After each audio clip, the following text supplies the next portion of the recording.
who's dealing with a particular group of farmers, but for all the resources that we could put into government, we would fail if we double them.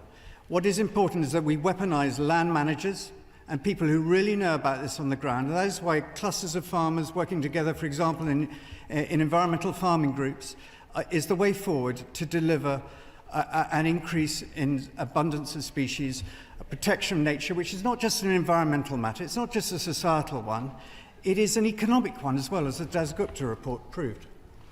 How is the programme going to provide shore power in our ports and harbours so that visiting ships do not have to run their diesel generators? A very good question from the noble Lord, and I should always come armed with a list of marine shipping questions, which I haven't, but I will make sure that he gets an answer to that in due course. My Lords, to implement effective policies, you need reliable and accurate data. But for water, if an incident is reported but not inspected or inspected too late, it becomes a Category 3 or 4.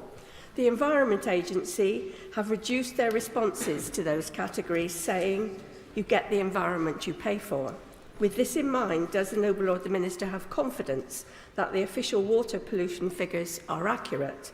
And if he has doubts, what are the government going to ensure getting better monitoring?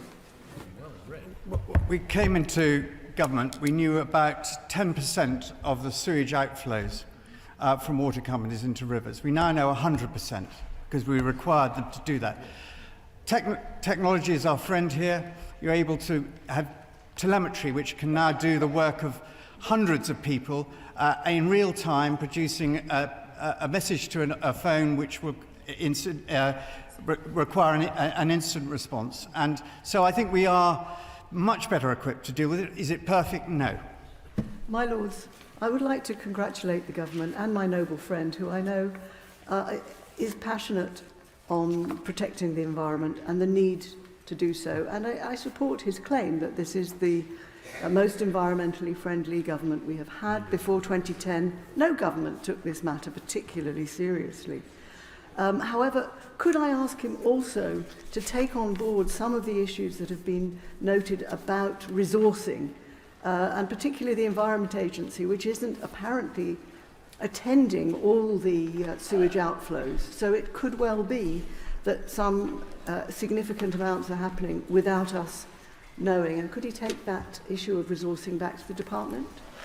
I thank my noble friend. And in my absolute belief in what we've achieved over the last decade and a bit, I'm absolutely not complacent. None of us are. And the OEP's report is really important. We set up the OEP to hold this government and future governments to account on this. And on the particular issue she raises, I would say that we have increased the number of Environment Agency officers who should and must respond to all such reports. And on water quality as a whole, we've put in place through our plan for water the most comprehensive list of measures possible to make sure that not only water companies but farmers, homeowners and others who are responsible for the quality of the water in our rivers are held to account when they get it wrong. Fourth oral question, Baroness Goyer. My Lords, I beg leave to ask the question standing in my name on the order paper and draw attention to my interest in the register.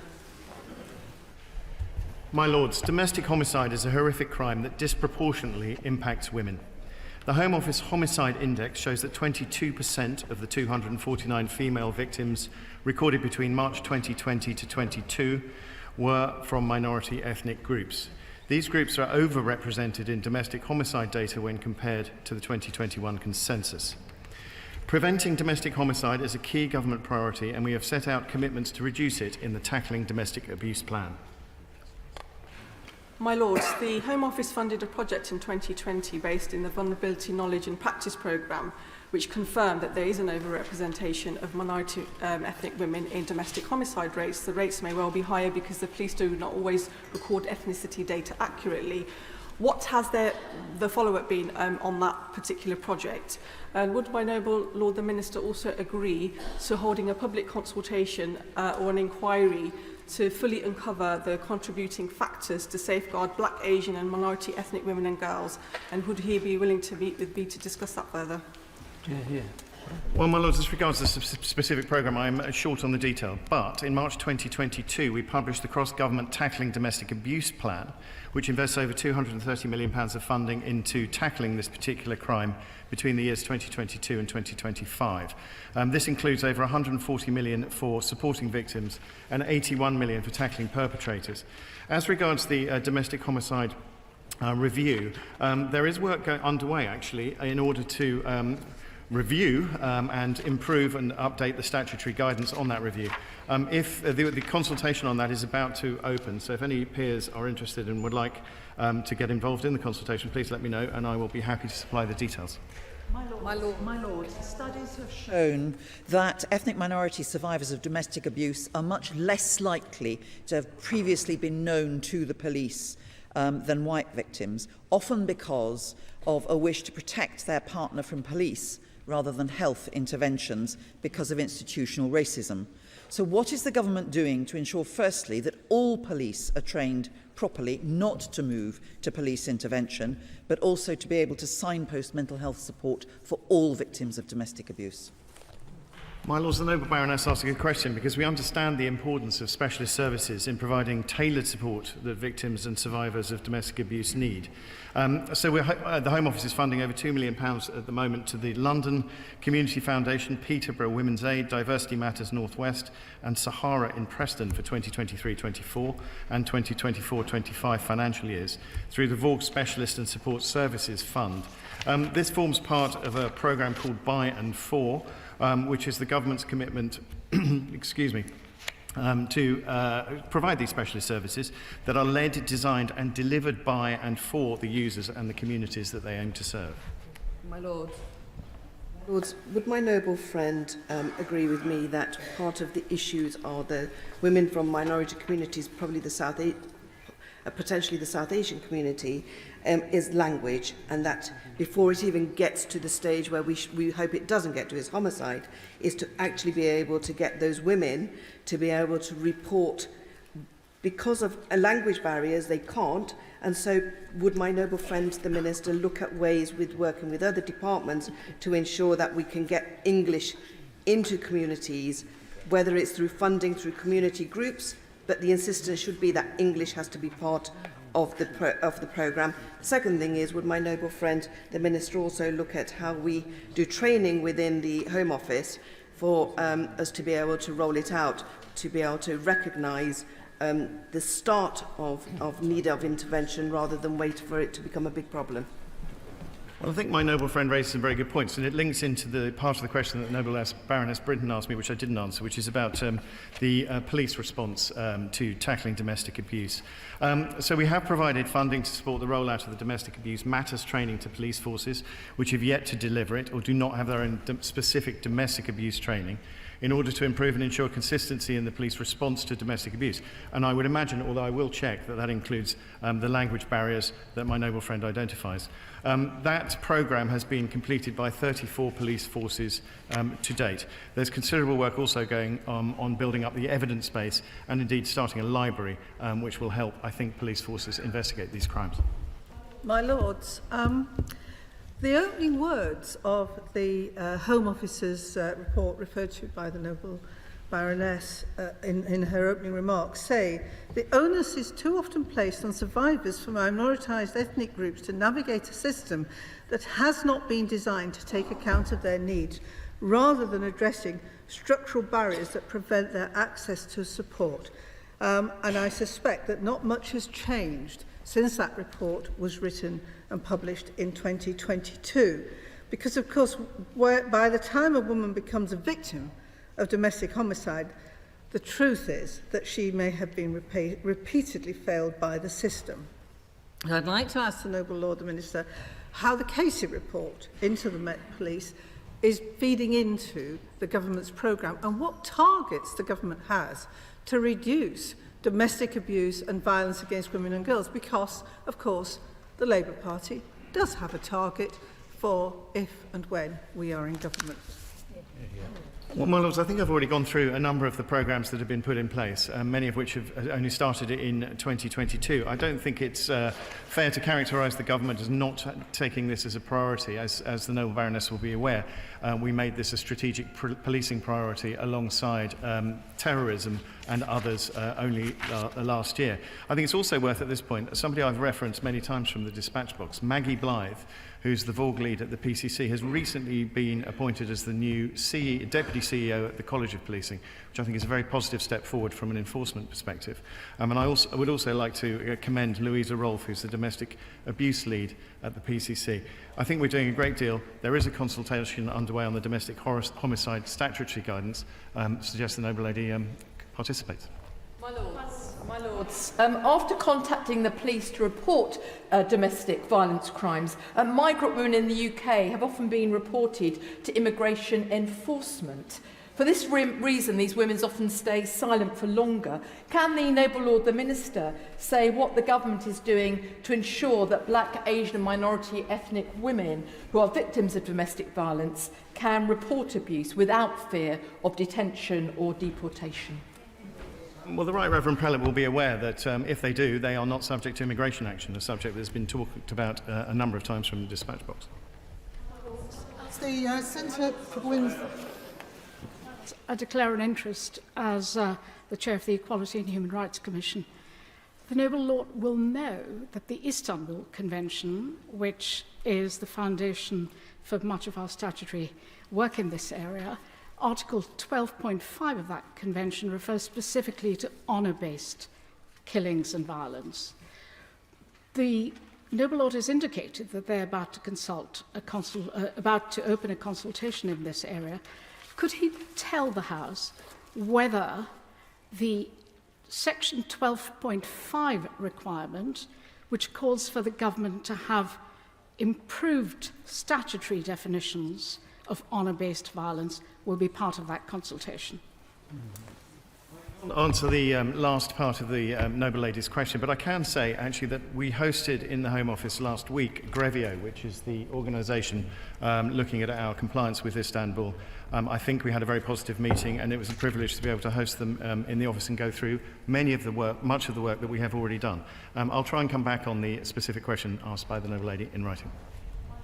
The Centre for Women's Justice report, which the Noble Lord the Minister has probably seen, highlights a number of issues, barriers faced by women, particularly women from black and minority ethnic communities, barriers they face in reporting domestic violence and abuse. And one of them is they face, and there have been a number of high-profile cases of this, is criminalisation of victims through counter-allegations. And because they lack the ability and they're sort of to be able to navigate the service and the relevant support, often leads to very devastating consequences. Another issue is a fear of losing their children for when social services get involved. So he mentioned earlier about the police and training, but also the specialist services and access to those services. And the report does say that cuts to these services has cost lives. So I'd like to ask the Minister to comment on those particular issues and how best women can be supported to make sure that we, bring down the level of fatalities in this cohort of women. Again, I think the Noble Lady makes a very good point. Obviously, I can't comment on the individual cases or indeed on the operational aspects of this. The criminal justice system will have to look at all of those individual matters and judge them appropriately. What I can do is repeat what I said about police training, which has now been rolled out to 34 forces. Obviously, there is more to do. I think the police force are being very well led in this area, as I've just highlighted. But I would also say that the by and for programme, to which I referred earlier, support services by and for those specifically affected, makes perfect sense. It should be as local as possible. My Lords, that concludes oral questions for today. Private notice question on measles cases. Baroness Merrin. My Lords, I beg leave to ask a question of which I have given private notice. The question is as follows. To ask His Majesty's Government what assessment they have made of the declaration of the national health incident by the UK Health Security Agency over a surge in measles cases across the country. My Lords, the UK Health Security Agency declared a national standard incident on the 8th of January 2024. The government and health system is taking control of the disease's spread. Our aim is to protect as many individuals as possible through convenient vaccination targeting our offer of low uptake communities, to contain outbreaks by working with local partners to effectively contact, trace and reduce risk to the most vulnerable, and promote vaccination through engagement and communication with GPs, teachers and trusted community leaders. My Lords, this is a grave yet preventable situation, especially as 80 countries across the world are measles-free, whilst the UK has lost its status. I'm sure that the Minister recognises that the government should have read the warning signs and acted sooner to tackle vaccine hesitancy and low take-up. So how will lessons be learned from the pandemic and be used to focus on the community's children and young people at greatest risk? And will a task force be established to coordinate relevant partners and oversee a rapid improvement to get to the WHO's 95% target for take-up? From 1st of January 2023 to 30th of November 2023, there were 209 laboratory confirmed measles cases in England. Over 3/4 of these cases are from West Midlands, predominantly in Birmingham and Coventry.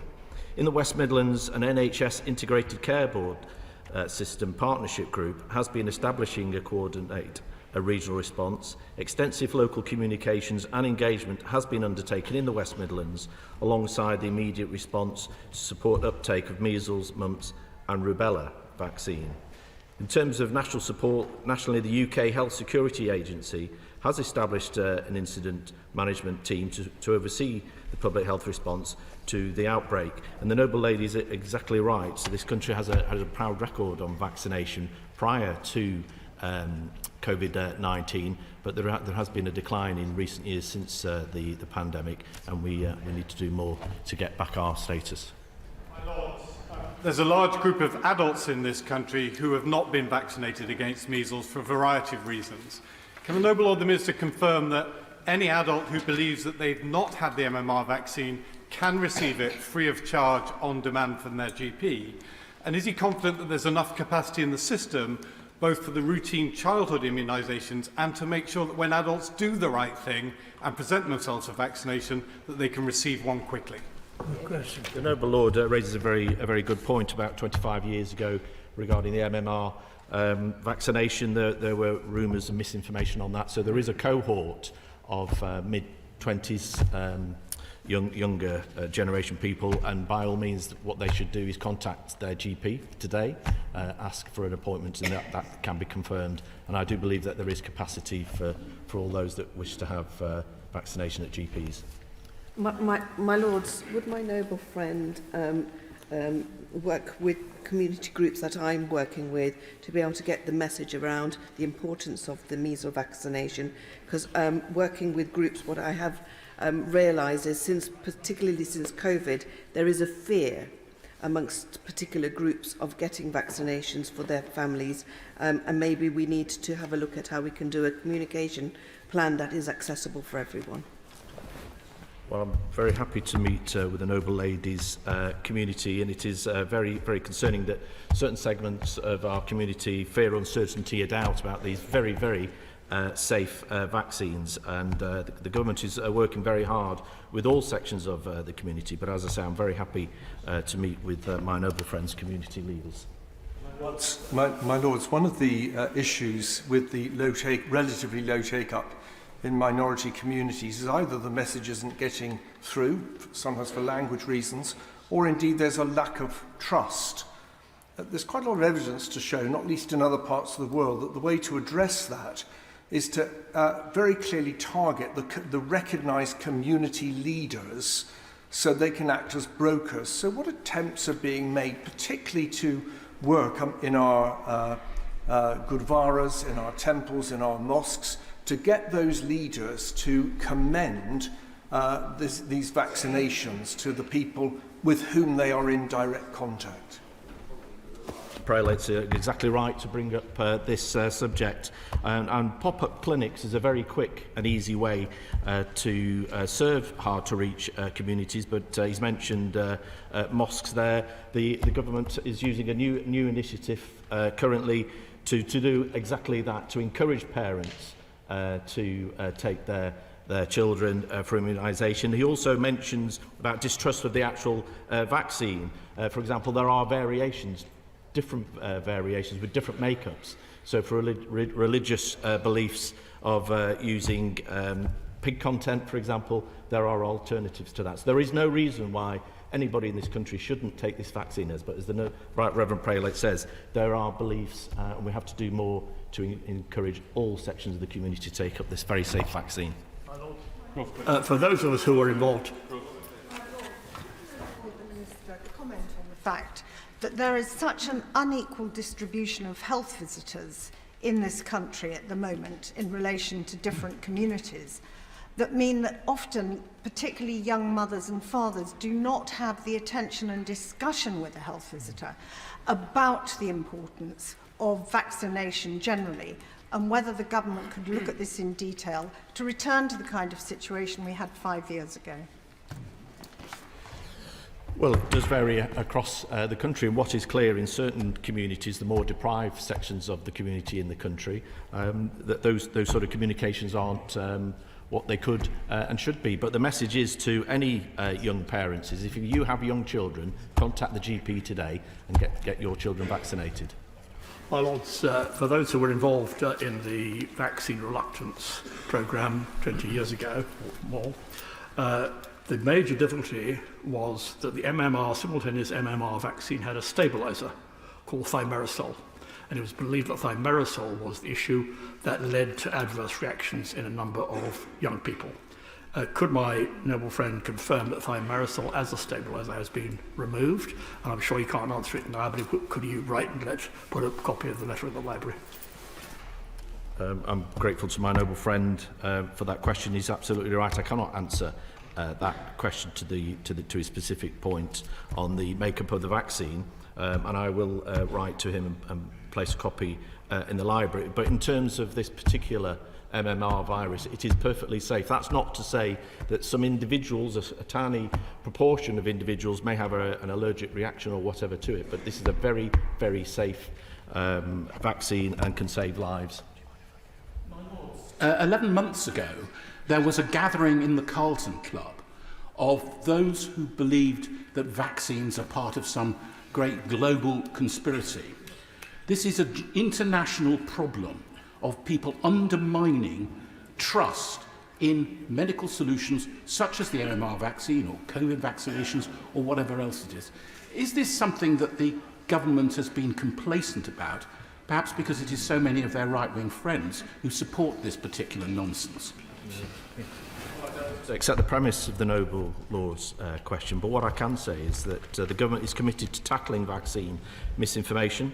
This includes ongoing monitoring of vaccine uptake and attitudes towards vaccine in the UK Health Security Agency. The Department of Health has always worked alongside the NHS, other government departments and social media companies to develop innovative and effective ways to tackle anti-vaccine messaging and limit misinformation. The government also works with UKHSA and the NHS to support parents and ensure patients have access to up-to-date and accurate information on all vaccines delivered by the NHS and to identify and rebut false information. Ascertain why the vaccination rate in the West Midlands is so low in contrast to other parts of the country.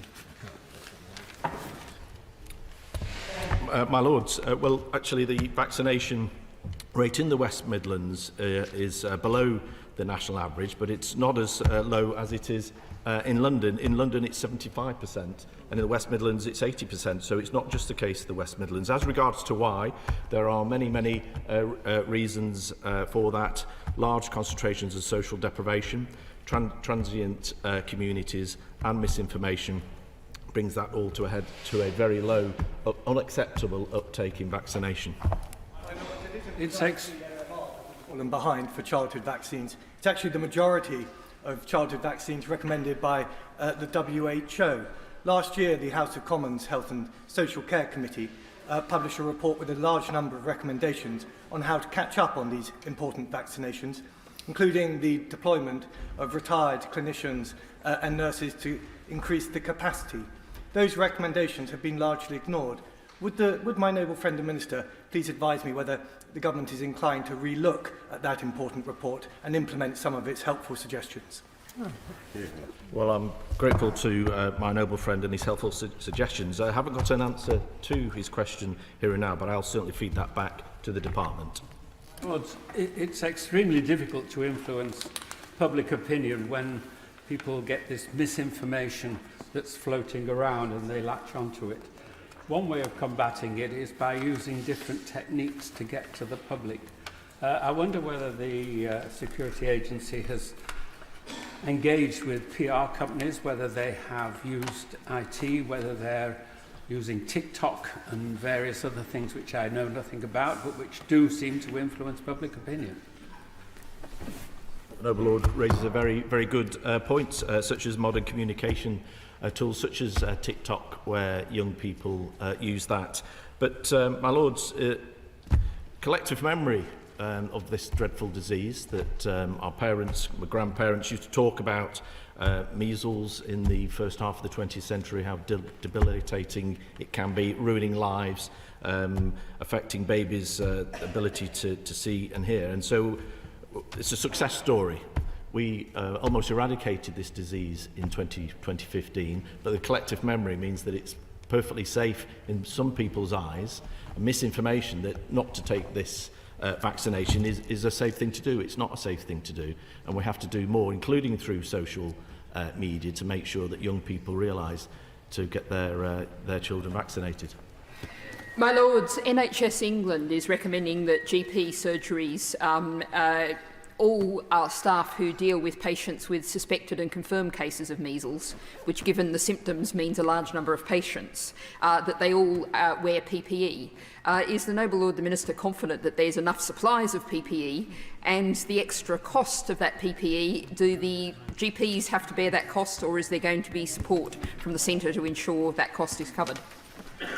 Well, Noble Lady asks a very important question about PPE. I'm not aware that there's an issue in GP practices when meeting patients from within their community to discuss about vaccinating their children. I'm not aware of any issues. On the issue of the communication that is made both with parents and with community leaders, is the government looking and talking about the fact that vaccination is not simply a personal decision and has consequences beyond it? One of the things that I think has gone away from public consciousness is the fact that a decision not to vaccinate a healthy child in one's own family can have catastrophic effects for immunocompromised children in other families and children who cannot medically be vaccinated. And I do think that it's very important, given the social impact of vaccination and immunisation programmes, that the government takes that message about the responsibilities regarding other children who are at school or nurseries with unvaccinated children in the communications with the public.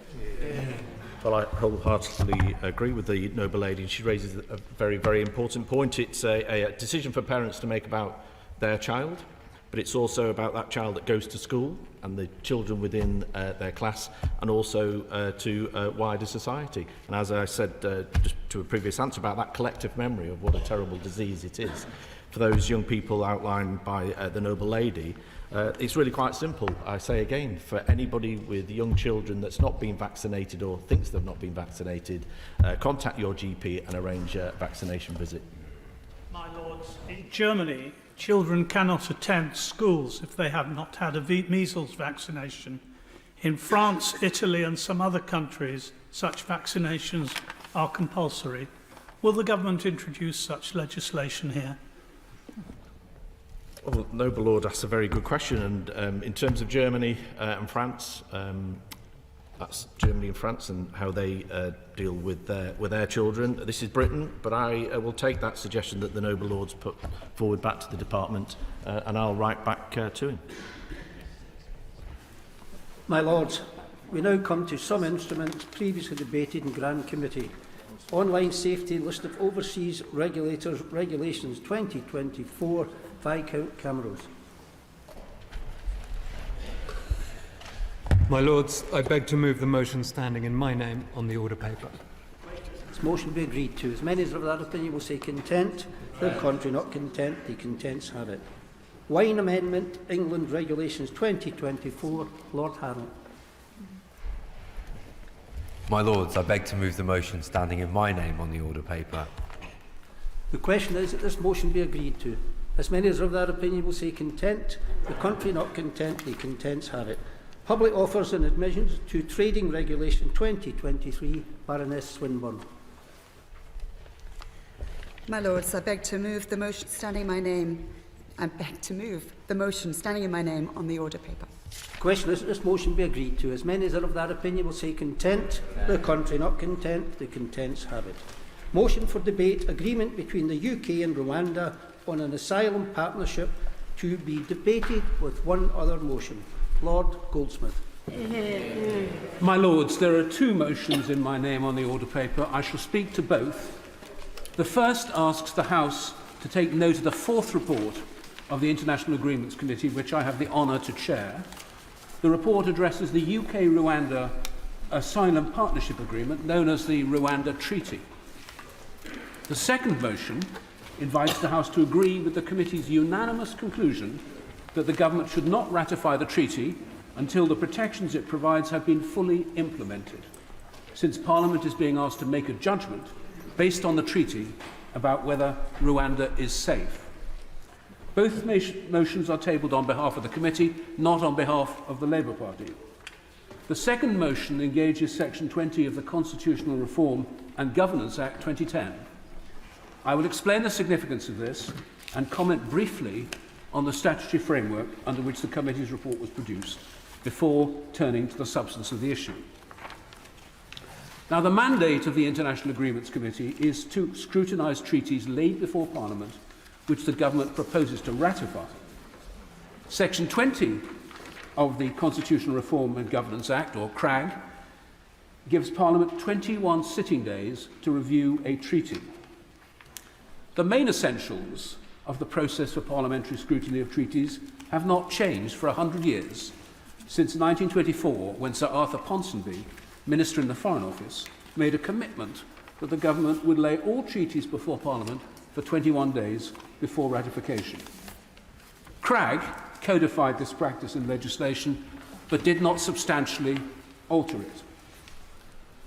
The International Agreements Committee has previously reported on a range of deficiencies in the CRAG scrutiny process. Well, this is not the occasion to debate those in detail, but the committee's current report does highlight consideration of the Rwanda Treaty brings into sharp focus the inadequacy of a 21-day scrutiny period for reviewing treaties of significant public interest and political importance.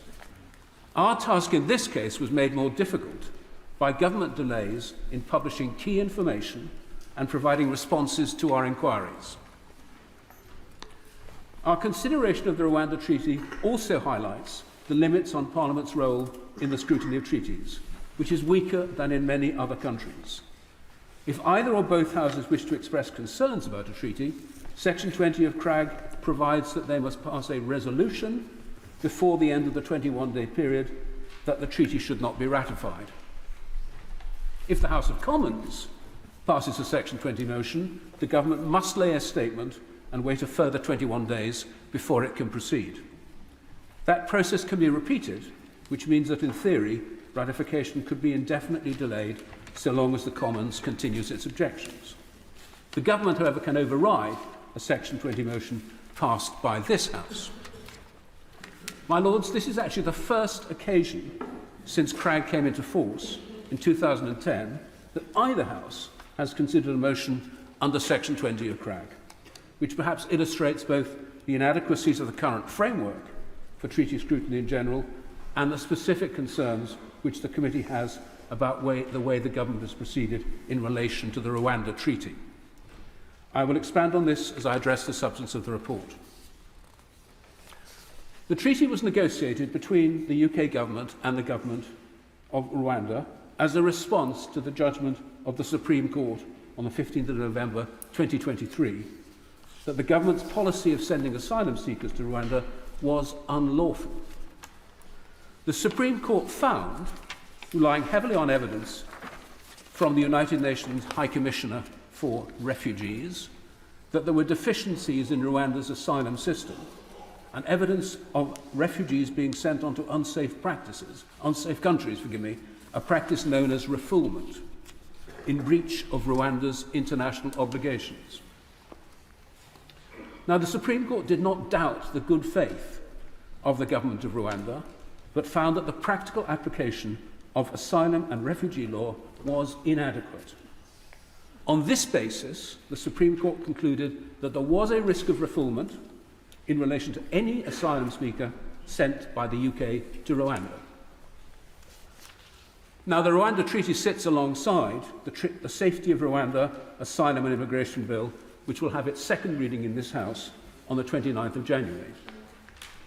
This debate is not about the bill, but aspects of the bill are relevant to our consideration of the treaty.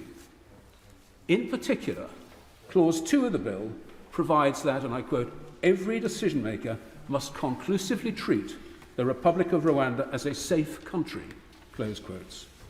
Clause 2 adds an ouster clause with the effect that the bill's declaration of the safety of Rwanda could not be subject to appeal or judicial review in any legal proceedings.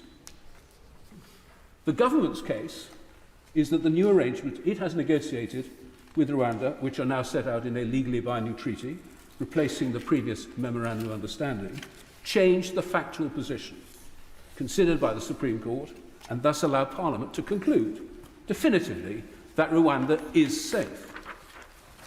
The foreword of the Home Secretary to the policy statement accompanying the bill and the treaty published on the 12th of December referred to the treaties as, I quote, containing significant new protections in response to the Supreme Court's conclusion, close quotes, and went on to say that, open quotes, this work will enable Parliament to conclude that the Supreme Court's judgment has been addressed and that Rwanda is safe for relocations under the Migration and Economic Development Partnership, close quotes. Well, the committee therefore considered that its job was to consider whether the protections in the treaty do indeed enable Parliament to conclude now that the Supreme Court judgment has been addressed and that Rwanda is in fact safe. The committee agreed that on paper, the enhancement provided by the treaty undoubtedly improve the arrangements under the Memorandum of Understanding. First, the treaty includes an explicit obligation that no person sent to Rwanda will be removed to any other country, except back to the United Kingdom at its request. Second, a new system to process asylum claims will be established with safeguards to ensure compliance with refugee law, including new institutional structures with international judges. Third, the role of the Independent Monitoring Committee is enhanced, with additional staff to support its functions. Fourthly, a binding mechanism to settle disputes between the parties is established. These are all important changes, and the committee acknowledges that efforts of both governments to address the issues raised by the Supreme Court. However, it's plain from the government's own evidence to our inquiry and from the background information in the Home Office policy statement that much work needs to be done before the protections which the treaty envisages could be fully in effect. This includes not just the adoption of new laws, systems and processes, but also the recruitment and training of personnel.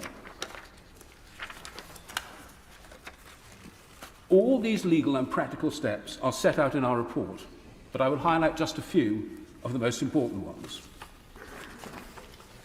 The Home Office told our inquiry that they are still discussing with the government of Rwanda key aspects of the new asylum processing system. The new Rwandan asylum law, which will underpin this important part of the treaty, will be adopted in the, quotes, coming months, close quotes, according to the Home Office policy statement. Additionally, the Home Office told us that the process for selecting the co-presidents of the appeal body is still being discussed between the UK and Rwanda. Only after that process has been agreed can the co-presidents be appointed. They in turn will then need to identify and select the other international and Rwandan judges. The Home Office were unable to tell us how many international judges there would be in total, nor how they would be allocated to individual appeals. It is clear that significant more work is needed on this important aspect of the treaty. My Lords, the obligation not to remove asylum seekers to any other country, except if requested by the UK, is central to the government's contention that the treaty meets the concerns of the Supreme Court. The treaty provides an added assurance, although it could also be taken as a lack of confidence in compliance by Rwanda, in stating that the parties will cooperate to agree an effective system to ensure that refoulement does not take place. We asked the Home Office for further information about this, but did not receive a clear answer on when this system would be in place, nor whether the measures would be published. The government also places heavy emphasis on enhanced monitoring arrangements. But from information we received from the Home Office, it appears that the Monitoring Committee has yet to recruit its support team. This is important because the noble Lord, Lord Anderson of Ipswich, whom I've seen in his place, told us, based on his experience of reviewing similar monitoring processes in his previous role as Independent Review of Terrorism, how resource-intensive effective monitoring is and how important it is to have people on the ground.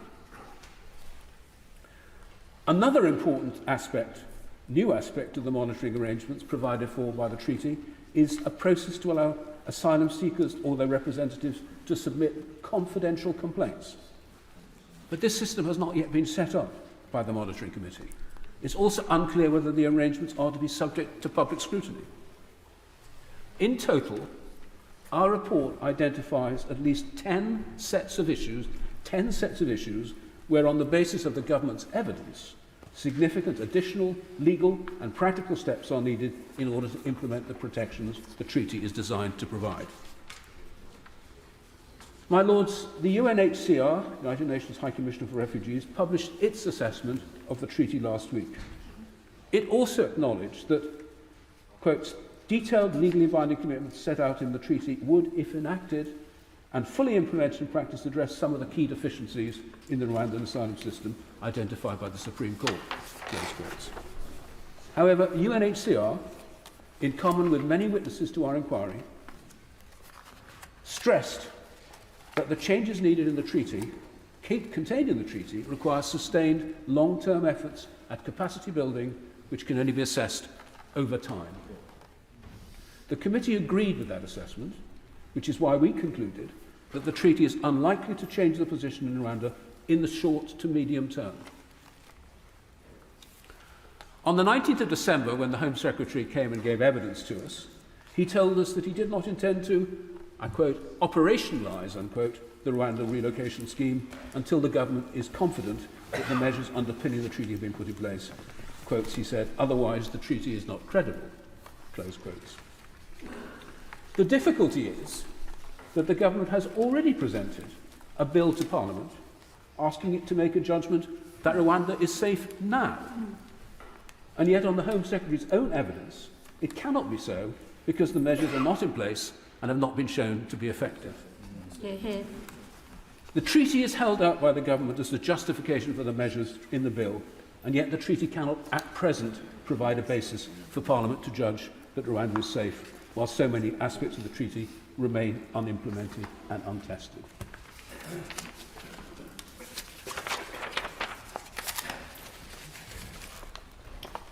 My Lords, when the United Kingdom ratifies a treaty, the long-standing practice of government is to ensure that all necessary implementing measures are in place before the government proceeds to ratification. Some of the required steps, it's true, to implement the treaty need to be taken in Rwanda. But it's clear from the information supplied to our inquiry that the government is fully engaged with the government of Rwanda in developing those implementing measures. The government should therefore abide by its usual practice of satisfying Parliament that all measures are in place before ratifying. That is why the committee has recommended that ratification should not take place until certain conditions are met. We consider that the government should return to Parliament when it believes that the treaty is ready for implementation. It should then give Parliament a further opportunity for scrutiny of the treaty arrangements. Only at that point will Parliament be able to assess properly whether Rwanda is safe. The principle of the separation of powers provides a further reason for pausing. It would be constitutionally inappropriate for Parliament to seek through statute to overturn findings of fact by the Supreme Court. I underline findings of fact because that's what the Supreme Court did. It is therefore important for Parliament to be clear that the facts have indeed changed before making its assessment. If the government proceeds to ratify the treaty immediately after the end of the CRAG scrutiny period, it could enter into force without being fully implemented, because the government loses control of the timing of entry into force once it has ratified. Yet once the bill is in force, the judgment that Rwanda is safe is a fait accompli, regardless of whether the treaty has been implemented or not. My Lords, before I conclude, I want to thank all the witnesses who took time and trouble to contribute evidence to our inquiry over Christmas and the New Year. I would like to thank all my colleagues, some of whom I am very happy to see in the Chamber, or my colleagues on the International Agreements Committee for dealing with for their cooperation and support, and our officials and advisers for dealing with a substantial amount of material submitted in response to our call for evidence, including a very large amount of material submitted at a very late stage by the Home Office. Finally, I would like to thank the Government for offering us such a prominent debate spot within the CRAG period. My Lords, the Section 20 motion I have tabled is unusual, in fact unprecedented. We are not saying that the treaty should never be ratified, but we are saying that Parliament should have the opportunity to scrutinise the treaty and its implementing measures in full before it makes a judgment about whether Rwanda is safe. And as the Government proposes in its bill that the courts will be precluded from considering whether the Supreme Court's concerns have been addressed, it is now for Parliament alone to make that assessment. It is the unanimous view of the International Agreements Committee that we need first to see the protections fully implemented and working. And for that reason, the committee concluded in its report that the treaty should not be ratified until the protections it provides have been fully implemented. My Lords, I beg to move. Yeah. The question is that the first motion in the name of Lord Goldsmith be agreed to. My Lords, the Noble Lord Goldsmith presided with very great skill over this report on an extremely difficult set of issues, as he has described in the last few minutes. Let me just observe here, before I add an additional comment, that we are concerned with a small but dangerous and damaging part of a much, much wider picture. When I say small, I have in mind one estimate which suggests there are about 60 million people in Africa and the Middle East and Central Asia who even now, at the present situation, wake up each morning considering migrating and mostly heading for Europe. And indeed, of course, there are between 5 and 6 million migrants already in Turkey. That's just a start. There is also the fact we have to lay beside that 90% of the world's territorial surface has no inhabitants at all.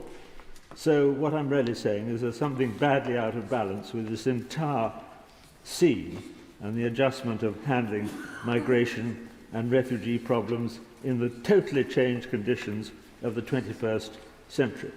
Nevertheless, having said that, the urgent problem remains for us how to halt the appalling trade and tragedy of illegal immigrants coming by extremely dangerous means into the United Kingdom.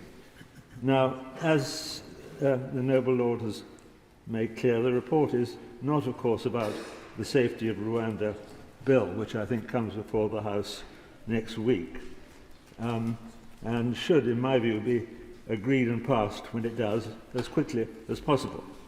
But it does include, the report does include useful advice when it comes to signing the subsequent treaty, which is advice which I think is worth taking note of, and I hope the government takes note, and which will assist in ensuring the whole process works effectively and serves its various purposes. Also, I'm glad the report is free of the rather patronising tone one hears in some comments about Rwanda and its judiciary and legal systems, as though it could not possibly have high enough standards. I can understand the Rwandan government's exasperation, and that of senior legal figures there, at the implication that their system somehow has got to be reinforced, made over, and renewed to bring it up to scratch and be called safe. Despite a very dark past, Africa, and particularly Rwanda, has changed radically. Rwanda, I think, most rapidly of all in the last few decades, and we need to keep that in mind in making our judgments.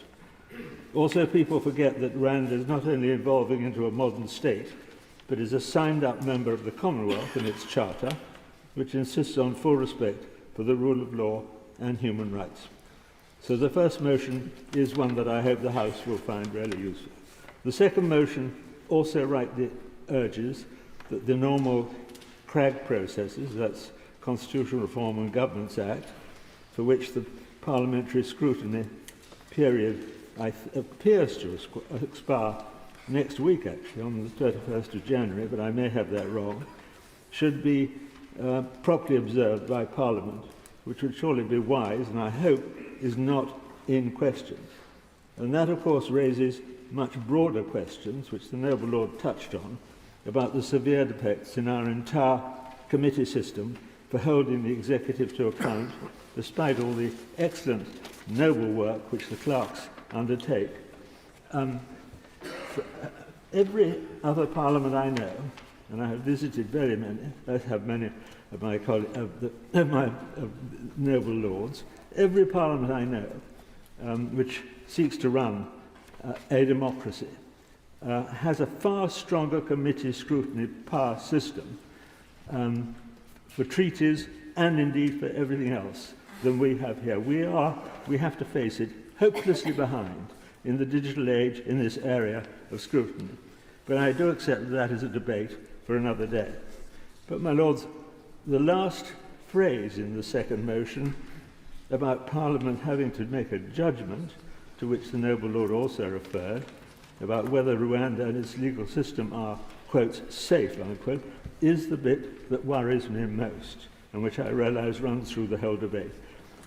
I just have to ask, colleagues, what does safe mean? Is it an entirely, it is an entirely subjective concept, and always will be. In our own judicial system, is that safe? I don't know.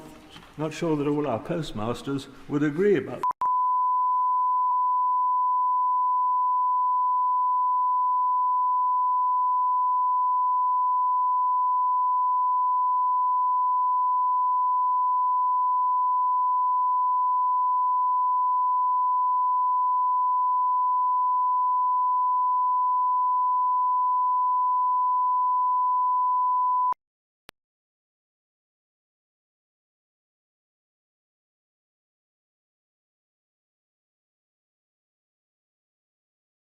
Except through practice and experience.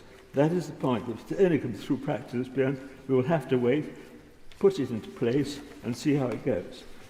My lords, my final hope, probably unattainable, is that both major political parties will support this project with the basic unity and balance, which is what the public longs for from its politicians and its media, in combination with an internationally collective all-out attack on the revolting smuggler parasites, thereby saving the lives of many sad and frightened people. My lords, this in turn would decisively assist thousands of other genuine asylum seekers and refugees who are fleeing for their lives from terror and oppression, and who have arrived here by legal means in receiving the swift and sympathetic treatment which is in line with our nation's traditional instincts. It would also give us a breathing space to work out together and with all our neighbours and allies how on earth best to cope with the vast coming wave of migration which no national government alone can begin to handle. But perhaps, my lords, that is too much to hope for right now. My lords, it's an enormous pleasure to follow the two noble lords, and in particular my noble and learned friend. And I congratulate him, not just on his remarks, but I really congratulate the whole International Agreements Committee, a cross-party committee, on, amongst other things, the succinctness and clarity of this report, which I hope we will all take as a model for the vital work that the committees of your Lordship's House do. That clarity of succinctness is so important to expressing the message, and I think we've heard it delivered with enormous precision. I shall try not to, therefore, be repetitive. There are many noble lords to follow in this debate. So a few additional comments, if I may, on the treaty. It's light on numbers, my lords.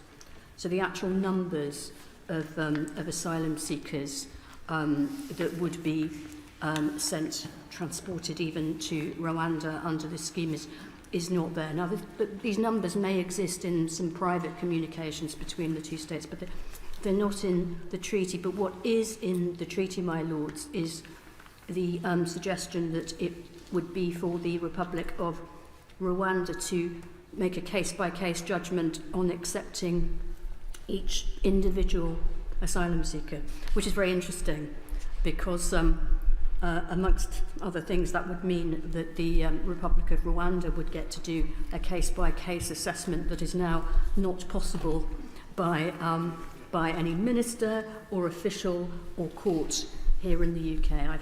I find that strange.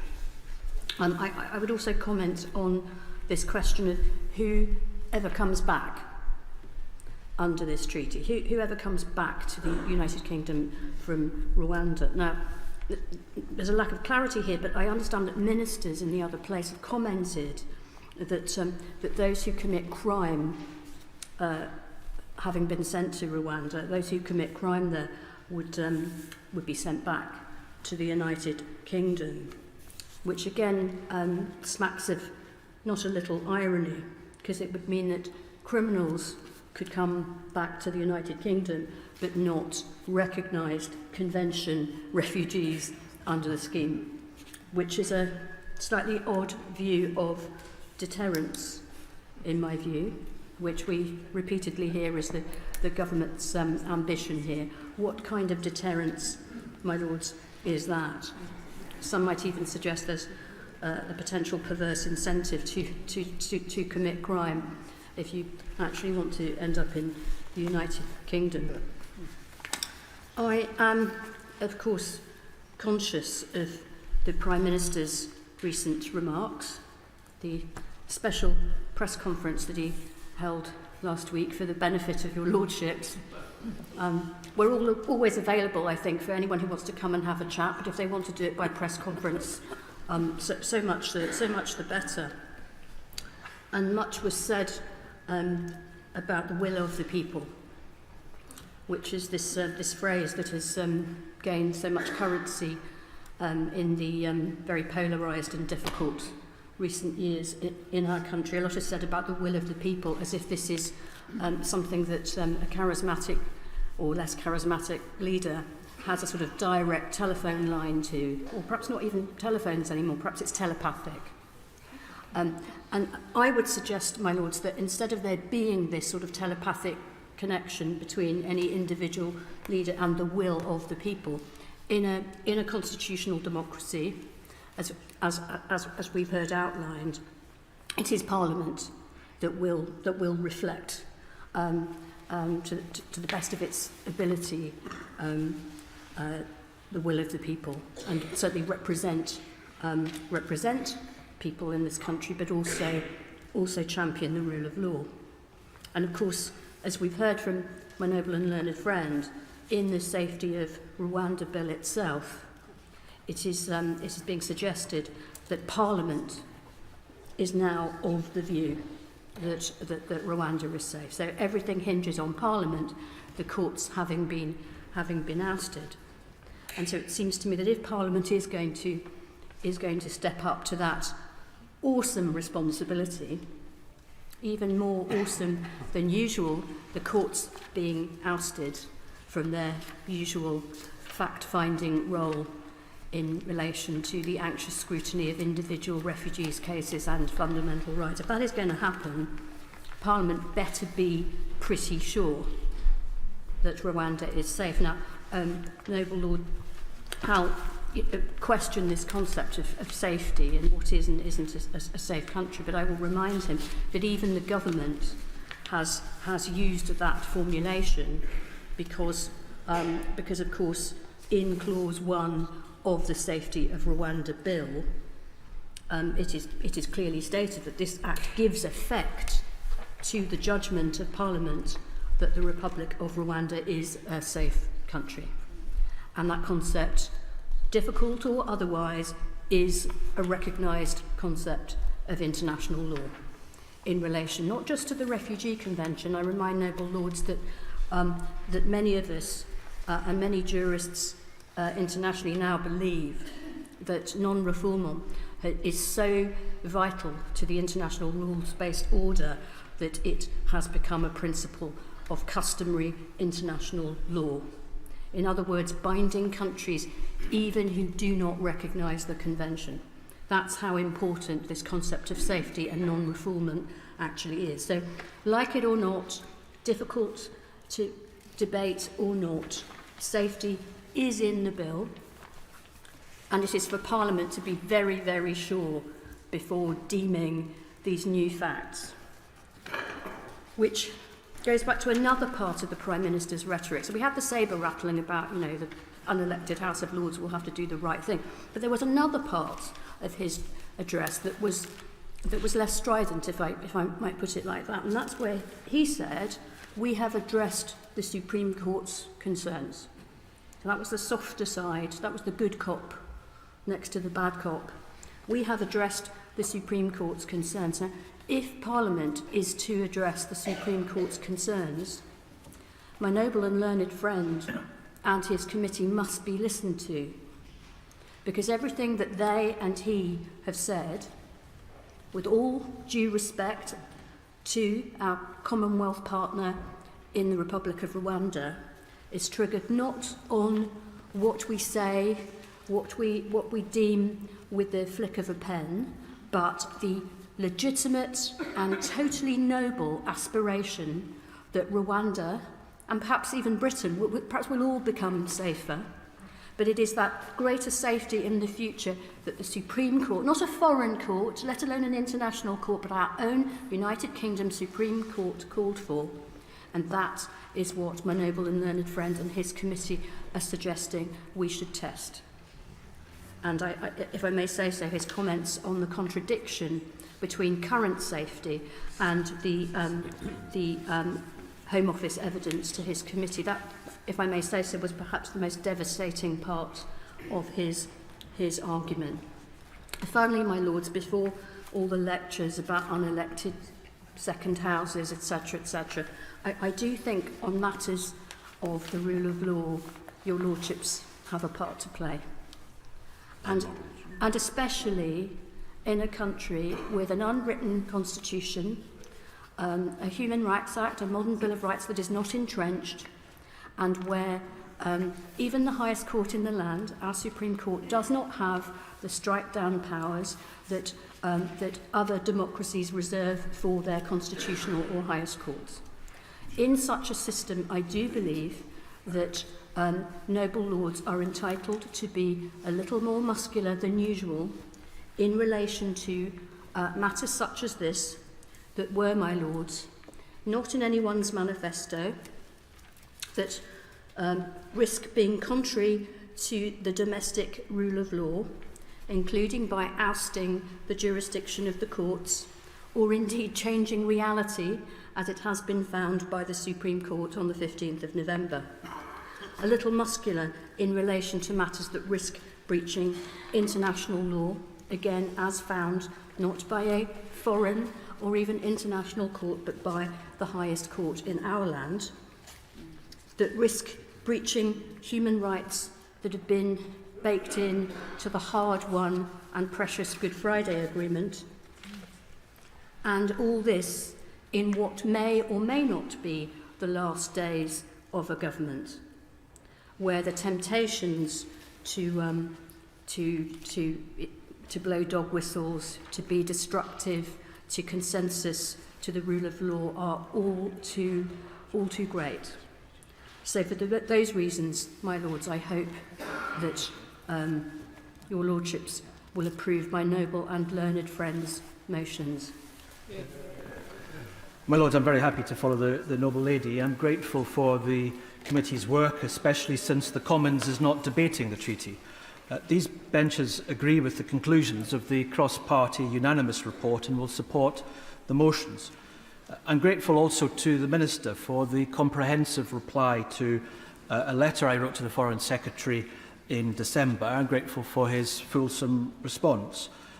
Some outside the House may say that we are going to be approaching our work in a constitutionally unusual way over the coming weeks. The government is insistent that we are constituted the way we are with the powers that we possess. But for some, we shouldn't use them in some form of appeal to the Lord to make us good at scrutiny, but not yet. We will do our job and we will scrutinise properly. And we will do so on the treaty also. It builds on the MOU in certain areas with clarity, I accept, but in most other areas with assertion and optimism. Together with the bill, the government responds to the Supreme Court ruling not by addressing its substantive points, but to set them aside by presenting Parliament with alternative facts. These benches oppose the treaty and the bill. They place the United Kingdom at material risk of breaching its international law commitments, undermine the rule of law by ousting the jurisdiction of the courts, will lead to further substantial costs to the taxpayer, fail to provide safe and legal routes for refugees, and fail to include measures to tackle people smuggling gangs. And the House will recall that on the 13th of April 2022, the Home Office Permanent Secretary said at the start of all of this there was insufficient evidence to back up the government's assertion that the agreement with Rwanda would provide value for money, so he sought and he received a ministerial direction. That was when £120 million money had been spent. But what was utterly unacceptable was after repeated questions on funding from me and others in this chamber in 2022 and 2023, it was only in December last year that it was disclosed that a further £120 million was committed at that time, secretly by ministers with no disclosure. And as I was told in Kigali when I visited the reception centre in the summer of 2022, this is under an annualised rolling contract, renewable in March each year. So can the Minister confirm that there will be another £120 million committed for next year over and above the £50 million which the Home Office has indicated for the coming year? And will this also be kept secret? And is this being scored against official development assistance? And why is it not being reported on a project basis in a transparent way? Incredibly, the Home Office now says that part of the £290 million is a credit line to the Rwanda government. Not for this purpose of the treaty, but a credit line. So for what precisely, Minister, and to whom, and who are the beneficiaries?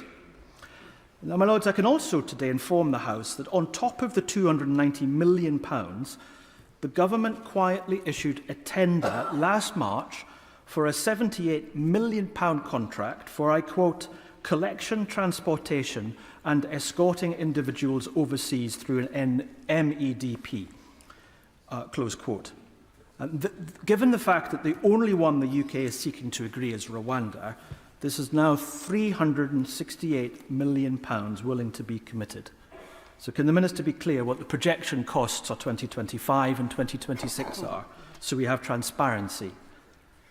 These benches want an immigration system which is efficient and fair, allows for regulated movement of people for our economy, and takes into consideration need and capacity, and is not gamed either from those within the UK or organised crime from abroad, but one where we reject the pernicious and deliberate conflation of economic migration and those seeking asylum from political and personal persecution. That conflation meant the previous Home Secretary and Minister in this House repeated the untruth that, I quote, "There are 100 million people who could qualify for our protection and they are coming here," unquote. Well, there aren't, and they are not. And as the Lords Minister stopped repeating this trope only after I cited the condemnation of the UK Statistics Authority, formally asking ministers not to repeat it. But, my Lords, the Home Office is a serial offender. Last week, the head of the Statistics Authority wrote to my colleague Alistair Carmichael MP about the Prime Minister's wholly misleading statement on the 2nd of January, saying he had got rid of the backlog of asylum decisions by the end of 2023. It was misleading, of course, because the Home Office ignored so-called hard cases, as it defines them, 5,000 of them. And the Statistics Authority's withering reply, Sir Robert Choate wrote that it is, I quote, "not surprising that the government's claims have been greeted with scepticism and some people may feel misled," unquote. Furthermore, it should be noted the Home Office went full Kafka last week in sending us supporting evidence for its bill. That supporting evidence included this treaty that it negotiated itself. And a justification for the necessity of this treaty, the government says, well, its own bill. And part of the pack, there is also an updated country note for Rwanda too, which updates one which had just been published last spring. But the one with barely dry ink was slightly inconvenient, as it said a little too much about Rwanda's human rights records and problems in processing asylum. So now the language on human rights is eased, massaged and sanitised. I emailed the Independent Inspectorate, tasked with reviewing the country note, and was told that they had not yet concluded a review of the previous one to verify it, but the government, so eager to change the conclusions, didn't even wait for the evidence from its own independent inspection body. All these aspects get to the central part of the issue, and it's why we must verify the treaty assertions before they are brought into force. The Supreme Court's ruling was clear in paragraph 104. It says, I quote, "The matters which we have discussed are evidence of a culture within Rwanda of, at best, an adequate understanding of Rwanda's obligations under the Refugee Convention." And as Lord Goldsmith said, the UNHCR position on both Rwanda's insufficient processes, the UK MOU and now the treaty in bill are also clear, and they are responsible for interpreting the Convention. But the government has sought to undermine the UNHCR. On the 24th of May last year, the Minister, Lord Murray, in his place, told the House, I quote from Hansard, "The UNHCR is clearly a UN body. It is not charged with the interpretation of the Refugee Convention," close quote. Paragraph 65 of the Supreme Court ruling said, "The first relevant factor is the status and role of the UNHCR. It is entrusted by the United Nations General Assembly with supervision of the interpretation and application of the Refugee Convention." There can be no stronger rebuttal of the government than that. The Supreme Court also stated, "It is also apparent from the evidence that significant changes need to be made to Rwanda's asylum processes as they operate in practice before there can be confidence that it will deal with asylum seekers sent to it by the United Kingdom in accordance with the principle of non-refoulement. The necessary changes may not be straightforward, as they require an appreciation that the current approach is inadequate, a change of attitudes, and effective training and monitoring." Now, I asked the government with regards to its treaty commitment on refoulement. The Minister replied to me in his response when I asked about the proposed mechanisms when they will be ready. The Minister said to me, "This mechanism is in development and will be in place once the partnership is operational." In development, and a process which may be extended with unlimited extensions. So I want to ask the Minister, does "will be in place once operational" mean that they will need to be in place before it becomes operational, or will be put in place after the treaty is operational? Because it's unclear, and the Minister needs to be clear. And equally opaque, the appeals process, which is fundamental to the court's ruling, and this is covered in Annex B in the treaty. And given that these need to be in place in advance of the agreement coming into force, I asked the Minister, when will they be operational? I asked for a planned date. The reply, the price, with regards to the judges appointed, the precise number of judges and precise mix of nationalities is being considered by the UK and Rwanda government. The process of selecting the co-presidents is being developed by the UK and Rwanda government, and we will set this out in due course again, and is being considered and is being developed. I asked the government, when it comes to the training of the judges, which the treaty says will have to be in place, and when the training will be complete.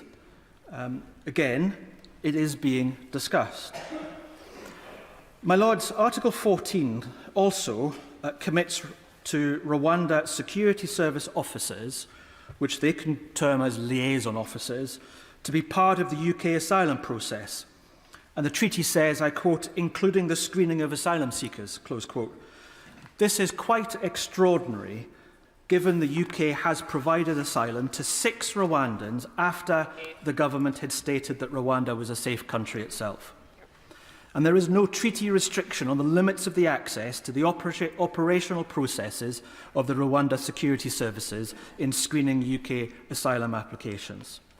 And given the fact that I was monitored and then spied on after meeting an opposition leader who I met in Kigali, I say to the Minister with great seriousness, I feel this section needs very careful consideration.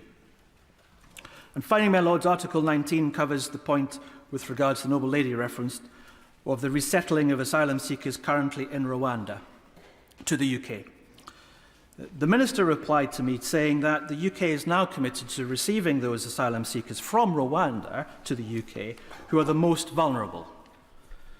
If Rwanda cannot accommodate vulnerable asylum seekers in Rwanda, why is the government proposing to send vulnerable asylum seekers to Rwanda? But I also asked how many. This is what the government said. As the partnership is not yet operational, we have no figure or specific information to provide to you as the number of non-Rwandan refugees who may be resettled in the UK or their circumstances. We expect this number to be small. The Minister's response to me sought to be reassuring. He said, I quote, this is not a one-for-one agreement. Well, I think most people will be reassured with that. But if it's not one-for-one, then what is the figure and when will we know, and is it capped? My Lords, the government cannot legislate new facts which are more politically palatable. It cannot mislead by deliberately misstating data. It cannot release new reports which sanitise ones which themselves have just been released. It cannot expect us to ratify a treaty when its essential elements remain unclear, with no detail of time frame or even their commencement. It cannot do these things and expect us to turn away, or as some might say, something must be done, this is something, therefore we must do this. Or as the Foreign Secretary told me last week on the lack of any of the promised new safe and legal routes, we just have to do it because we have to think out of the box. The Supreme Court was pretty clear in paragraph 104 of the ruling that when it comes to safety, thinking in the legal box is a practical necessity. The treaty doesn't create in itself a new reality, and therefore there are too many outstanding questions for us to assent to its ratification now. It's a privilege to take part in this debate, and I'm very grateful to the government for allowing us to have it within the CRAG period. It was also a privilege to be a member of the International Agreements Committee, and thanks to our excellent chairmanship and the wonderful work by our staff, we were able ourselves to complete this report within the CRAG period, despite the Christmas recess. I used to work on international relations and was until recently a trustee of the Refugee Council. So I can't debate this treaty without recording my profound objection to an arrangement which is incompatible with our responsibilities under the 1951 Refugee Convention and its 1967 Protocol, and of course the European Convention on Human Rights. But I acknowledge that that's more for next week's debate than today's. My concern is primarily with the policy and the bill we'll be looking at next week, not the treaty, which is intended to salvage the policy from its Supreme Court shipwreck. On the policy, let me just make one point. I simply remind the House yet again that there is no precedent for the way it dishonours our convention commitments. The government keep referring to what the Australians did in 2012, but that was different. The asylum seekers they diverted to Papua New Guinea were not handed over to the Papua New Guinea authorities. Australian officials went to Papua New Guinea and heard in Papua New Guinea the claims for admission to Australia. Like the arrangement the Italians have been considering with Albania, this is offshoring. What we're talking about is offloading. Those we offload to Rwanda are never to get a hearing for their claim to asylum in this country. We intend to wash our hands of them, declare them inadmissible, Rwanda's responsibility, not ours, unprecedented and unconscionable. On the treaty itself, I have only 3 points to make. First, as a member of the International Agreements Committee, I, of course, support the report we unanimously agreed. It follows the scope and logic of the Supreme Court's reasoning.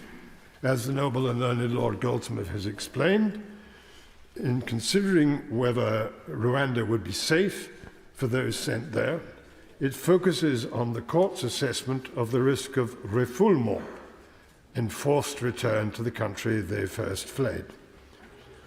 I myself would have wished to draw the canvas a little broader, looking beyond the procedural reforms Rwanda has apparently agreed to make, to try to judge how safe for refugees wider Rwandan society actually is. Without looking back to the genocide 30 years ago, when over 500,000 in Rwanda lost their lives, I might have noted, as the Supreme Court did, that only 3 years ago, our government was criticizing the Rwanda government in the UN Human Rights Council for, and I quote, extrajudicial killings, deaths in custody, enforced disappearances, and torture. I might have asked whether it's Rwanda that's changed, or whether we've just found it convenient to change our tune for domestic political reasons. I might have picked up the State Department's damning country report 2 years ago on Rwanda's human rights record, and I would certainly have wished to note Rwanda's 100% rejection rate for asylum claims there by applicants from Afghanistan or Syria. 100% according to UNHCR, and contrasted that with our 99% acceptance rate, 99% according to the Home Office, for people from these two tragic countries, Afghanistan and Syria, who managed to lodge their claims here. I might have asked what it says about the safety of Rwanda that we are still accepting claims from Rwandan citizens for asylum in this country, as the noble Lord Purvis has pointed out. Allowing them refugee status here means that we have determined, through our processes, that they have a real and well-founded fear of persecution back home. All these issues are relevant, though they're not in the IAC report, but I in no way resile from the report. We agreed it unanimously, and we all acknowledge the efforts the two governments have made to address the issues raised by the Supreme Court. But, and this is my second point, the committee was clear that resolving these issues will take time. Time to assess whether the 10 steps that the Rwanda government have agreed to take, and which are listed at the report's paragraph 45, have been taken, are working, are proving sufficient to set at rest the concerns raised by the Supreme Court. None of the 10 steps have yet been taken. There is no new Rwanda asylum law. There is no new first instance body.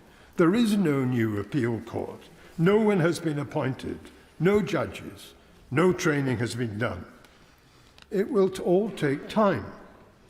I do believe that if the new arrangements set out in the treaty and its annexes are implemented and bed down, the situation for asylum seekers in Rwanda will genuinely improve. But clearly the government themselves aren't confident that these improvements will be sufficient to set Supreme Court minds at rest. If they thought the treaty would crack the problem, why would they now be legislating to prohibit our domestic courts from independently assessing whether it has cracked the problem? Why a belt if the braces aren't broken? Point 3. Article 10.3 of the treaty states that no one we have transported to Rwanda can be sent on to a third country. Whether or not they've asked for asylum in Rwanda, whether or not asylum in Rwanda has been granted, they can't be sent on. The only place they can be sent to is back here, if we decide we want them back. Now, on the face of that, that's a reassuring failsafe if the new procedures prove inadequate to prevent removal to a third country. Well, actually, no. Because, as the report points out in paragraph 37, Article 10.3 of the treaty goes on to lay on us and Rwanda an obligation to agree an effective system, I'm quoting this treaty language, to agree an effective system to ensure that removals don't in practice occur and to check on where the refugee in question now is. Hang on. That's the clock striking 13 times, casting doubt on all that's happened before.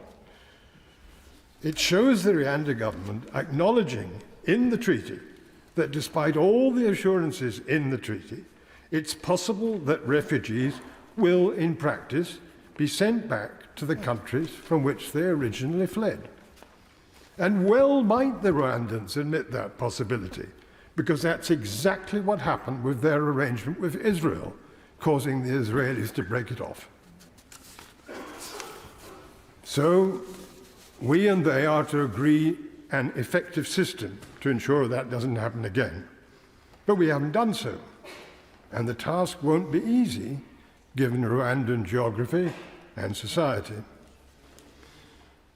It's one of the unfulfilled promises listed in paragraph 45 of the report.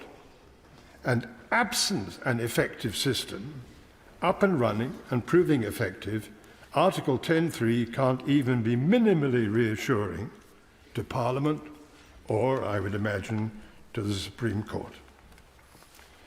In conclusion, my Lords, the considerations of international law and national reputation, which I mentioned at the outset, convince me that it wouldn't be right to ratify this treaty at any time.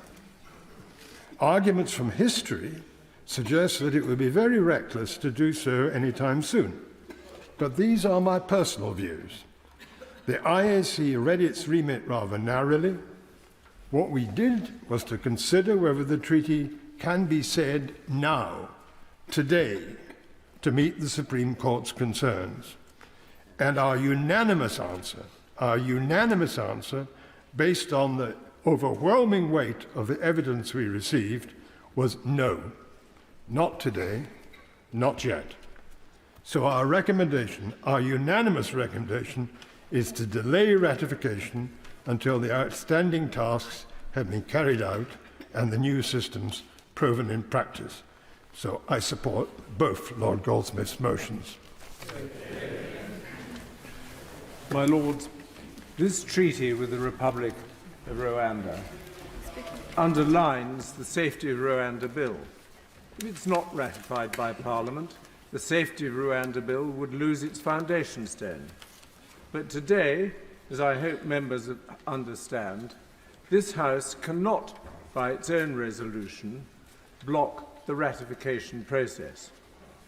Only a resolution passed in the other place can do that. I've read with care the committee's report. It sends an important message to the government. But, and this is important, whatever it says about the arrangements in Rwanda going forward, and its anxieties about whether they will actually be effective or not, it does not complain about the terms of the treaty. And I stress that. The treaty, as this careful report notes, puts into legally binding form the arrangements previously set out in the 2022 Memorandum of Understanding, with enhancements which, the report notes, if effective, and I emphasise effective, will provide important safeguards for persons transferred to Rwanda, and that is what the report says. Of course, we shall only know whether that is so if and when the bill becomes law and the process begins. And to adopt what my noble friend Lord Howell has said, this report provides a useful agenda for the government and indeed for all of us when we debate the bill. The report acknowledges that the treaty will improve the protections previously set out in that earlier memorandum. It identifies practical steps which need to be taken before the protections could be deemed operational and such that they might make a difference to the assessment reached by the Supreme Court.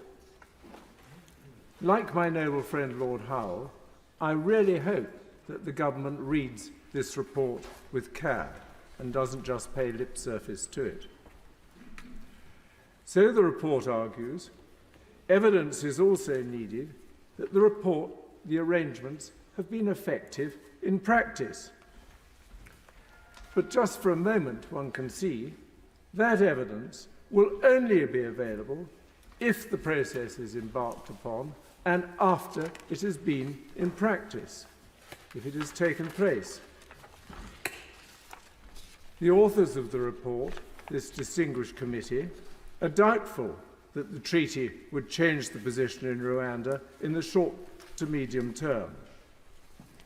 But that will only arise if the treaty is in effect and the arrangements have been tested. Clearly, when we debate the bill, we will have to see what reassurances we receive from the government. On the basis that they recommend that the treaty is not ratified until Parliament is satisfied, but only then will the protections have been fully implemented. And it is worth looking again at Article 3, paragraphs 1 and 2 of the treaty. The parties agree that the obligations in this agreement shall be met in respect of all relocated individuals, regardless of their nationality and without discrimination. So that's the core agreement.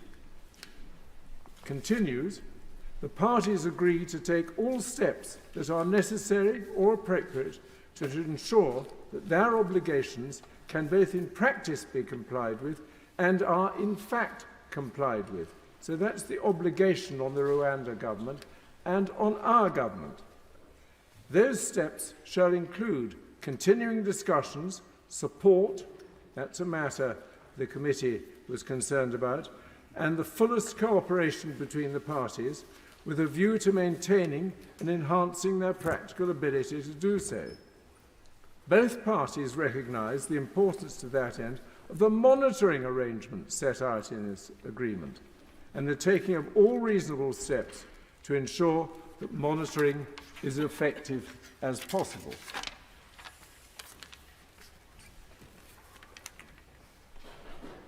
The committee, nonetheless, recommends that the treaty is not ratified, and so have several noble speakers today, until Parliament is satisfied that the protections provided have been fully implemented. But if it is not ratified, there will be no bill that will end the process. The time for advancing these arguments is when we look at the detail of the bill, when we debate it. Are we confident it's right to have a second go? And the report does not itself, I suggest, identify anything objectionable or contrary to principle in the treaty itself. The report's concern is that the treaty obligations imposed may not work, that they may not be adhered to by the Republic of Rwanda when and if the bill is passed and the migrants are sent to that country for processing. And I remind this House that, as an earlier speaker said, the Supreme Court did not doubt the good faith of the government of Rwanda. So the true question today is whether Parliament, when it debates the bill, should have confidence that the aspirations on which it is founded are sound. Will those aspirations contained in the treaty be fulfilled? That is a judgment to be made then for Parliament, and in particular, ultimately, for members of the other place as the elected representatives. The second resolution, therefore, puts the cart before the horse. I have no problem, obviously, with the first motion. The treaty itself, I suggest, is entirely reasonable. It contains clear obligations on both parties. The points made in the report can be given effect to either by amendment to the bill or ultimately by not passing the bill in its current form. I'm not urging at this stage either of those courses, but that is what is open to Parliament. It is in that debate that the proper forum will arise. First, Parliament is entitled to proceed on the basis that Rwanda will now act in accordance with its obligations under Article 10, which bind Rwanda, both in international and its own domestic law, not to remove persons except the United Kingdom. Second, if there is structural failure, even passing imperfections arise in practice, we can be confident that the matter will be taken up in Parliament and that ministers, particularly in the other place, will be given a hard time. They will be pressured to act, and there will be action. The Rwandan government has made clear that it itself sees compliance with international law as paramount, not least, we know, because it wishes to replicate its United Kingdom deal with other countries. In the bill itself, as we have heard, Clause 2 will impose an obligation to treat the Republic of Rwanda as a safe country. That is something this House can debate when the bill comes. It will have the committee's report. If this House is satisfied that the country is unsafe, no doubt it will say so. That may be because, for example, no judges have been appointed. It might be for any number of reasons. But we can address Clause 2 then. But that does not go to the validity or the value of this treaty. So today, I submit respectfully to this House and to those who have drawn up this very careful report, is not the place to oppose ratification, and certainly not for the reasons advanced.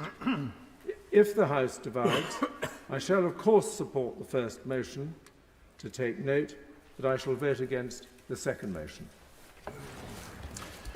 My Lords, the creation of our International Agreements Committee is a rare constitutional highlight of the past 5 years.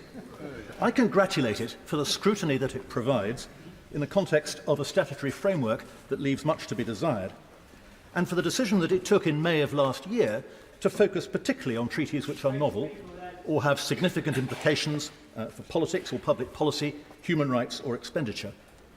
The uk-Rwanda treaty might be thought to qualify on all those grounds. We can be grateful for the committee's thorough and perceptive report and for the opportunity to debate it at a stage where the debate can still be useful. I also congratulate the British and Rwandan governments for putting their MOU into the form of a treaty, as the committee had itself recommended, and for starting to address some of the defects identified by the Supreme Court. However, and without doubting the good faith of either government, it appears that, as the Supreme Court itself anticipated, those defects will not be fully addressed in the short term. The UNHCR, from its position on the ground, spoke last week of the need for, and I quote, sustained long-term efforts, the results of which may only be assessed over time. That chimes with my own experience when reporting some years ago on the analogous policy of deportation with assurances. The object of the policy was to enable non-British terrorist suspects to be deported to their countries of origin, even when, without specific guarantees, those countries could not be considered safe. Guarantees were negotiated by way of treaty, MOU or exchange of letters with 6 countries in the Middle East and North Africa. I travelled to Jordan and Algeria in 2014 to see how they were being implemented on the ground. My conclusion was that, contrary to the views of some lawyers and UN rapporteurs, but consistently with the view of the European Court of Human Rights, such arrangements can, with the right partner, be delivered, at least in the national security context, both effectively and compatibly with international law. Indeed, the Mutual Legal Assistance Treaty with Jordan, negotiated by James Brokenshire and Theresa May, was successful in meeting the conditions laid down by the courts for securing the departure of the dangerous extremist Abu Qatada for trial in Jordan. However, to negotiate, and in particular to implement such an arrangement, particularly a broad-ranging one, requires what my co-author, Professor Clive Walker, and I described as the most laborious care. In the oral evidence that I was invited to give to the committee, I detailed some of the practical obstacles to independent monitoring, even in Jordan, where there was a strong political will to make the arrangements work. I also recalled that when I visited Algeria in 2014, the British Embassy did not know the whereabouts of any of the 9 men whom we had deported there under that policy. Perhaps that is not so surprising when, even in this country, it is possible to lose track of some 5,600 asylum claimants whose claims were withdrawn in the year to September 2023. But it is a concerning precedent when one is looking at the risks in Rwanda, including, of course, the risks of refoulement. The committee has looked at the evidence before it, including, heroically, the almost 600 pages of evidence published by the government on the 11th of January. It is not satisfied. As the Noble Lord Goldsmith has said, it has identified 10 further legal and practical steps that would be required to meet the concerns of the Supreme Court, and which it does not anticipate will be met in the short to medium term. These include such vital elements as the new Rwandan asylum law and the implementation of arrangements for monitoring and judicial consideration. The Noble Lords Purvis of Tweed and Kerr have added to the committee's concerns in their powerful speeches. The committee proposes that ratification should be delayed until Parliament can be properly satisfied that the protections written into the treaty have been fully implemented in practice. The committee has little to say about the treaty's companion piece, the Safety of Rwanda Bill. May I suggest 2 respects in which the bill reinforces the committee's recommendations. First, the bill is due to enter into force on the same day as the Rwanda Treaty, which will itself enter into force immediately on ratification by both parties. Planes could, in other words, be in the air the day after ratification. That does rather demonstrate the dangers, the practical dangers, of ratifying prematurely. Secondly, as the Noble Lord Kerr has said, the existence and terms of the bill confirm the general view that the treaty has not yet rendered Rwanda safe. If the treaty were watertight, it could be defended with confidence in the courts, as was the MLAT with Jordan. Yet the bill goes to considerable lengths to avoid such scrutiny, challenging as it does so the rule of law, the separation of powers between the courts and Parliament, our domestic human rights settlement, our compliance with international law, and the Civil Service Code. If the government were prepared to wait until things are as they need to be on the ground, and if that wait were as short as they claim it is, none of this damage to our constitutional fabric would be necessary. My Lords, in the end, perhaps it is as simple as this. The bill seeks to give the status of law to what it calls the judgment of Parliament that Rwanda is, not will be or could in the longer term become, is a safe country. Our own specialist cross-party committee, the only one in Parliament, has unanimously given us the clearest possible advice that we are in no position to make such a judgment.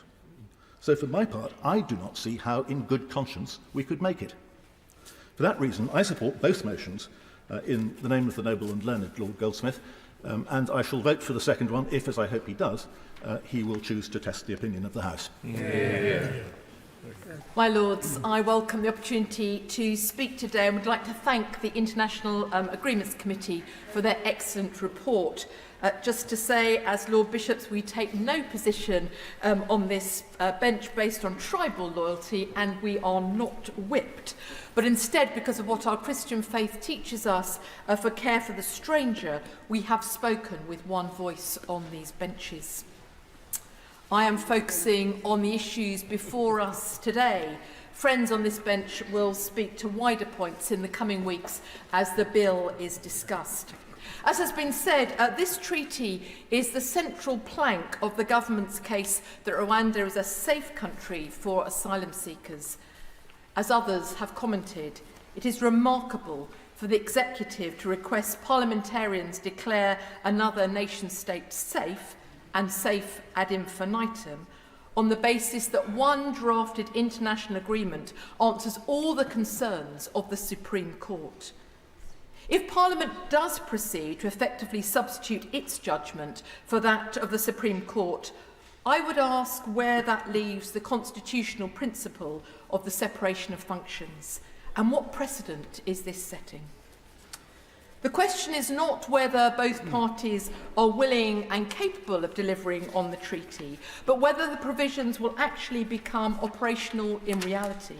Both the committee and the High Court question Rwanda's ability to fulfil its commitments in the short term in light of the evidential deficiencies of the present asylum system in Rwanda, as has already been mentioned. Furthermore, the UNHCR has not observed any systemic changes that will address the court's concern. Future assurances, however sincerely offered, are not on their own a strong enough basis to legislate a country as safe. The role of government is indeed to create law, but it is not to create injustices. Therefore, can I ask the Lord Minister, if the government is so confident the treaty obligations placed on Rwanda will ensure the Rwandan partnership is lawful, why not make this argument again before the judiciary?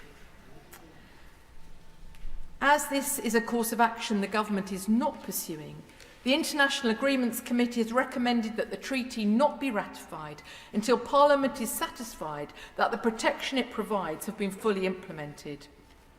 Given that the Home Secretary himself has stated, and I quote, "We will not operationalise this scheme until we are confident that the measures underpinning the treaty have been put in place, otherwise the treaty is not credible," end of quote. Does the government concede this is an eminently sensible proposal which should be given serious consideration?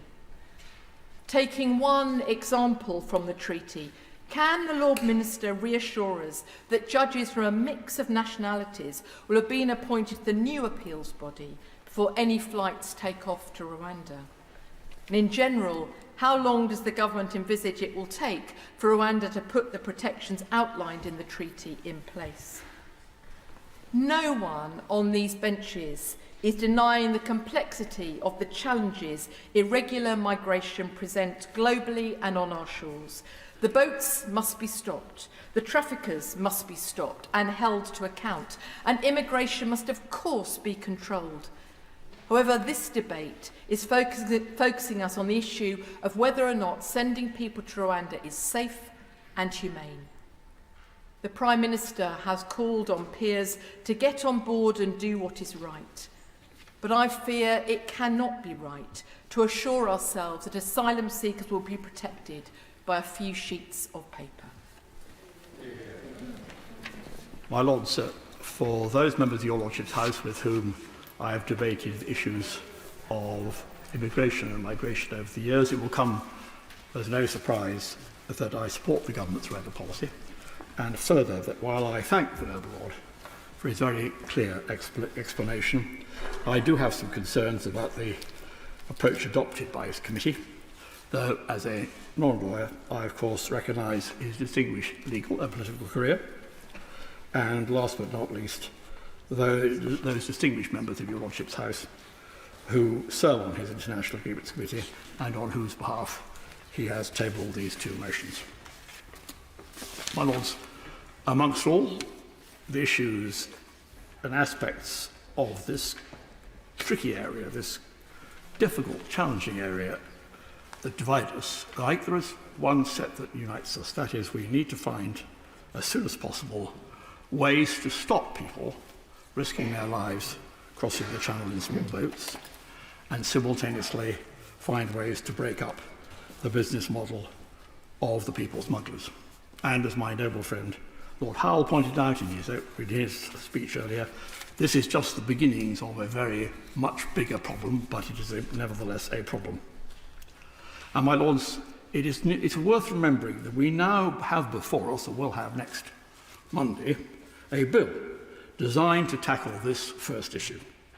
Individual members of your Lordship's House may not like the approach or may argue that it will be effective, but it is a plan, and it is inconceivable the passage of a bill, the Safety of Rwanda bill, would actually cause an increase in the number of people seeking to cross the channel. So while I, of course, absolutely respect the findings of the committee, any delays in implementing the provisions of the bill itself, and my noble friend Lord Sandhurst has pointed out how interlinked this and the bill are, will have real-life consequences away from the cool, calm deliberations of your Lordship's House, with the most likely winners being the people smugglers, and the most likely losers, those desperate, unhappy people hoping to cross the channel. And as we come to decide our voting preferences this afternoon, my Lords, I think we need to bear this carefully in mind.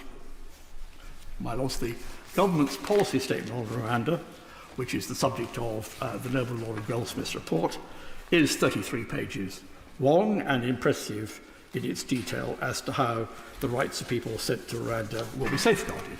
A number of noble lords have pointed out the weaknesses in it, and I stand corrected by that. But what is impressive about the report for me is not so much the detail it goes into, but the number of third-party independent bodies who have rated Rwanda highly or reasonably highly, including the Abraham Index of Government, the World Justice Project on the Rule of Law, the World Bank Group, and the World Economic Forum, the Gender Gap Report, which, by the way, ranks Rwanda higher than the United Kingdom. And I felt it was slightly unreasonable not to have given some weight to those particular third-party witnesses in the findings of the report. Now, much of the debate revolves around the rule of law, which I strongly support. But I would like to end by referring to a different set of laws, the laws of motion, specifically Newton's third law of motion, which states that, and I quote, "For every force in nature, there is an equal and opposite reaction," unquote. My Lords, it may not be attractive to say this, but outside in this country, a large majority of the British people think that the provisions of our asylum system are being stretched to their utmost, and some, no doubt, would argue well beyond. And as Newton's law predicts, the force of the stretching has led to a countervailing reaction, the consequences of which we can see and read about almost every day. And if we are to maintain confidence in our system, it is important to pass or not pass the bill without delay and take the consequences at the next election. I thank noble Lord Goldsmith and his committee for their report. It contains some important points, but I do urge the House to consider carefully the political consequences of our being unwise in the way we delay the bill itself with this particular provision. My Lords, I refer to the Register of Interests for support from RAMP. We are indebted to the International Agreements Committee for their carefully argued report, which, as we've heard, makes a clear recommendation to your Lordship's House. Having read much of the evidence to the committee and other expert commentaries, including from the Law Society, I am satisfied that this recommendation is well based. The consensus among them is that despite improvements in the treaty compared with the original Memorandum of Understanding, the treaty cannot of itself guarantee that the concerns raised by the Supreme Court will be met, and they are unlikely to be so in the short to medium term, as the committee concludes. The kind of improvements sought by the Supreme Court to make it safe will take time. To quote just from the updated analysis provided by the UNHCR, referred to by my noble and learned friend, even with the injection of additional resources and sustained capacity development efforts, the transfer of an unspecified number of asylum seekers from the UK to Rwanda will inevitably place additional pressure on a nascent and already overstretched system for receiving and adjudicating individual asylum claims. This is a system which, according to the government's own supporting evidence, has considered only 421 cases in the past 5 years, rejecting 3/4 of them, despite many of the asylum seekers coming from countries such as Afghanistan and Syria, which have high acceptance rates in the UK, as we've already heard. The UNHCR states that as of January 2024, it has not observed changes in the practice of asylum adjudication that would overcome the concerns set out in its original analysis and evidence to the Supreme Court. It therefore continues to have concerns that asylum seekers transferred to Rwanda would not have access to fair and efficient procedures for the determination of refugee status. And based on its own extensive experience of capacity building, which emphasises system thinking, it warns of the limitations of training without the necessary legal framework and implementation capacity. Drawing on the evidence it received, the committee underlines the weaknesses of the commitments on training and monitoring, welcome as they might be. And it reminds us of the Supreme Court's point that however good the monitoring proves to be, it does not help those it identifies as having been turned down wrongly. Quoting the Joint Council on the Welfare of Immigrants, it would be far too late for the individuals whose lives would already be irreparably and irreversibly harmed. At the heart of the UNHCR's concerns is the belief that despite all the treaty's claims, it, like the bill, is not compatible with international refugee law. The JCHR observes that, to quote, the Supreme Court decision relied on evidence that Rwanda had previously failed to comply with international human rights treaties. It is hard to see how turning an agreement into a treaty can answer serious underlying concerns about Rwanda's compliance with its international obligations. My Lords, those concerns are hardly assuaged by the recent revelation already referred to that 6 people from Rwanda have been granted asylum in the UK since the original agreement was signed in April 22. According to the I newspaper, at least one of these decisions was based on sexual orientation. Given Rwanda's worrying record on LGBTQI+ people, outlined in the Public Law Project's evidence to the committee, there is very real concern among groups such as Rainbow Migration, the British Red Cross, Voices Network, about the implications of the treaty and the bill for LGBTQI+ people seeking asylum in the UK who could be sent to Rwanda. My Lords, the treaty is full of assurances about both countries' commitment to their international obligations with regard to refugees. Survivors of the illegal migration bill's proceedings might recall that our concerns, based on the UNHCR's unequivocal analysis that and the earlier Nationality and Borders Bill did not comply with the Refugee Convention, were dismissed as simply one interpretation of that convention's requirements. So in true Humpty Dumpty fashion, there is nothing to stop the government asserting that these obligations are met under this treaty and the accompanying bill when the experts say they are not. Because for the government, words mean what they say they mean. Apparently, according to the Foreign Secretary, as we've heard, this represents out-of-the-box thinking. But I think legitimate asylum seekers, who the government wrongly calls and treats as illegals, would be safer if thinking remained within the box of the official UN statement of these obligations.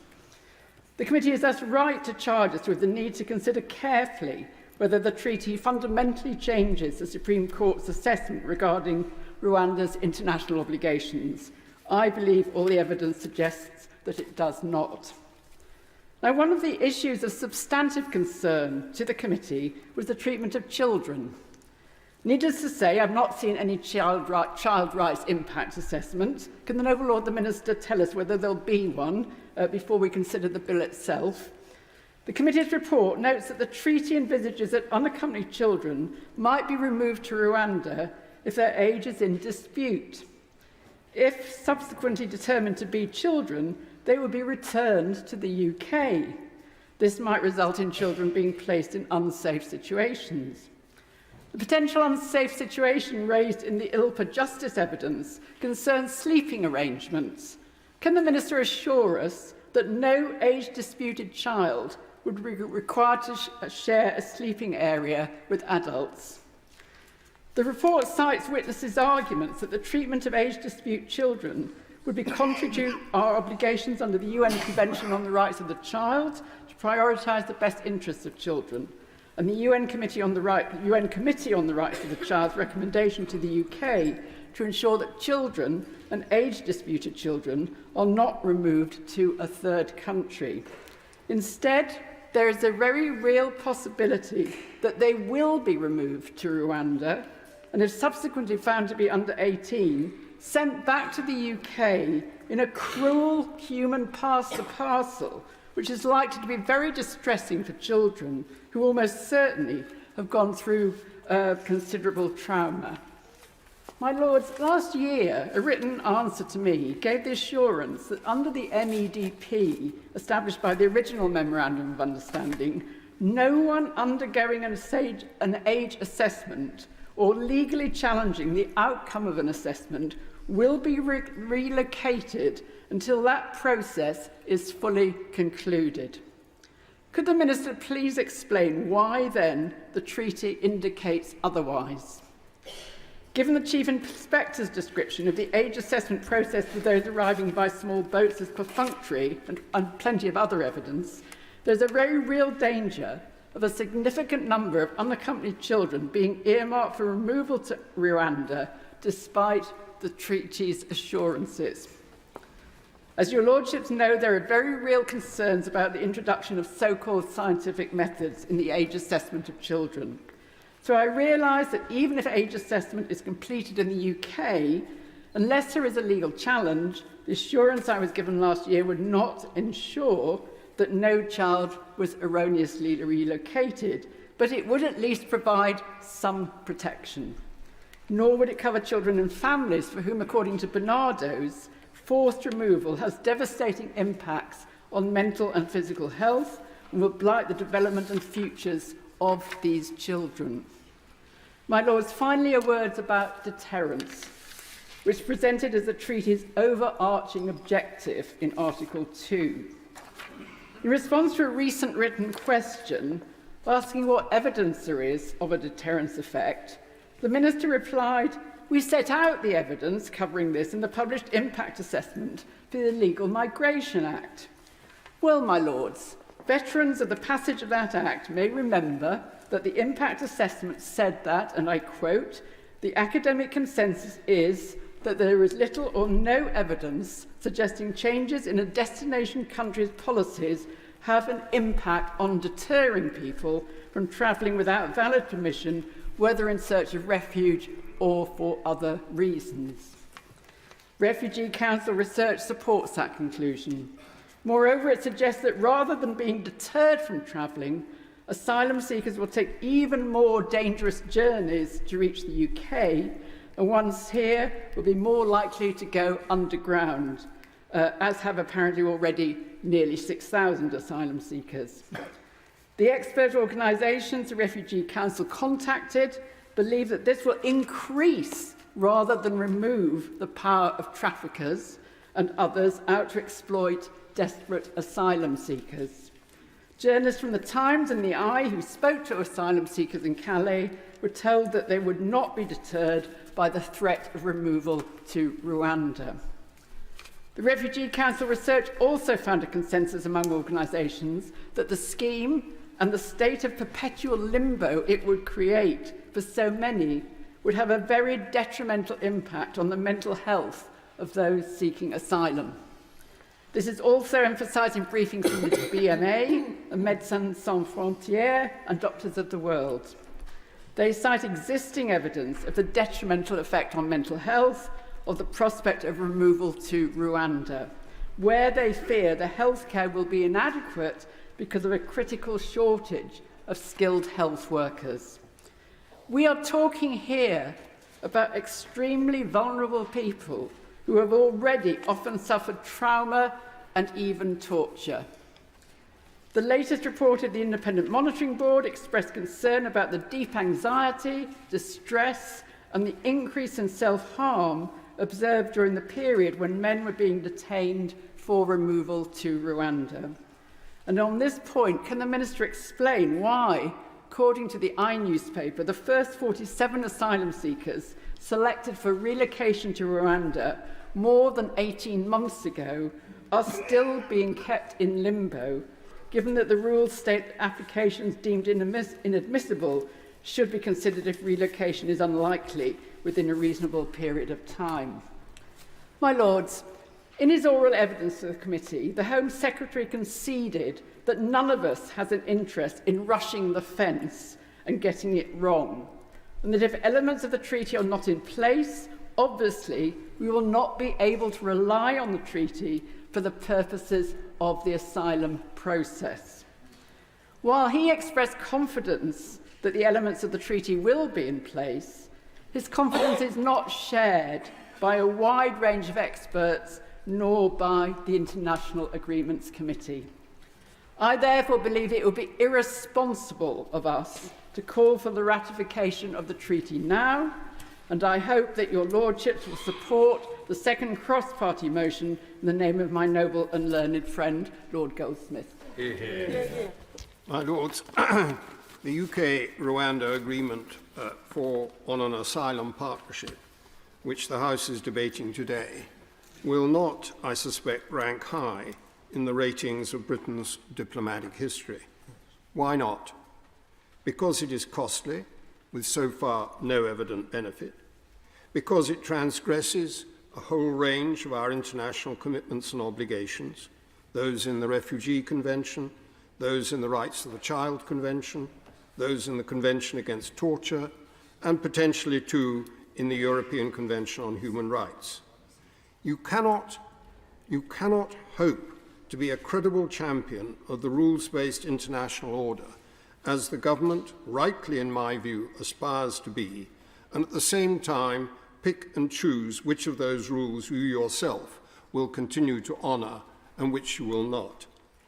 Because, also, I would add, because it upends our constitutional order separating the powers of the legislature, the executive and the judiciary by setting aside the Supreme Court's ruling that Rwanda is not a safe country to which to send refugees.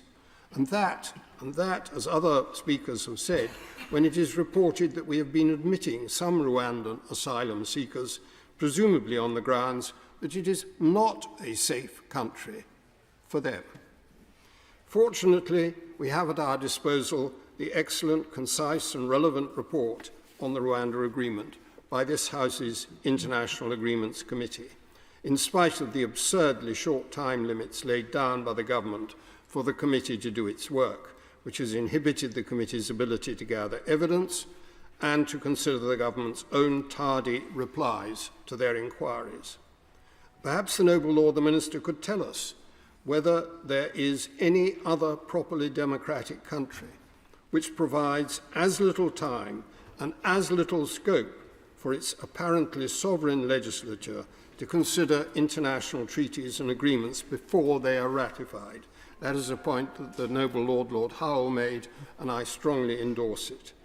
And if there is no such country that has as short a timescale and as little scope as we do, then surely it is essential that the government in future provides more time and more scope. But the problems with this agreement don't stop there.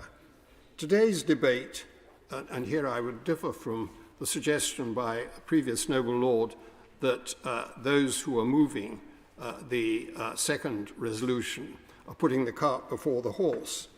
I would suggest that today's debate puts the cart quite firmly, quite squarely before the horse, because this is the last pre-ratification parliamentary process on this agreement.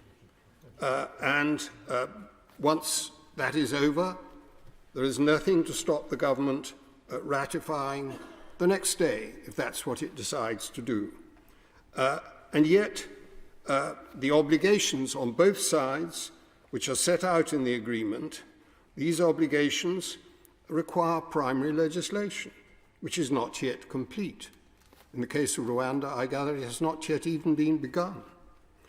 And in the case of Rwanda, it requires putting in hand and carrying out a whole range of remedial training and institutional changes needed if the problems identified by our own Supreme Court, which rendered Rwanda an unsafe country to which to send asylum seekers, are to be remedied. These are extremely serious lacunas, without the filling of which there can be no certainty that Rwanda has indeed become a safe place to which asylum seekers can be sent. Indeed, it must surely be doubtful whether, until the government are sure these lacunas have been remedied, it is even legal for our authorities to compel asylum seekers, however they may have arrived here, to go to Rwanda. And perhaps the noble Lord the Minister would comment on that last point. The committee's report sets out 10 steps which it believes will need to have been completed before the problems identified by the Supreme Court are remedied. Could the noble Lord the Minister be so kind as to tell the House whether the government concurs with that analysis and concurs with that list? And if so, what plan and what timetable exists for them to be implemented? And whether the government accepts that that process needs to have been, I quote, put in place and embedded, those are the committee's words, before any process of ratification is completed. The answers the noble Lord the Minister gives to these questions will clearly affect the conclusion to be reached by this House at the end of this debate. In the committee's view, which I find compelling, there would then need to be a further debate before the UK proceeds to ratification. That must surely be the right way to proceed in the present circumstances and will, I hope, be the conclusion we reach today. If not, it will make a mockery of the sovereignty of Parliament, which the government frequently calls upon us and the courts to recognise and to respect.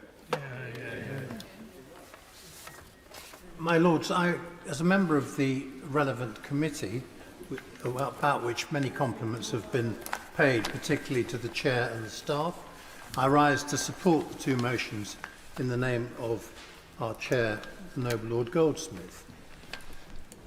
I'd like, first of all, to make a point that I'm not sure anyone has made, which is the dilemma which the government is faced by this.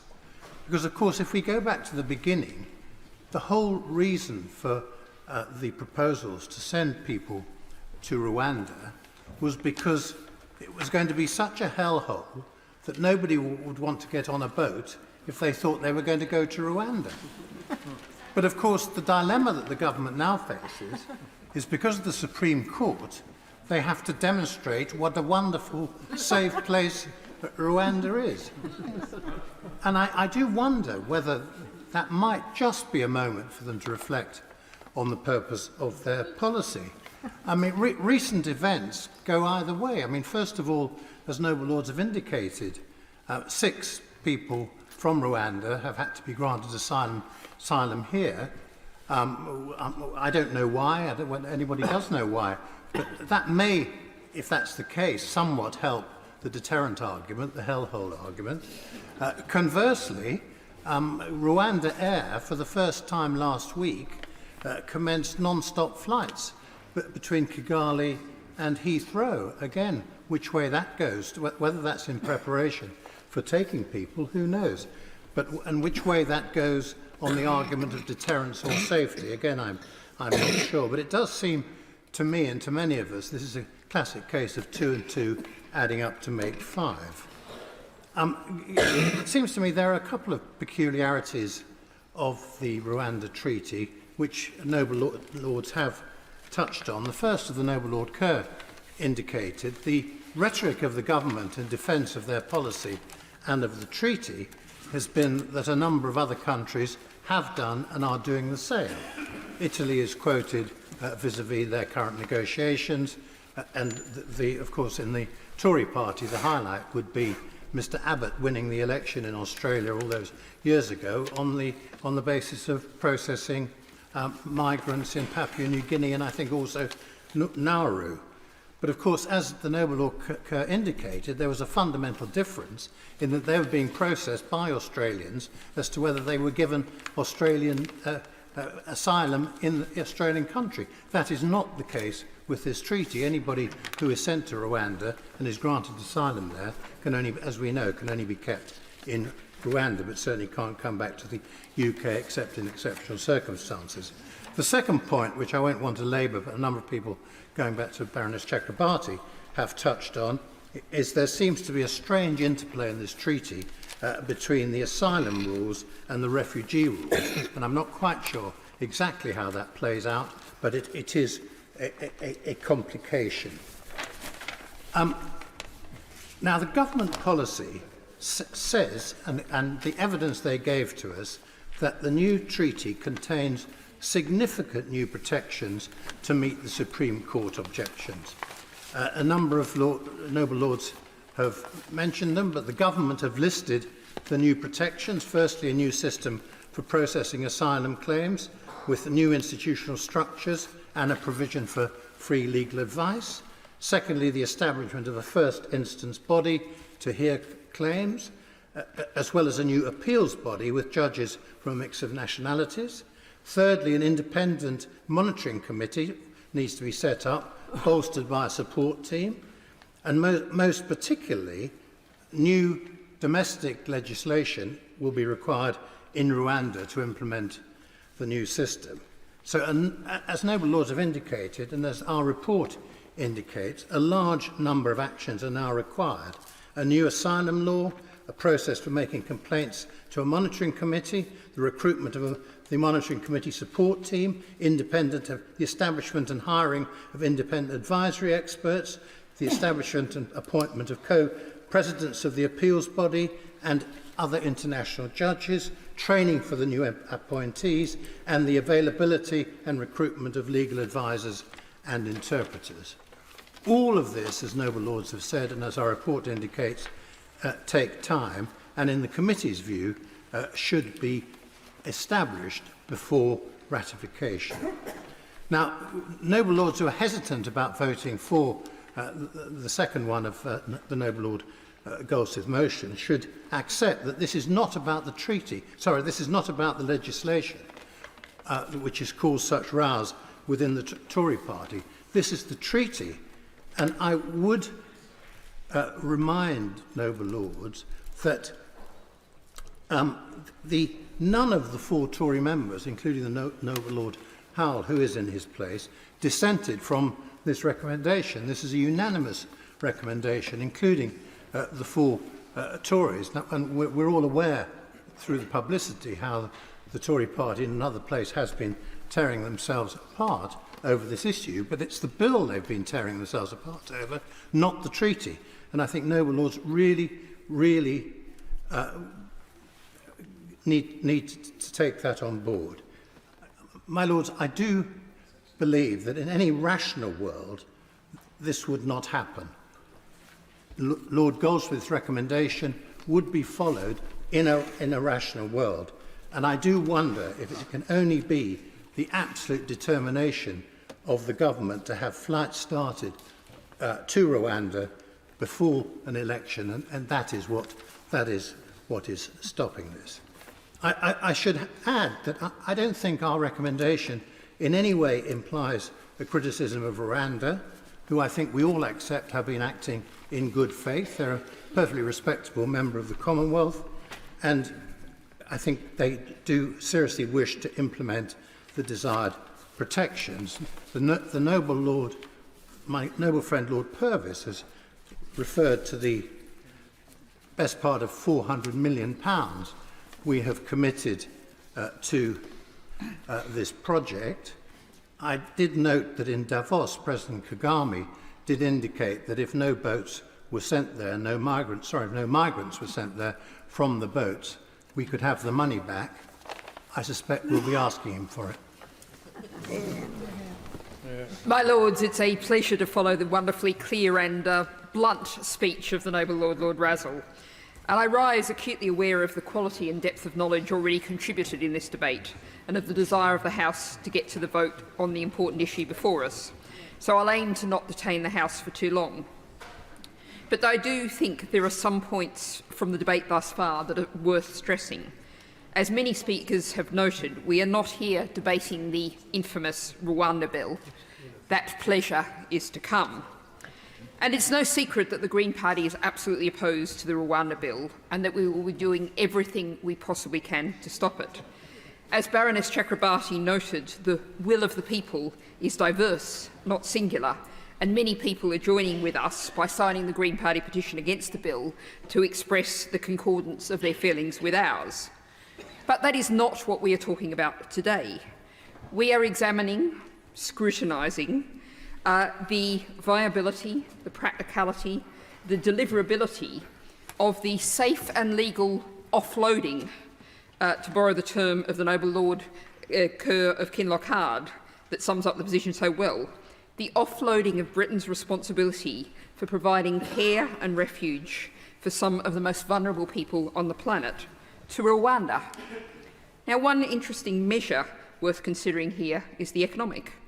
Rwanda has an annual GDP of $1,000 per person.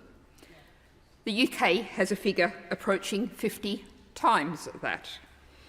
Yet we are, with significant financial payments admittedly, transferring permanently the responsibility for these refugees to Rwanda.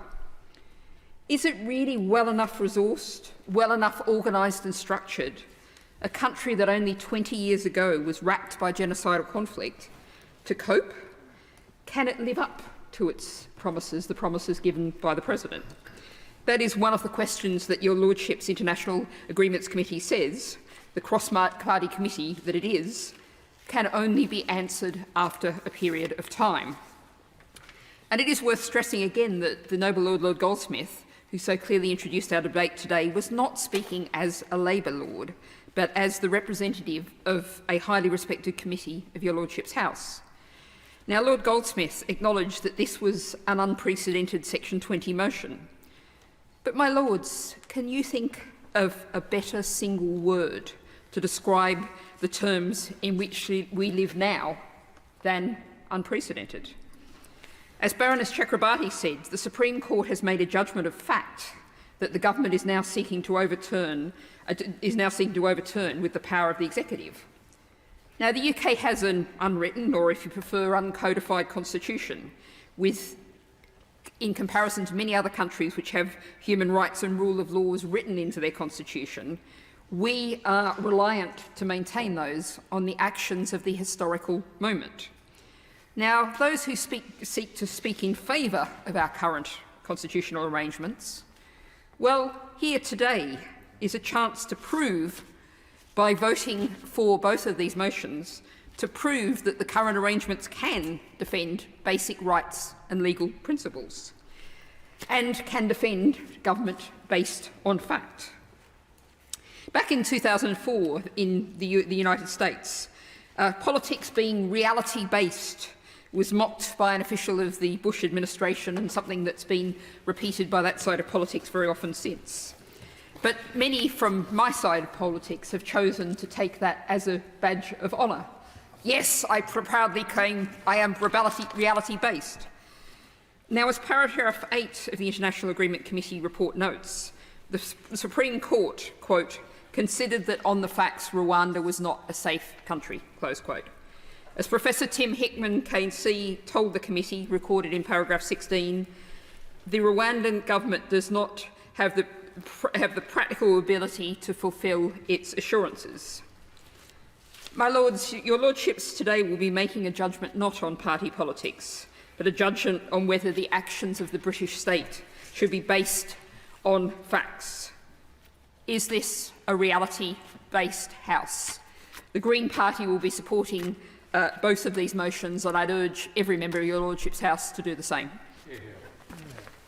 My Lords, the whole House is greatly in the debt of the noble and learned Lord Goldsmith, for giving us the opportunity today to debate the Rwanda Agreement, to consider the nature of our international obligations, and to make the judgment that the noble Baroness Lady Bennet just referred to on whether Rwanda is a safe place in which we are able to send asylum seekers to.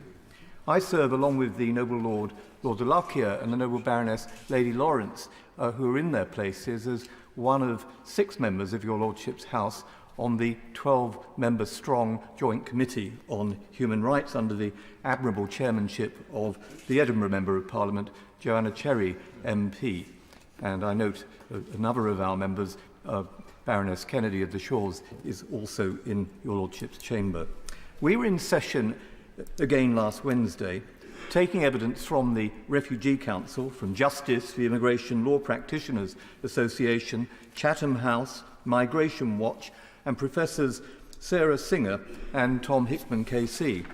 Among others, on Wednesday of this week, we'll hear from Lord Sumption and indeed from the noble Lord Sandhurst KC, who spoke earlier in our debate. My Lords, it's the job of Parliament to hear different views and to carefully assess the arguments. And too often, as my noble friend Lord Hannay has indicated earlier, we put the cart before the horse. We don't do it. It isn't good governance. And too often we pass legislation in haste and we repent at leisure. And this treaty before us, but also the bill that will come, and also the one that we have already considered in 2023, the Illegal Migration Act, are all examples of that. In the 5,000-word report that the JCHR produced on that act, we said this bill breaches a number of the UK's international human rights obligations and risks breaching others. We went on to say that this gives us considerable cause for concern. And we said the government is rightly concerned about the loss of life in the Channel, and so are we, echoing the point that the noble Lord Howell of Guildford, of course, made trenchantly in his speech. The loss of life and the scale of the migration crisis is such that politicians of all persuasions must respond to the widespread concern and anger at the failure to tackle the crisis, both here and in other jurisdictions. But it doesn't do the process any good when we are seen to stampede things through both houses. And, my Lords, I would simply note that when the Joint Committee asked the then Home Secretary, Suella Braverman, to appear before us to justify the measures that were in the previous bill, she declined to do so. I do not believe that is the way that Parliament should be treated. I don't think it does anything for public confidence in our processes. The government rightly insists that the criminal mafia-like gangs who make their fortunes by preying on the desperation and misery of the vulnerable must be hunted down and jailed, and I agree. And I also commend and agree with the government that they've achieved a great deal in their bilateral agreement with Albania and the progress made towards a pan-European initiative at the European Political Community Summit of 47 European leaders in Grenada last October. But, my Lord, perhaps the Minister will tell us, is it really the case that the EPC will not meet again until June? My Lords, this requires urgent international strategy and urgent decisions. Our Joint Committee on Human Rights report was insistent that the global crisis of displacement, and the UNHCR now puts that number at 110 million people, meant that, and I quote from our report, given the sheer scale of this global crisis, it cannot be solved by one country alone. And recall, my Lords, that 8 out of 10 refugees, many millions, end up in neighbouring countries, not in the United Kingdom, So there are plenty of other countries who need to join an international alliance and promote an international strategy.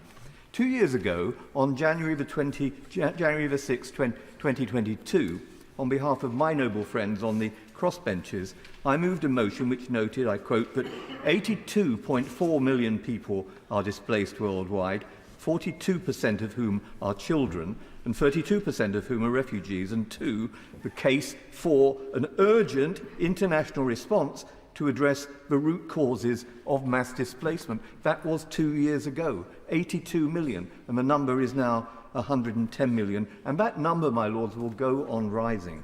Unless we tackle the fundamental reasons for displacement, the tsunami of desperate people will continue to be washed up on Europe's shores and indeed its seabeds.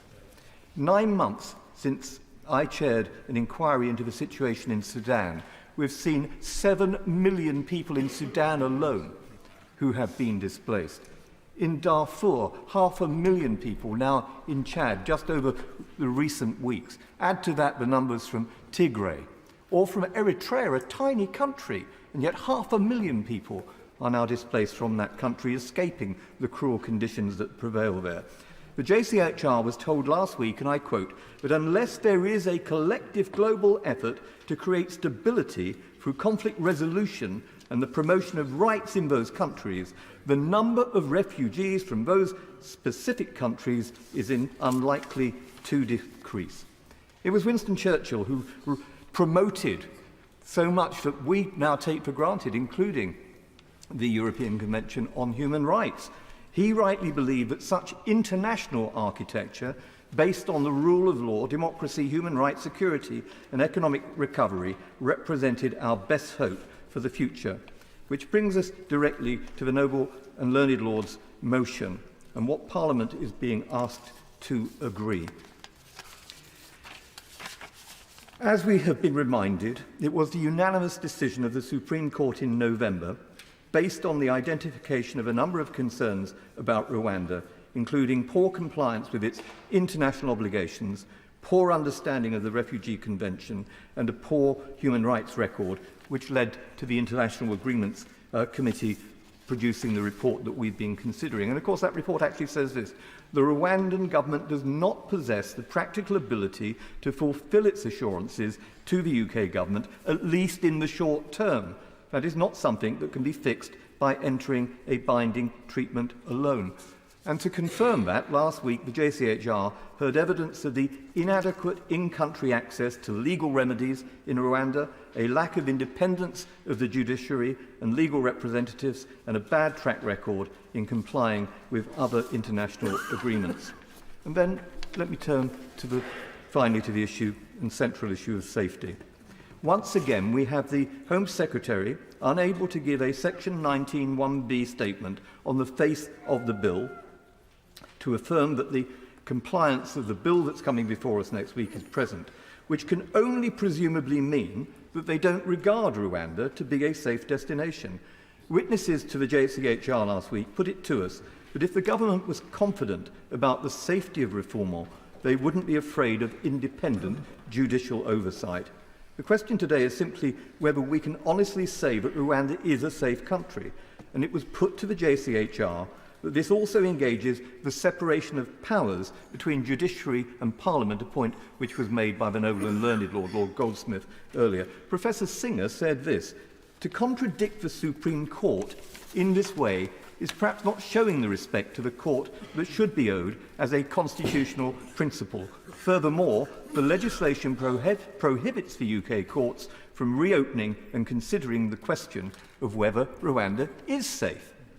The JCHR was left in no doubt that if this bill is rushed through the courts, will once again be asked to decide whether Rwanda is safe and whether circumstances have changed. And guess what? If the verdict is that Rwanda is still not safe, the law will have to be changed yet again. And meanwhile, the government of Rwanda itself has said they wouldn't want, as the noble Lord Razzle reminded us, they wouldn't want to implement a scheme said to be contrary to international law. In considering the issue of safety, the House will want to take into account the new analysis of the UNHCR published last week, in which it once again insisted that Rwanda is not a safe country, a point which was made by the Noble Baroness Lady Lister. That says this. It includes the following. As of January 2024, UNHCR has not observed changes in the practice of asylum adjudication that would overcome the concerns set out in its 2022 analysis and in the detailed evidence presented to the Supreme Court. At a minimum, my lords, the government needs to tell us what has changed on the ground in Rwanda since the Supreme Court decision. What evidence does it have, for instance, in regard to political oppression or to LGBT people? What examination has the government made of the reasons why Burundi has closed its borders with Rwanda and that country's links, Rwanda's links with the M23 militias in the eastern DRC? What analysis has been made of that? And what is its response to the 2023 Human Rights Watch report that commentators, journalists, opposition activists and others speaking out on current affairs and criticising public policies in Rwanda continue to face abusive prosecutions, enforced disappearances and have at times died under unexplained circumstances? Now, like others, my lords, I visited Rwanda, in my case in the aftermath of the genocide, and saw terrible mass graves.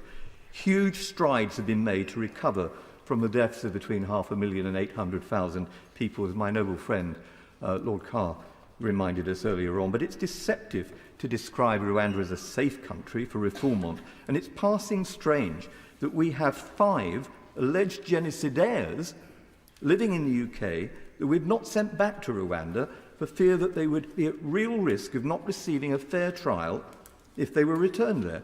The primary issue in those extradition proceedings was whether they are at real risk of a flagrant denial of justice if returned to Rwanda. They expressed fears that they would be tortured and executed. When the cases came back in 2015 and 17 to the courts, this is what Lord Justice Irwin and Mr Justice Foskett said in their comment. Our concerns focus on the political pressures on the judicial system, the independence of the judges, the difficulties and fears of witnesses, and particularly the capacity of defendants of allegations of genocide to obtain and present evidence and be adequately represented in their defence. My lords, we should think very carefully before stampeding through treaties, agreements, or indeed next week new legislation. I don't believe that public concerns about migration will be assuaged by offloading, as my noble friend Lord Carr said earlier on, offloading our responsibility. It would clearly allay many public concerns if we were more efficient in dealing with applications, more swiftly and sorting out the genuine from the false. But instead of this, we're told we must make a Faustian pact and trade our commitment to international law and the safety of asylum seekers in return for measures that even their supporters say will not work. For all those reasons, my lord, I will vote for both of the motions that the noble and learned Lord has placed before the House tonight, and I hope the rest of the House will too. My Lords, I'm reminded of a saying of John Major's, if in a hole, stop digging. I will be supporting the government tonight. I'm not sure that this is the solution to the problem that we have before us. There's a big contradiction, isn't there? We hear about vulnerable immigrants in Calais, but we also hear about migrants who've spent thousands of dollars to get there. Now, the prospect of a trip to Rwanda is not going to put them off from getting a boat across the channel. So let's regard that as a starter. Secondly, let's look at what is Rwanda actually up to. They're very anxious to get into the Commonwealth, virtually the only Commonwealth country that we haven't managed to colonise, but we let them in. Now, I see the Rwanda business as being rather like putting old people into private equity homes. You know, Rwanda has spotted that there might be an opportunity for making quite a bit of money out of the West, and in particular out of the United Kingdom, and so they've signed up to this. But we can well ask, are they a safe country? Is anywhere in Africa particularly safe? I can't think of any country in Africa that I would wish to go and live in. But maybe it is safe, we don't know. But that is not the case. The fact of the matter is that even if it's declared safe, we're going to get, what, 200-300 people there out of thousands who are coming to Britain? So I think we need to look at this more widely, as one or two noble lords have mentioned. We need to realise that the whole international migration system has got out of hand. It's not a case of whether or not people are any more vulnerable. It's a case of the fact that in modern technology, they can look at their iPads and work out that this would be a much better place to live than where many of them are at the moment.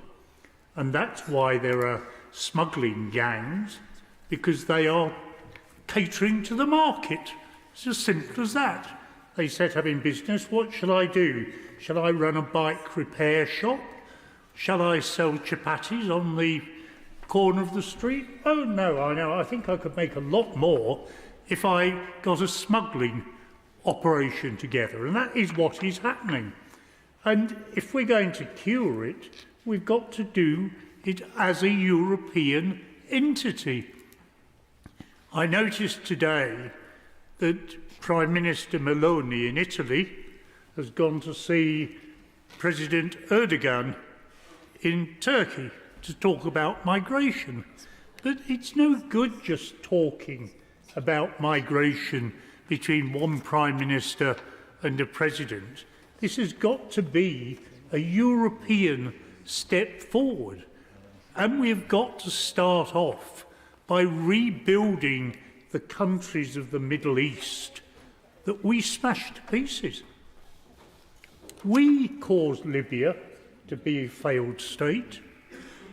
We were the people who went into Iraq on very, very dubious circumstances. We were the people who I was assured by the Foreign Secretary, but about 8, we had to get rid of Bashir al-Assad. Even though he was running a country, it was certainly authoritarian, but it was pretty peaceful, you know. And what do? We bombed it to bits. So the first thing we have to do is get prosperity back, and the second thing is to get agreements at a European level on a much wider basis. That is the solution. I have read the report. I think it's a very good report. I'm not going to vote for it because I'm going to support the government in its attempts, which probably won't work, to deal with this problem. But what I will say is this, that we have to decide, do we wish these efforts well or do we wish them ill? We seldom talk about the famed people of Britain, but I can tell you, in Cambridge, where I live, there is no big queue of people saying, oh, can we have a few more boats? Can we have an asylum centre in Cambridge? It's just not there. So come to terms with reality. These are my final words. In a democracy, the difference between this and another system is that in a democracy, the people vote and they're entitled to have their votes translated into action. There is absolutely no doubt in my mind that the people want illegal migration to stop. The job of the government is to do that. I thank the noble Lord Goldsmith, for moving these two motions to allow your Lordship's House to consider the Rwanda Treaty before we have to consider the Rwanda Bill. The treaty and the bill, as noble lords have said, is consequential on the Supreme Court judgment that Rwanda cannot be assumed to be a safe place. My lords, this is, as the noble Lord Goldsmith indicated, an exceptional report. Its findings are very grave indeed. And my lords, next week we will be asked in the Rwanda Bill to accept that Rwanda is a safe place, despite the fact that the evidence does not exist, as the noble Lord Alton just graphically illustrated. And the Home Secretary has said that on the face of this bill, he's unable to make the statement that the bill is compliant with the Human Rights Act. That in itself should cause your Lordship's alarm. We have obligations, not only under the Human Rights Act, but also under international legal instruments. And this isn't the first occasion on which this government has produced legislation which is not compatible with our international and domestic legal obligations. I think of the Legacy Act, currently being challenged in the High Court in Northern Ireland. Actions such as the introduction of the Rwanda Bill proposed by the government, which relies on a treaty which it has only just signed and which provides for a very complex structure of mechanisms to make it work at all, which will require identification of personnel, accommodation, IT systems, training, new asylum law, and many other processes, none of which exist at the present time. The introduction of a bill like this does further grave damage to the United Kingdom's international reputation. What is so stark on reading the report of the International Agreements Committee is the manifest lack of ability, capacity and preparedness to make the provisions of the treaty operational in the near future, in addition to its other deficiencies. My Lords, that there is a problem of uncontrolled, unlawful migration cannot be denied.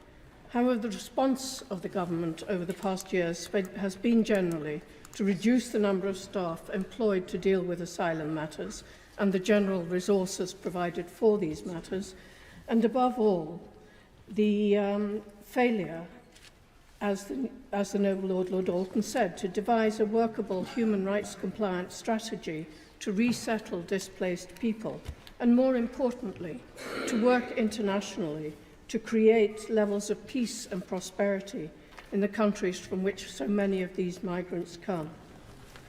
Yet, my Lords, we granted over 500,000 asylum applications this year. That's 70% of the total number of applications.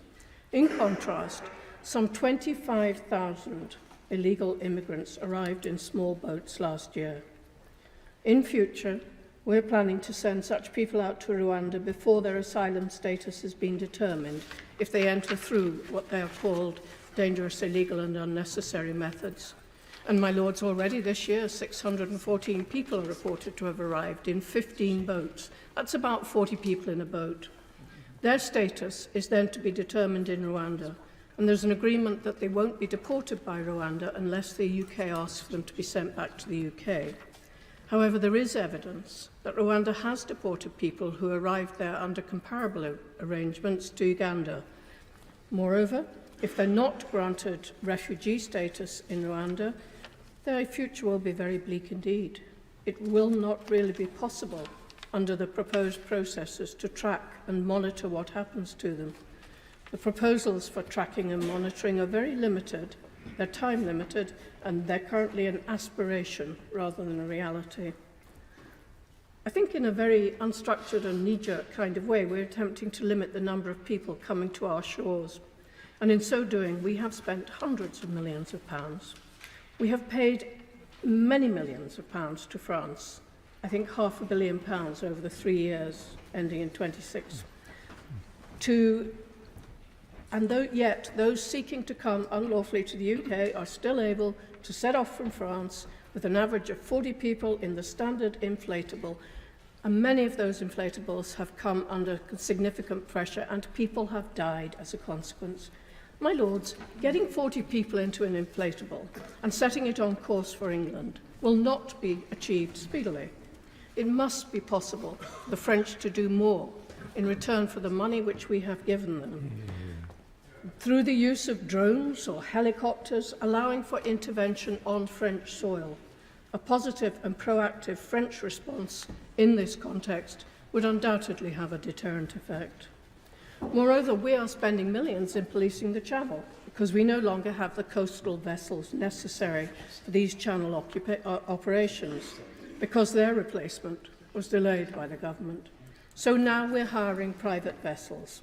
to do the work at a cost of £36 million in a year. Work to replace these vessels will not start for another 2 years and is not expected to be completed before 2028. So we're going to spend another £200 million picking people out of the Channel.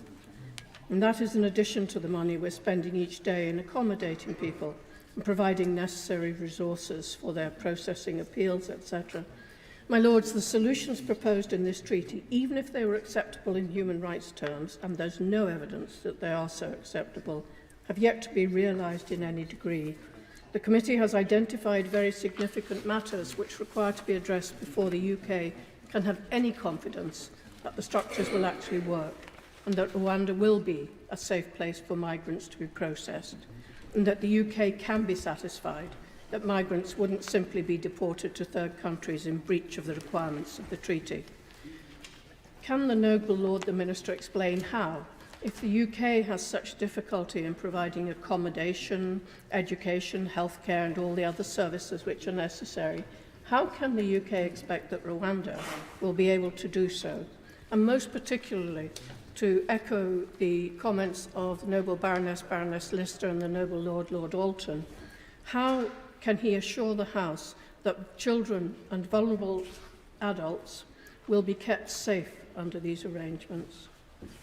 My Lords, the committee has said the government has presented the Rwanda Treaty to Parliament as an answer to the Supreme Court judgment and has asked Parliament on the basis of the treaty to declare that Rwanda is a safe country.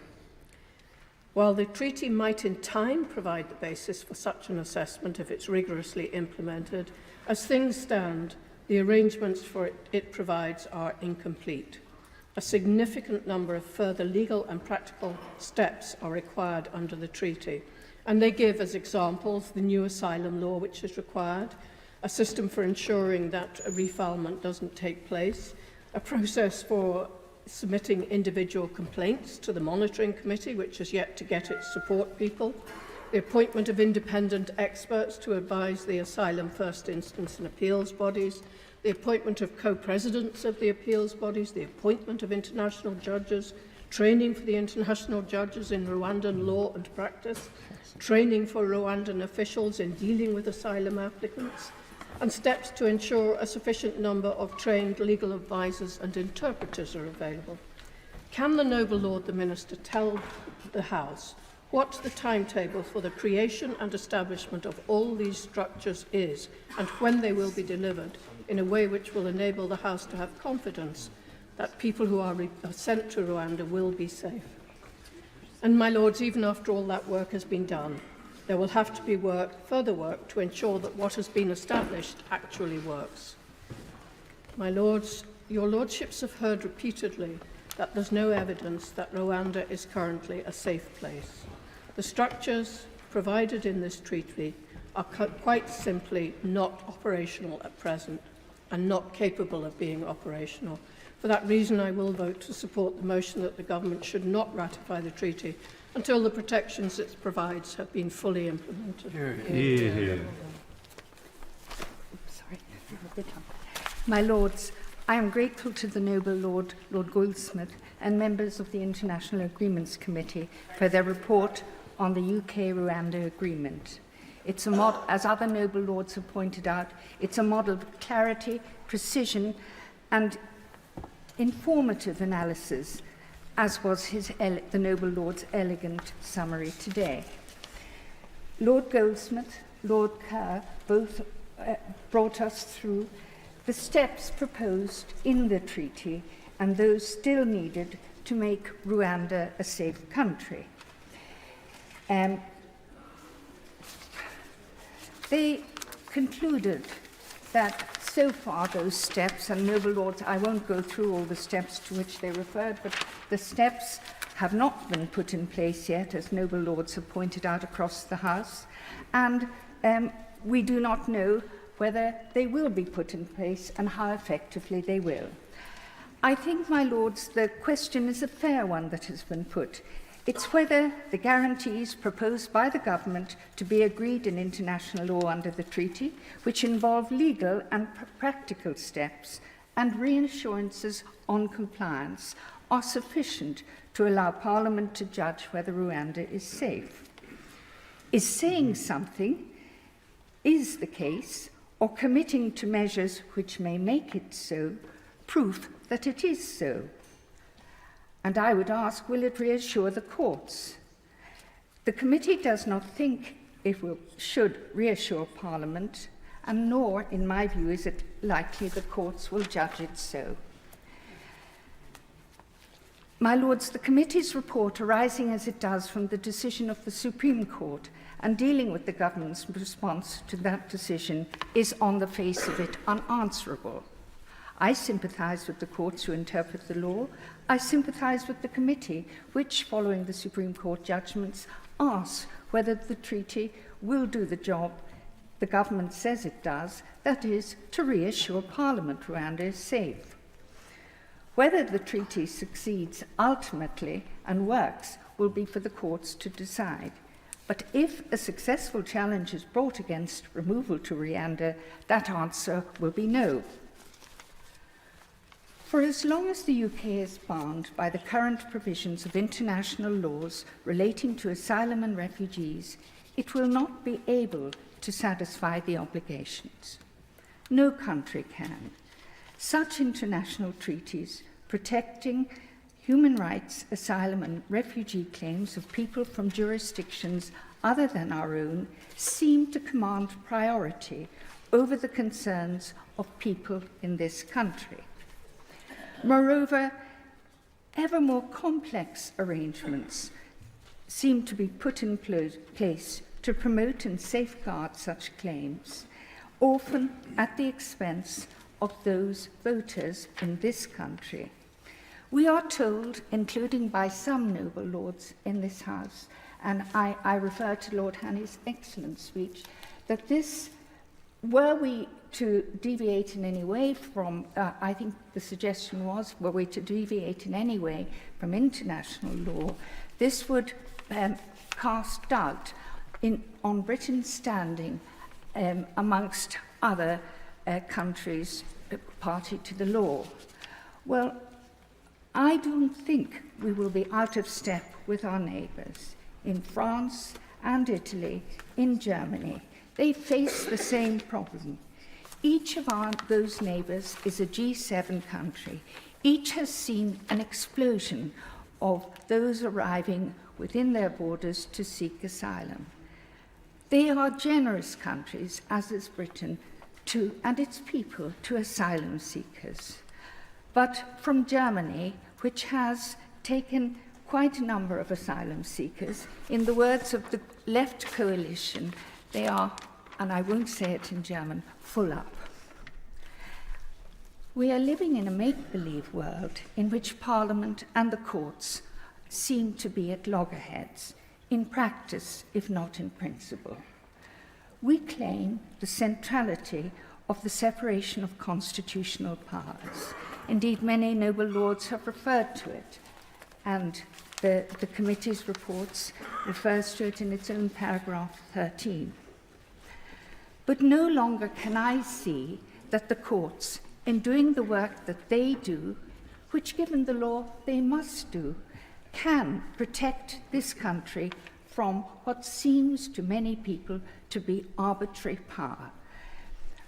For whether we like it or not, international laws made, changed, interpreted, and imposed, even if under a treaty to which we are a signatory, the consequences of which the majority of people have continued to make clear democratically through the ballot box and through opinion polling they do not want, are arbitrary and should not be retained. I suspect many lords will warn the government against proceeding with the Rwanda bill linked to this treaty, and some will support Lord Goldsmith's second motion. I will certainly support the first, but not the second. If it does the trick to reassure first Parliament, and indeed ultimately the courts, well and good. but given the exceptional ability, ingenuity and inventiveness of those engaged in advising asylum claimants, it will not be long before a successful challenge is brought. Can my noble friend, the Minister, ask the Government to prepare and publish the necessary measures to prepare for that eventuality to seal the challenge? For whether we like it or not, and whether the Government likes it or not, we are seeing a constitutional crisis in the making, one in which the will of people, through their MPs, to have a say in the laws under which they are governed, the kind of country they live in, the taxes they pay, the opportunities they have, that will is flouted because their parliament is powerless. The constitutional protection of the courts, the traditional role of the courts to protect freedoms, appears to them to have been turned on its head. Given its international obligations, the UK cannot control who comes in and who goes out, for that depends not on Parliament or the will of the people, but on what seems to them to be distant law made for a far-off time, for a different world. My Lords, this is a significant debate, and it includes a very serious motion, the first of its kind, as we've heard, and it is absolutely right that it is in front of us today. I'm still on the committee, but at the time I was chair of the International Agreements Committee, the agreement with Rwanda was merely a memorandum of understanding, not a treaty. And we were rightly critical of that motion, of that method, exactly because it bypassed the Cragg Act and therefore did not have to be approved by, or indeed even debated by, Parliament. As we've heard, the 2010 Act specifically gives this House the right, I would say the duty, to recommend against the ratification of a treaty if it judges that that is appropriate, albeit the actual decision, quite rightly, rests with the elected House. But it is part of our role to make recommendations both to government and to the Commons.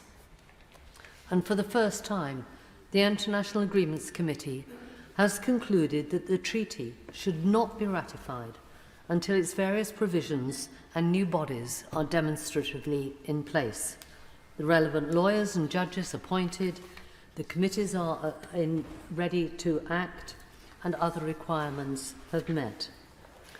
And I would say to the noble Lord, Lord Sandhurst, yes, the wording in the treaty, its aspirations may well be sufficient to satisfy the Supreme Court and its concerns. But we need to see those words become reality before the treaty is ratified. As Lord Anderson says, ratification now, before implementation of the safeguards, could mean planes next day, before the safeguards are in place, and before the Supreme Court, if it was allowed to opine, which it will not be because of the clause, if it was allowed to opine, before the Supreme Court could say, yes, that is now a safe destination. Parliament needs to ratify and to agree to ratify the treaty before it becomes operational, as indeed must Rwanda itself.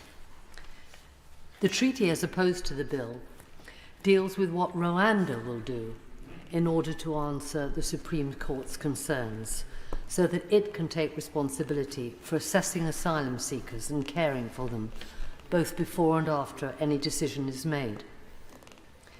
There are many who have argued and will argue that under international law, the UK should never hand over responsibility for those who seek asylum here. Because, as we've heard, it's not simply to process them, but if they're judged eligible, to award them asylum in Rwanda rather than in the UK.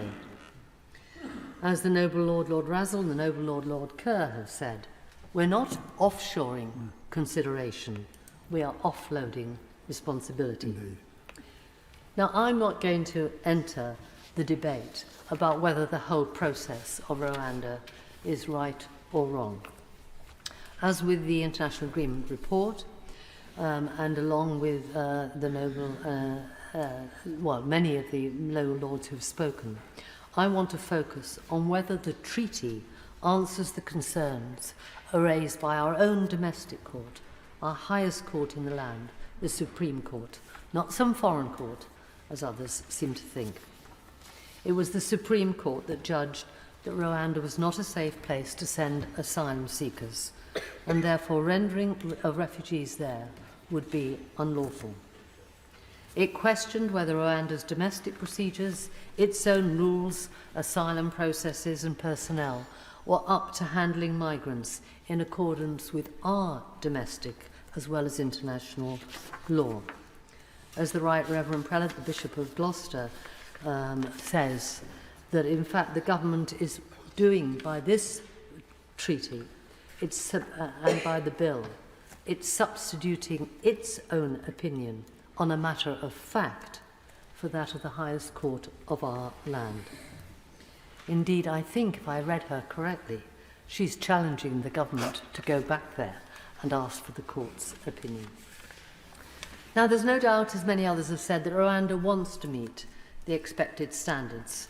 And in the treaty, it has undertaken to provide the law, the skills, the training, the monitoring, and so forth that we would expect. And I do not doubt their bona fides in this regard. But surely our government and Parliament needs assurances that all those protections and provisions are actually in place before we ratify a treaty. A treaty by which people landing on our shores after difficult, trying, dangerous journeys, and as Baroness Lister says, possibly trauma in their home country, can be sent 4,000 miles away to a continent they may not know, and in the process lose all rights to claim asylum in the UK. The International Agreements Committee has not said the treaty should never be ratified. It has judged that the treaty should not be ratified until Parliament is satisfied that the protections it provides have been fully implemented by Rwanda and the safeguards which many noble lords have enumerated are actually in place. And we use the word Parliament. It is essential that the Commons should be able to decide whether the treaty should be ratified. I agree again now with the noble Lord Sandhurst. It is a matter for them. But for them to be able to take that decision, government has to provide time in the Commons for a debate and a vote. And the Commons' own Home Affairs Committee has argued for that, so that the elected House can record its view as to whether the treaty should be ratified at this point. It seems particularly inappropriate, given that the 2010 Act specifically allows for a Commons vote, that the government is not obliged to provide time for this in the Commons. Our usual channels are rather more facilitating. Indeed, the government will be entitled to ratify the treaty once it's been laid for 21 days, i.e. on the 31st of January. Now, I wasn't here in 2010, but some of the noble lords here today were. And I'm absolutely certain that when that 2010 Act went through, allowing for the House of Commons to take a view on ratification, it never envisaged that that was a theoretical right and would depend on the government giving time in the Commons for such a vote. It was in the wash-up, so I assume there was a bit of oversight at that moment. So the 2010 Act is not fit for purpose, and today, in fact, is the first test of one of its clauses, allowing us to at least give our opinion on the matter. But it remains the case that the Commons can anyway only defer, not decline ratification, and that would only be for 21 days. We are not talking about this being for months on end.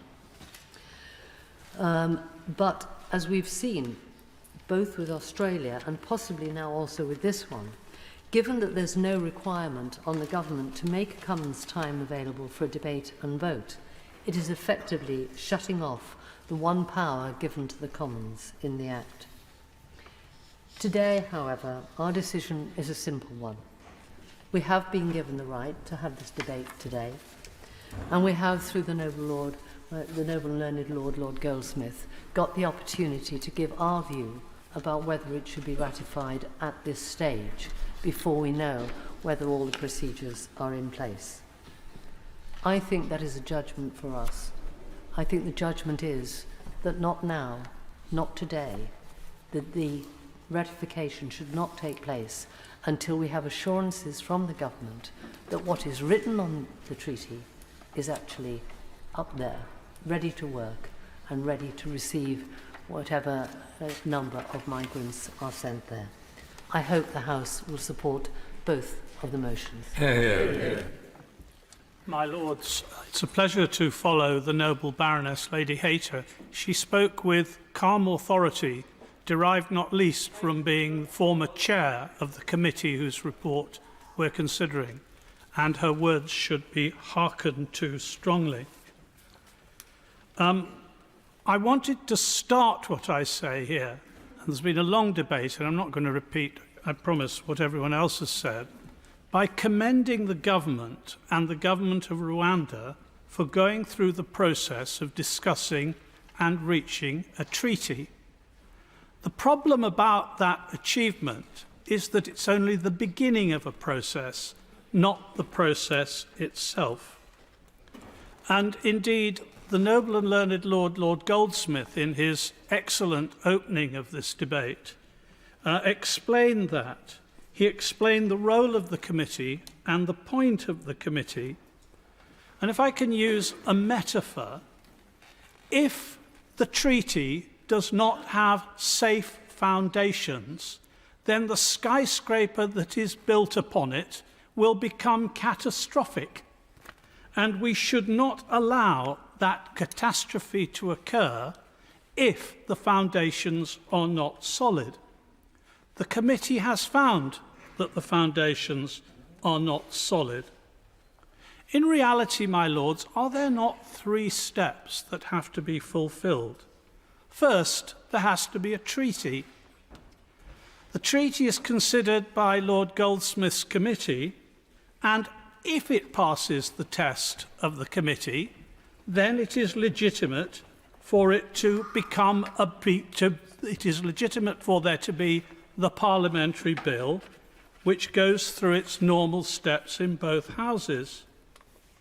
And then there is to be an effective law, if the bill is passed, which falls within the standards of our jurisdiction, of fairness, administrative sense, and of justiciability, without court proceedings being excluded under what are entirely artificial and uncomfortable and unfamiliar processes. So the 3 steps I've described are not, to coin a phrase, 3 steps to heaven. They're 3 steps to law, and each one can only be mounted when the other one has successfully been trod upon. My lords, it's noticeable, I would suggest to your lordships, that in this debate there have been 7 speeches from the crossbenches. As a former member of a political party, and I apologise to them for the umpteenth time for being here, but they don't mind really, I can tell your lordships that unlike the political parties, there is absolutely no homogeneity about the crossbenches. There's not that much homogeneity about some of the political parties. But in the crossbenches, you have heard today 7 speeches, all of which have come broadly to the same conclusion, from noble lords who have a wide range of experience and who bring that experience to bear in the debate. Some of that experience was spoken of by the noble lord, my noble friend, Lord Anderson, who referred to one experience he had as independent reviewer of terrorism legislation. I had another which I think is instructive in 2007, when the then government asked me to prepare a report on counter-terrorism law in the United Kingdom. I did a great deal of research on black letter counter-terrorism law in other countries. And I went to one of those countries, a Commonwealth country, that had excellent and still has excellent black letter law, as requested to deliver a seminar to judges who tried terrorism cases. At the beginning of the seminar, I asked them, how many of you have tried terrorism cases? And they all put their hands up. I said, next question, how many of you have seen a conviction in a terrorism case? And none of them put their hands up. And it's a demonstration, my lords, of how we can think that we've achieved a solution through our black letter law, but within our system, in that country it happened to be true, I'm afraid, that there was a degree of manipulation and corruption of the judiciary that meant that the right conclusions were never reached. At the moment, we have not proved to the requisite standard, and I would suggest it's beyond reasonable doubt, that Rwanda is a safe country for a law founded on this treaty. If I can just borrow a few words from the debate, the noble Lord Howell, who is a member of the committee and agreed with its conclusions, spoke of a dangerous and damaging part of a bigger picture. I agree with him. And if that picture still seems damaging and dangerous, we should not be allowing it to go to the House of Commons or to any other part of this Parliament without recording our disapproval. In an excellent speech by the noble Lord Purvis, he spoke of manipulation of the evidence of scrutiny of compliance in Rwanda. He's absolutely right. And with others, including my noble friend Lord Kerr, he spoke of cases in which people are given asylum in this country, in courts a few hundred yards from where we are today, because Rwanda is not a safe place for them to be sent. Exactly what the Supreme Court concluded, and which has not been refuted by anything that has happened since, despite the efforts that have gone into this treaty. And so, my lords, I suggest that before we could possibly reject the second motion before your lordships today, we need to hear from the minister, and I don't mind how long he takes, an answer to every one of the 10 points in paragraph 45 of the committee's report. It will not do to tell us that we're going to be written to after the event. The government should have put in its refutation before we met, and that refutation is not in the government's comments of the 10th of January, published though they are, because they predate the committee's report.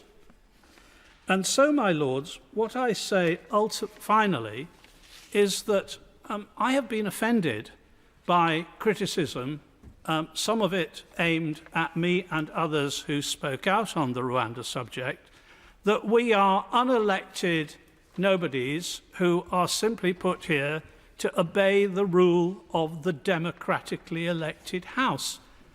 My lords, that is not our role. One of our roles here is to protect democracy, sometimes to protect democracy from itself, to ensure that members of the other place, and indeed members of our own House, do not overstep the mark, that they do not put us in conflict with the hallowed principle of the separation of powers. And I say to your lordships, this is not a case of the courts taking on the government. This is a situation in which the government has chosen to take on the courts. And at the end of the day, what are they actually achieving? We know that only a couple of hundred people at the most would be sent to Rwanda, The government doesn't have an aircraft on which they could put them. They don't have a pilot who would be prepared to take people who were disturbing the flight on grounds of safety. The cost has now escalated. It goes up every time I hear someone speak. I think we reached £390 million during Lord Fox's speech today. This is not what we should be doing, and it is our job to say so as members of the House of Lords. My Lords, it's a particular pleasure to follow the noble Lord Carlisle of Berriew, who I know will appreciate that, although I think on this topic he and I will disagree, I always listen to anything he says with real care, and often I learn from it. I'm very grateful to the noble and learned Lord Goldsmith and his illustrious committee for the report, which I have read and indeed reread. I'm also grateful to the powers that be for providing time for this debate, which the noble and learned Lord opened with his customary skill and persuasiveness. As judges who find themselves in a minority are wont to say, I have the misfortune to take a different view. And so, of course, while I will vote for the first motion, if there's a division on it, I will vote against the second motion. Let me clear one point out of the way first, although it is an important point. That is the procedure which lies behind this debate. Under the current legislation, as my noble friend Lord Sandhurst explained, this House cannot block the treaty. That is as it should be. It would be a significant rewriting of the role of this House for it to block a treaty or to do any such thing. Under the relevant Act, the other place can in fact delay a treaty.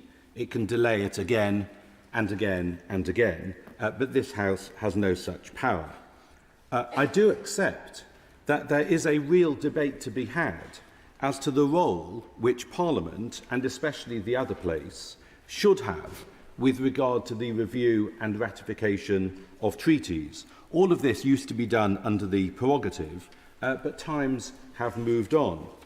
My friend, not in the parliamentary sense, but in the actual real-world sense, Alexander Horn, has co-authored a paper with Professor Hestermeyer on this topic, under the aegis of the Centre for Inclusive Trade Policy, and I'm grateful to them for advance sight of their paper.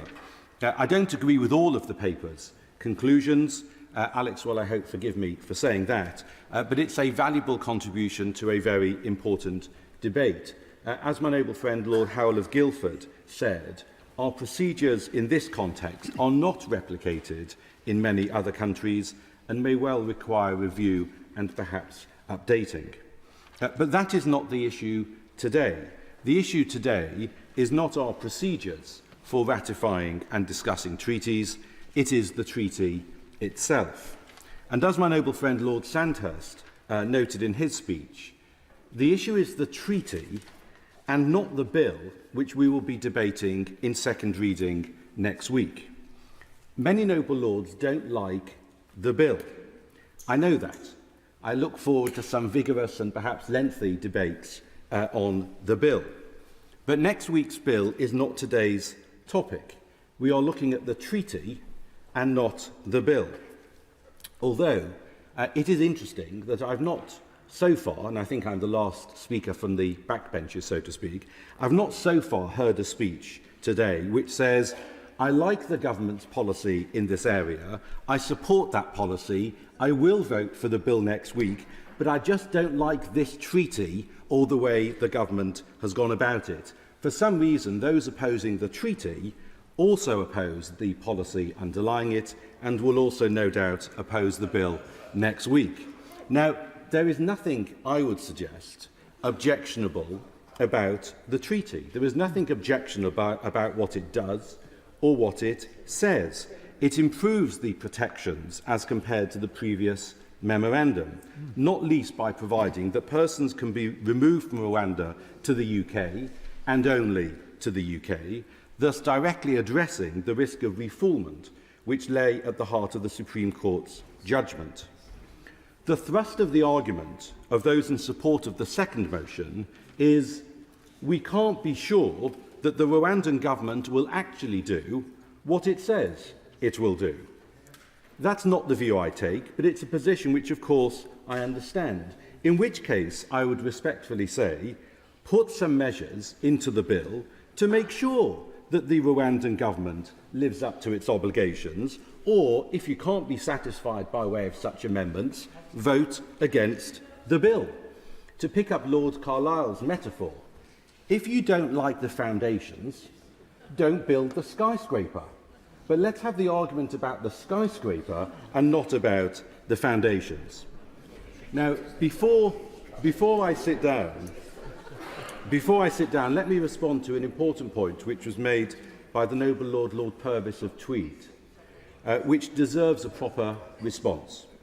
He made the point that my noble friend Lord Murray of Blidworth was wrong when he informed the House, when he spoke from the front bench, that the view of the United Nations High Commission for Refugees as to the interpretation of the Refugee Convention was not binding.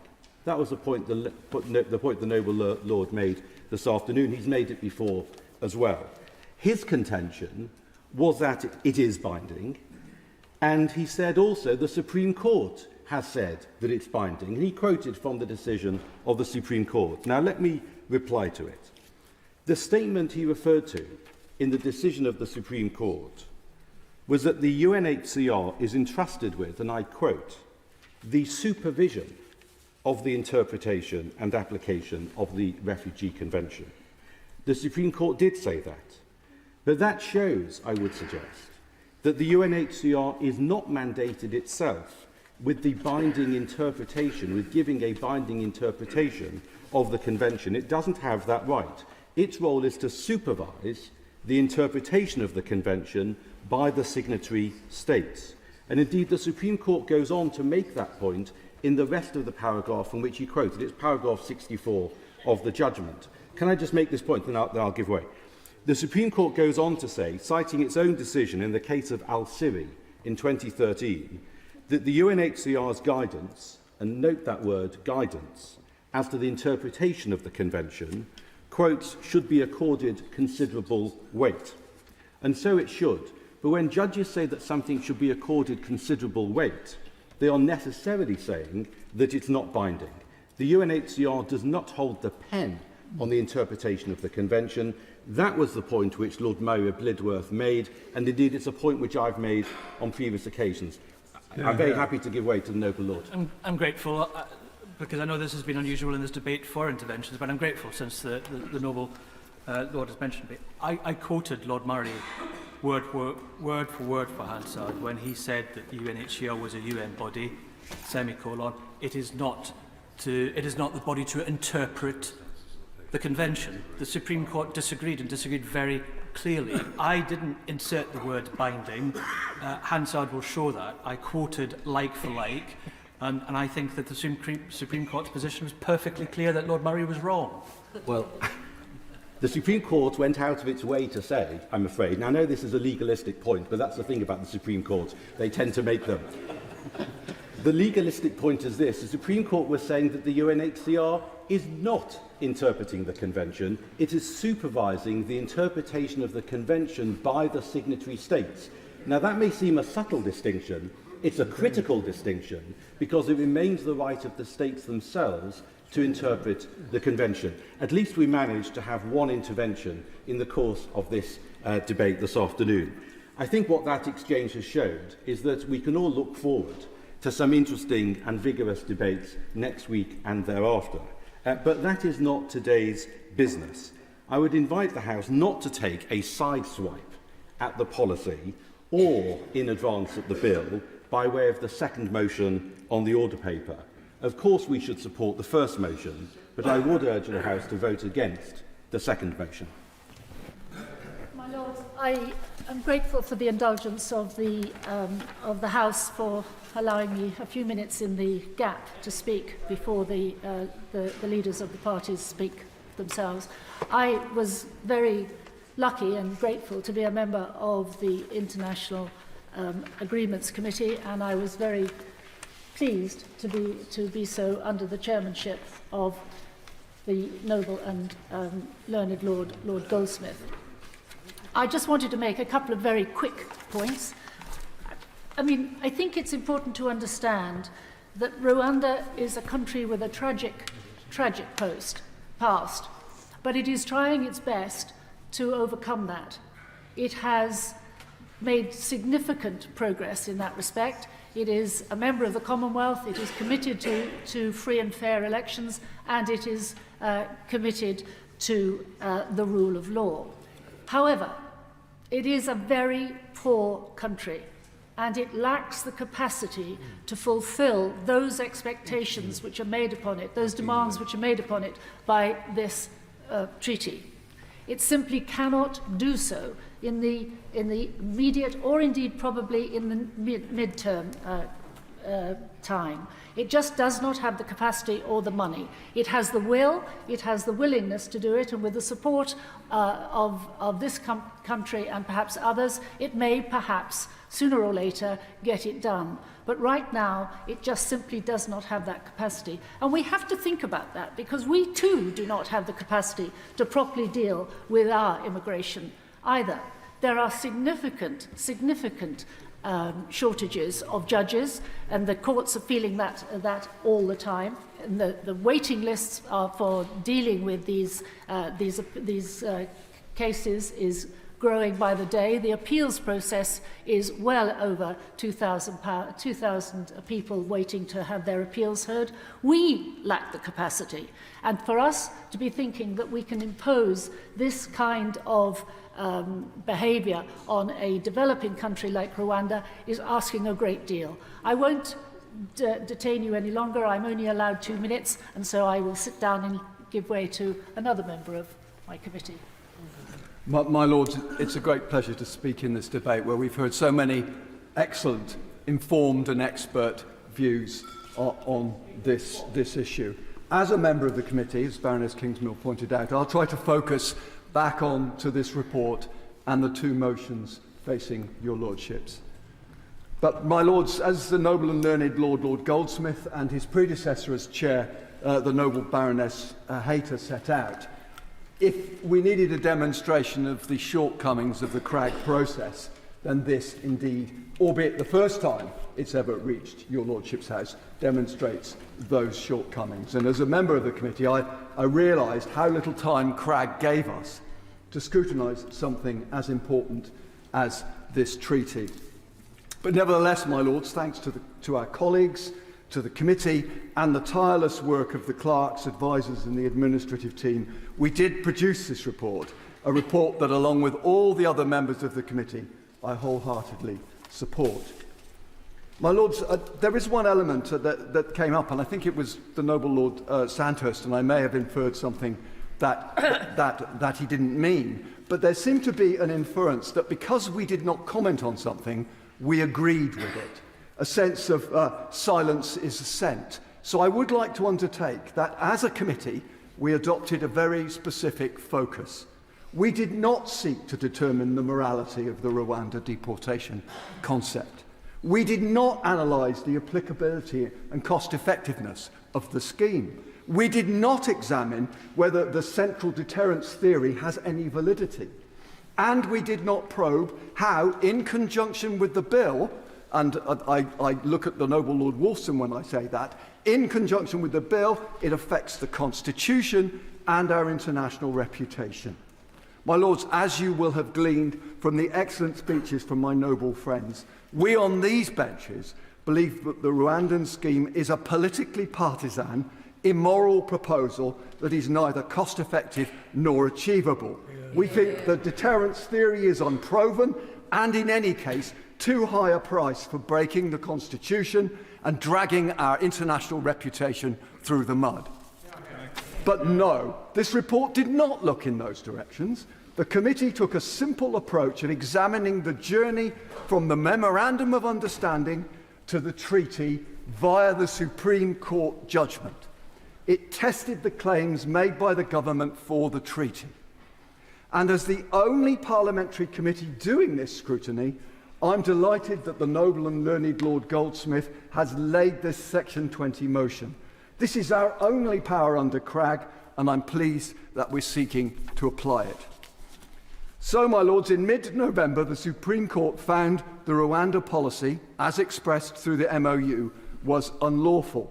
As we've heard, the basis for this ruling was that Rwanda is not a safe country in this context. The Supreme Court was clear, so clear in fact that it revealed a range of institutional, legal and procedural measures that were needed to be in place to render the country safe enough for the Rwanda policy to be lawful. As the Secretary of State James Cleverly says in the policy statement document, the government produced a policy that, quote, carefully considers and responds to the Supreme Court's judgment, adding that, quote, the policy statement should be read alongside the treaty. During his evidence in the committee, the Home Secretary repeatedly took the line that because the words in the treaty meet the requirements of the Supreme Court, Rwanda will be a safe location to achieve the government's ends. As he said, quote, once the treaty has gone through the legitimate democratic process in Westminster and Kigali, we can legitimately say that that's the court's, concerns have been addressed. As an aside, I would note, as others have, that if his confidence really was that strong, why is the bill necessary? If, as he suggests, the Supreme Court's demands have been satisfied by the treaty, why turn the Constitution on its head to keep judges away from making a ruling? But that's a debate for another day. So, my lords, the committee's report does not question the integrity or the willingness of the Rwandans to deliver on this treaty.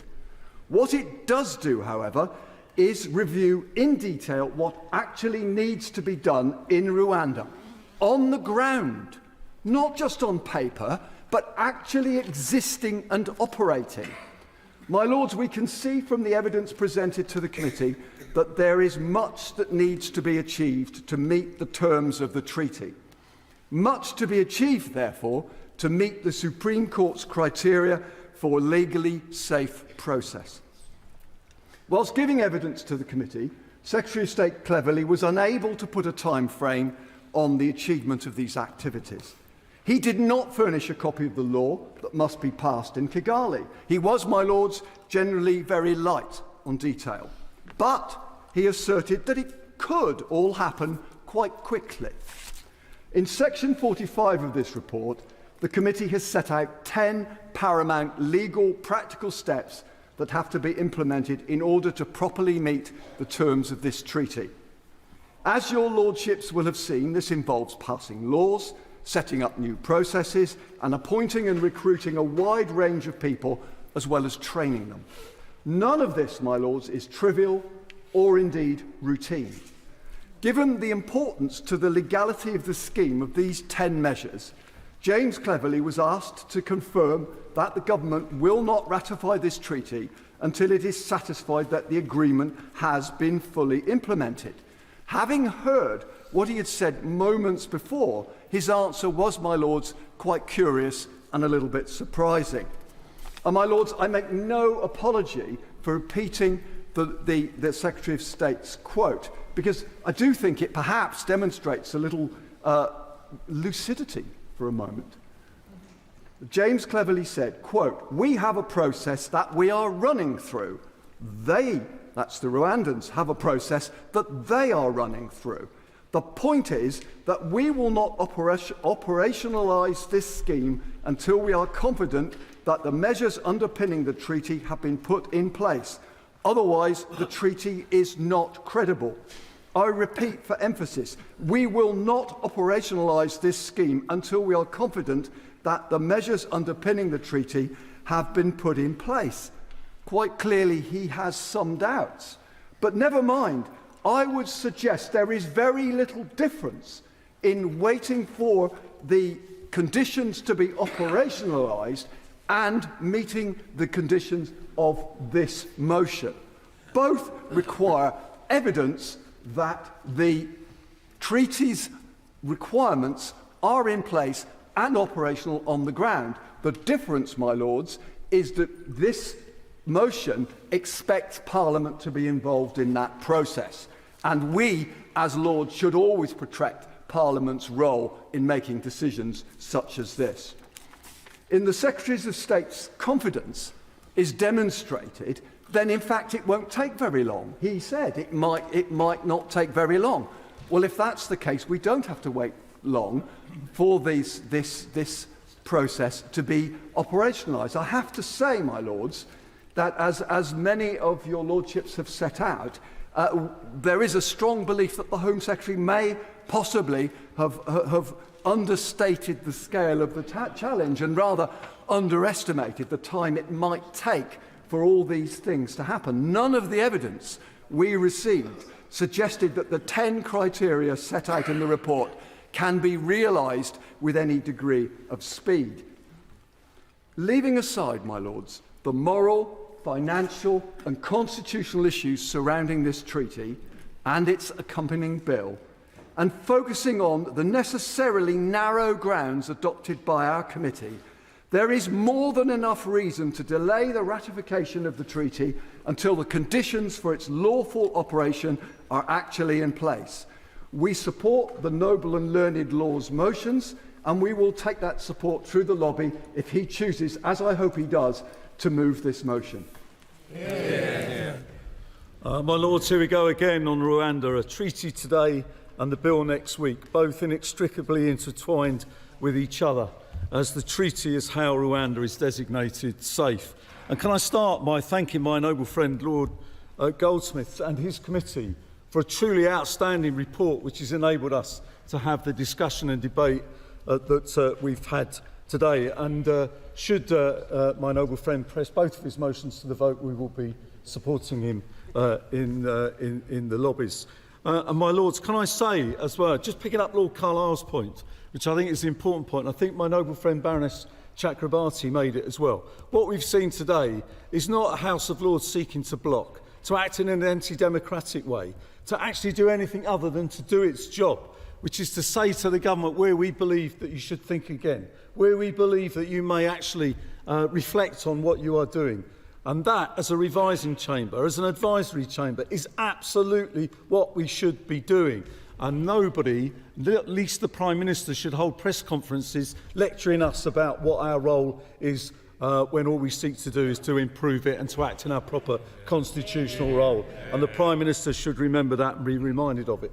And what gives the strength to Lord Goldsmith's report? Lord Goldsmith, in his usual understated way, started by saying, I'm not standing here as a Labour Lord. And he's quite right to make that point. He's chair of an important committee of your Lordship's House. And the importance of what Lord Goldsmith was saying was this.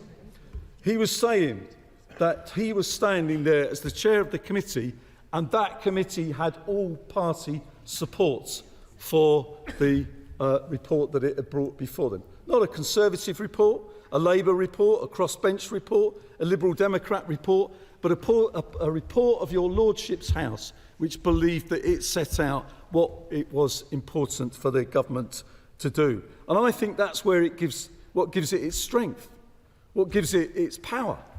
The fact that a unity of purpose from all sides of this chamber has been brought together to say to the government, not to block the treaty, as one or two may have suggested, but to actually say to the government to delay the treaty, because at the heart of the motion that Lord Goldsmith has brought before us, at the heart of that motion is that the treaty, that the report seeks to say that it's necessary for us to ensure that the treaty meets the issues as highlighted by the Supreme Court. And of course we all agree with that and welcome that. And the treaty is that the treaty needs to be examined in that way. But as the report makes clear, how will we know that these conditions are being met? And that is the fundamental part of the debate that we have before us. Is Rwanda safe? Now, as the point that Lord Anderson made, that we can argue around it all that we want, but that is the fundamental question.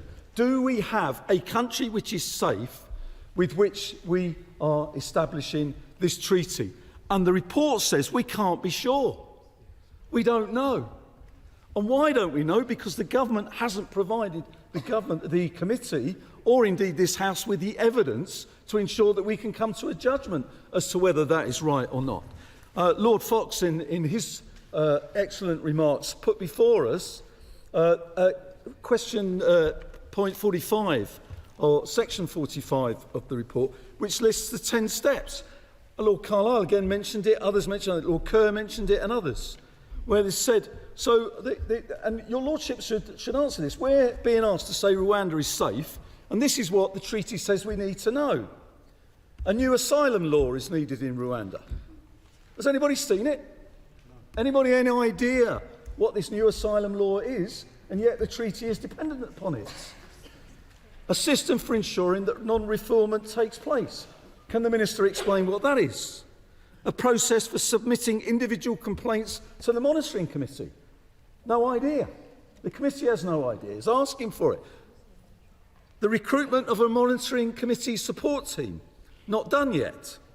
The appointment of independent experts to advise the asylum first instance and appeals bodies. Has that been done?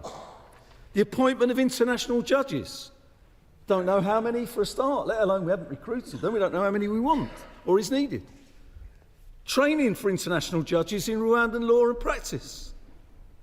All of these things, and you can go through each and every one of them, and the government has not provided the evidence or to support what it is saying needs to be done to either to the committee or to your Lordship's House. So how can we determine whether Rwanda is safe when the very things upon which that is dependent have not been provided to us? And that's what the committee is saying. Surely, if we want to do that, then we need to know whether those conditions have been met or not. And I think the Minister needs to answer this. I say this. The government has been assured that all is well. My question to the government, is assurance really enough when it comes to an international treaty? The Rwandan government says all is well, but as the committee says, and I quote, assurances in themselves are not proof of Rwanda's current ability to fulfil them. I couldn't agree more. And the government needs to answer why it thinks it is when the committee is saying to it as it is why it is not. And can the Minister explain, if everything is okay, as a number of noble lords have laid out, if everything is okay with respect to Rwanda, why 6 people have been given asylum from that country since this signing of the original MOU was made in the summer of 2022? We've given 6 people from Rwanda asylum in this country since the MOU was signed in the summer of 2022. Is that a safe country? When you've had to give asylum to, even though it's a small number of people, you've had to give asylum to a small number of people. And I know we sometimes are supposed to say international law and international treaties and our obligations under these don't matter. Well, I, for one, and I know many across this chamber will say that what the UNHCR has to say is important. What the UNHCR thinks about the Rwanda Treaty and the law that may follow it, but the Rwanda Treaty we're debating today, what the UNHCR thinks about it is a really important test of whether we have got this right. And what do they say? The UNHCR finds the new uk-Rwanda Treaty and indeed the Safety of Rwanda Bill are incompatible with international refugee law. I think that is a really troubling judgment that has been made by a significant body upon us. People say it doesn't matter. I think it really does matter. I think it really does. Lord Kerr, I think it was, and I apologise it wasn't, talked again about, and Lord Hannay, about our reputation, our global reputation. And we're all proud of that, but things like this do not help. My lords, across the world, we are standing up for the role of international bodies and the role of international law. Across the world, what are we doing in the Ukraine or the Middle East or other parts of the world if it is not international law and international treaties that we're standing up for? And yet one of the bodies that is the most significant body globally is actually questioning whether we've got that right. My Lords, I think my noble friend Baroness Hayter mentioned this, but of course the other thing is that many of the times it's said, well, this is just your Lordship's house. It was the, Lord Goldsmith's committee. And I think, as Baroness Hayter, and it's worth remembering this, as Baroness Hayter pointed out, it wasn't only a committee of this House that pointed out that there should be a proper debate about the treaty. It was the House of Commons' own Home Affairs Select Committee which said there should be a debate and discussion about this treaty. Again, an all-party group which said such is the significance, such is the importance, such is the relevance of this to our policy of our government that it should be discussed in Parliament. So, my Lords, not just here but in the other place as well, disquiet, upset and unease about the fact that it may be that the treaty is ratified without that significant debate and discussion that needs to take place. So I think my noble friend Lord Goldsmith has done a real service to your Lordship's House, enabling us to have this discussion, to enable this chamber to at least ask the government to think whether it's got this right and whether it really, really wants to ratify a treaty without the due consideration and the proper process that it deserves, to answer the very many real questions that have been put before it today. Not to block it, but simply to play, your Lordships to play their parts in asking the government to answer very serious questions about where is the evidence that it needs to provide in its declaration that Rwanda is a safe country. And I think with that, I hope that my noble friend Lord Goldsmith puts his second motion to the vote, because we shall certainly be supporting it and be proud to do so. Yeah. My Lords, I'm very grateful for this debate and for all of the contributions that have been made. The Rwanda Partnership and the treaty underpinning it, providing its foundations, if you will, is critical to the government's plan to establish an effective deterrent to dangerous crossings and to stop the boats. It is a topic that has been closely scrutinised in the weeks since the Supreme Court judgment, and I have little doubt that will continue to be the case in the days and the weeks ahead. But that's not to say this debate has any less merit. On the contrary, it has been instructive and insightful to have the committee's report brought to life. I'll address the various issues that noble lords have raised today and respond, if I may, to some of the conclusions given in the committee's report and to the noble Lord Goldsmith's motion, though I recognise my time here is limited. But first, I think it's worth taking a moment to remind the House of what this policy is trying to achieve and its journey to this point. The UK has a track record of providing protection to those who are most in need of it through our safe and legal routes, with over 500,000 people coming to the UK in this way since 2015. We are rightly proud of that, but we also need to be clear that illegal migration diverts resources away from the effort to help the world's most desperate and vulnerable people through safe and legal routes. In short, the Rwanda Partnership was created to enhance the UK's efforts to tackle illegal migration, which is costly to the British taxpayer and imperils the lives of those making highly dangerous journeys. Our innovative approach goes hand in hand with our existing wider work across Europe and elsewhere, which has seen many thousands of crossings prevented and the number of arrivals fall by more than a third. The noble Lords Fox, Razzle and the noble Lady Baroness Lister asked about the deterrent effect, and the partnership is just one tool in our toolbox to tackle illegal migration. But we are making progress with our mission. As I've just said, the number of arrivals were down by a third. The first year numbers have dropped since this problem started, while crossings to other European countries are up by 80%. But we must go further. To fully solve this problem, we need a strong deterrent. As our work with the Albanian government shows, deterrence does work. And I thank the noble Lord Alton for acknowledging that.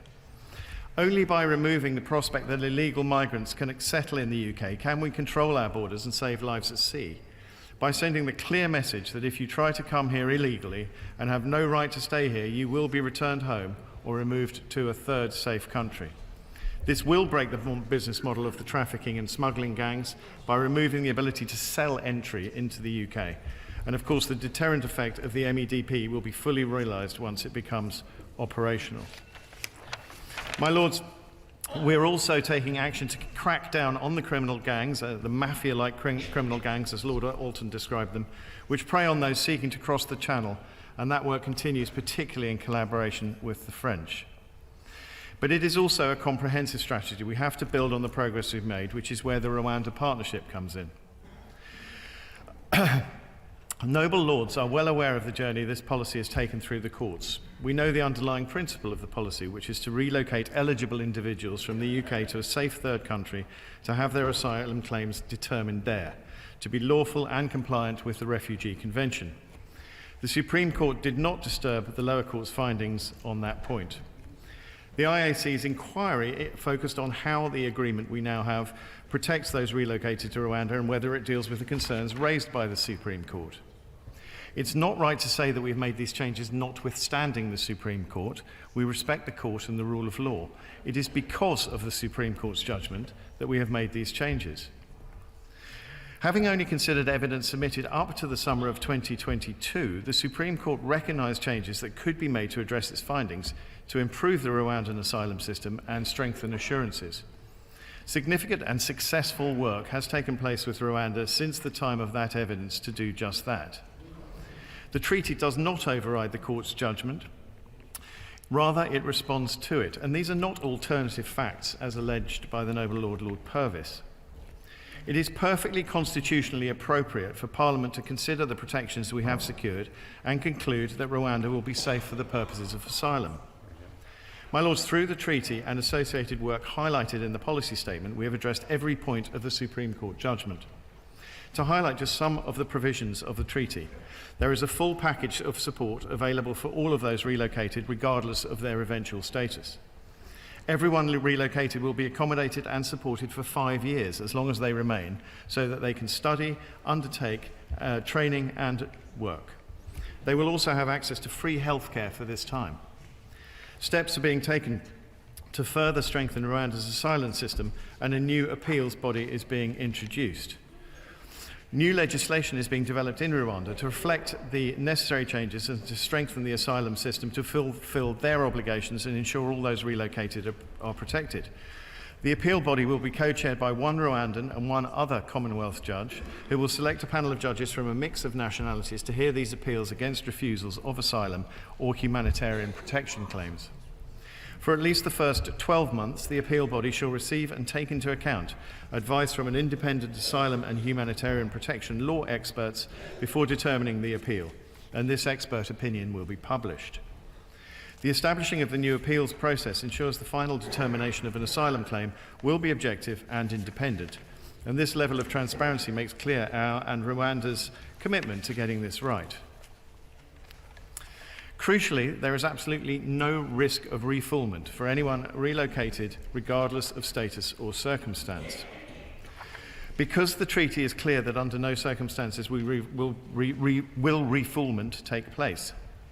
The Enhanced Independent Monitoring Committee will have unfettered access to the entire system to rigorously assess both countries' adherence to these obligations under the treaty. I was asked a number of questions about the monitoring committee, which I would like to address. But before perhaps I go back to those, I would also like to just point out that on the appeals body, which I was talking about, I didn't actually talk a bit about the tracking mechanism, and I will come back to that, because nobody will be relocated without the necessary mechanisms for their protection being in place. My Lords, I've temporarily lost my place. The protections in place in terms of the Independent Monitoring Committee. We've addressed explicitly the risk of refoulement through the treaty, which contains an undertaking from the government of Rwanda that they will not remove anybody who is transferred from the UK to Rwanda. The treaty also enhances the role of the Independent Monitoring Committee, as I've just said. Article 15 makes specific provision that enhanced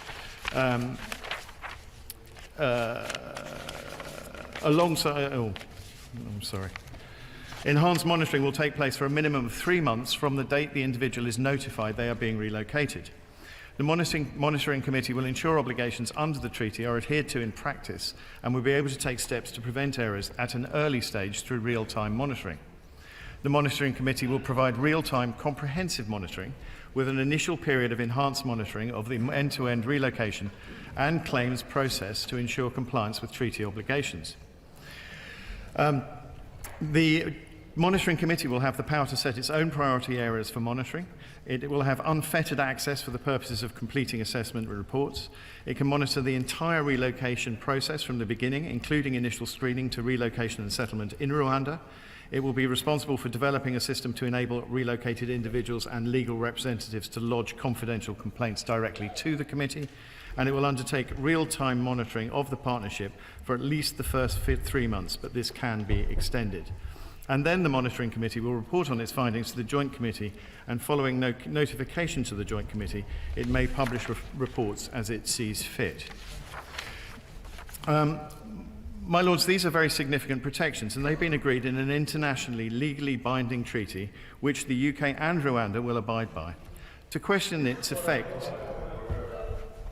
I'm grateful to the noble Lord for giving way, and he's been very helpful, as he usually is. He's been going through the items in paragraph 45, the 10 items there, but he has not given a timeline for any of them. Will he give us a timeline for when those 10 items will be completed, and an undertaking that nobody will be taken to Rwanda until they have all been completed and implemented? The Lord will indulge me. I have a long way to go, and I hope to get to all of his questions. To question its effect is to question both parties' commitment to the rule of law. And I'm grateful to my noble friends, Lord Howe, Lord Sandhurst and Lord Wolfson, who made some very good points on this. And I'm sorry, but not particularly surprised to hear the noble Lady Baroness Bennett cast aspersions in the direction of Rwanda. Again, I thank the IAC for its report, which we will respond to in writing as a priority. But I must be clear that the government intends to see the conventional Constitutional Reform and Governance Act process through to the end as normal. The government recognises the intent behind the motion, but we believe it is unnecessary and misguided. The motion in question is completely unprecedented, as the noble Lord Goldsmith noted, and with all due and sincere respect to the noble Lord, a mischaracterisation of the process. It is unnecessary, as it is completely usual for Parliament to complete its scrutiny of a treaty and for the CRAG process to end before a treaty has been implemented. Just one such example of this is the free trade agreements that the UK signed with Australia and New Zealand in 2021 and 2022. Both treaties were laid before Parliament for scrutiny, and in both cases legislative changes were required to implement the obligations within the agreements. Those changes were introduced in parallel. The scrutiny debates happened and the CRAG process ended long before those treaties were implemented. The implementing primary and secondary legislation measures were put in place and the treaties were brought into force in early 2023. It's for any government to decide ahead of ratification of any treaty if the implementation required for the UK to be legally compliant with its treaty obligations has been duly put in place. And I do not believe the two debates should be confused, such as they have. We would urge noble lords to support the government in its plans for the treaty to be implemented and ratified by both countries in due course. We've been clear throughout the development of this partnership that Rwanda and the UK must place the utmost importance on the safety of all those relocated. And the mechanisms in place will ensure that both parties adhere to the obligations under the internationally legally binding treaty. My lords, it's vital that we stop the boats as soon as possible. The British people clearly do not want to see any further delay. So it would, of course, be remiss of me not to mention at this point the Safety of Rwanda Bill, which will reach this House next week, and it ties in closely with what I've just said. This bill sits above existing statutory provisions to enable Parliament to conclude Rwanda is a safe country.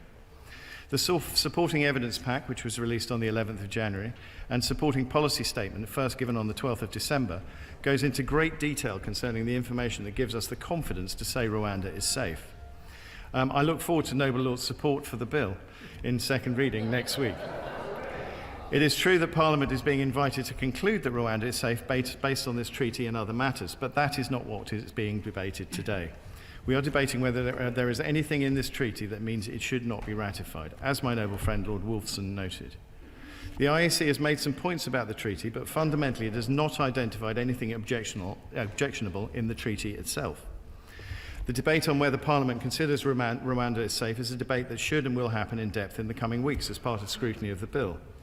The IAC's report concludes that the treaty might in time provide the basis for such an assessment, that is, that Rwanda is safe if it is rigorously implemented. And the government's position is that the treaty does provide that basis. So we would invite Noble Lords to reject the motion today and recognise that standard procedure should be followed. Once the treaty is ratified and the bill passed, we can begin to operationalise the partnership. My Lords, I will now get on to try and answer some of the more specific questions. To do with the deterrence and the deterrence of the partnership. It was never about Rwanda or any other partner country being a hellhole as described by Lord Razzle, which I find quite offensive. It is about organised criminal gangs not being able to sell the UK as a destination. Only by removing the prospect that illegal migrants can settle in the UK can we control our borders and save lives at sea. By sending the clear message that if you try to come here illegally and have no right to stay here, you will be returned home or removed to a safe third country, can we break the business model of the trafficking and smuggling gangs? The Noble Lord Hannay asked me about international comparisons as regards treaty scrutiny. The government believes that 21 joint sitting days, which in parliamentary terms is likely to be a minimum of 5 weeks and often somewhat longer, is sufficient for Parliament to scrutinise a treaty. It's difficult to make comparisons between governmental systems, even with other parliamentary democracies, as each have evolved over time in line with their constitutional arrangements, which of course differ from one state to another. Each system reflects the constitutional makeup and separation of powers in that country. When similar parliamentary democracies are compared to ours, it is clear our practice is in many respects similar to systems such as those of Canada, Australia and New Zealand. We consider that in many respects our system is in fact stronger than theirs, not least due to the existence in the UK of a statutory framework for treaty scrutiny. My Lords, the Noble Lord Kerr referred to the Supreme Court and Israel and the various comments that have been made about their agreement with Rwanda. But we do not agree that this sets a relevant precedent, nor implies Rwanda will not adhere to its obligations under our treaty. The terms of the arrangements between Israel and Rwanda are not available for scrutiny, are not transparent or monitored like ours. The scheme referenced was voluntary, open-ended, and did not openly commit to guaranteed acceptance or a custodial role on the part of Rwanda. So on the information known, it bears little resemblance to the UK-Rwanda treaty, and the lessons there are not directly applicable. My Lords, the Noble Baroness Lady Lister asked a number of questions about children. Article 3 states the agreement does not cover unaccompanied children, and the United Kingdom confirms that it shall not seek to relocate unaccompanied individuals who are deemed to be under the age of 18. The treaty does, however, provide for the relocation of children as part of a family. It should be noted that this does not constitute a policy change and is consistent with the principles of the extant Memorandum of Understanding. I would urge those with family links in the UK to seek to come here via the existing safe and legal routes. My Lords, as well, there was a question about... Sorry to interrupt the Noble Lords, but I was specifically asking about age-disputed children, where there does seem to be, the protections seem to be less than they were under the original Memorandum of Understanding. I was just getting to that. As regards children where the age assessments results are not conclusive, the Home Office will only treat an individual claiming to be a child as an adult without conducting further inquiries if two officers, one of at least Chief Immigration Officer grade or equivalent, have separately determined that the individual's physical appearance and demeanour very strongly suggest they are significantly over 18 years of age. The lawfulness of this process was recently fully endorsed by the Supreme Court in the case of BF Eritrea from 2021. If doubt remains about whether the claimant is an adult or a child, they are treated as a child for immigration purposes until a further assessment of their age by a local authority or the National Age Assessment Board. This will usually entail a careful, holistic age assessment known as a Merton-compliant age assessment, and only once this assessment is complete could the individual then be treated as an adult if found to be so. Under the Illegal Migration Act, those wishing to challenge a decision on age will be able to do so through judicial review, although these are non-suspensive and can continue from outside the UK after they have been removed. So the treaty provides for the return of anyone who is removed as an adult and later determined to be a child, and appropriate temporary care of such an individual. My Lords, a number of Noble Lords have referred to the UNHCR report. And the first thing to state is the government is not abdicating responsibilities, as the UNHCR have alluded to, and as suggested by the Noble Lord Alton and the Noble Baroness Lady Hayter.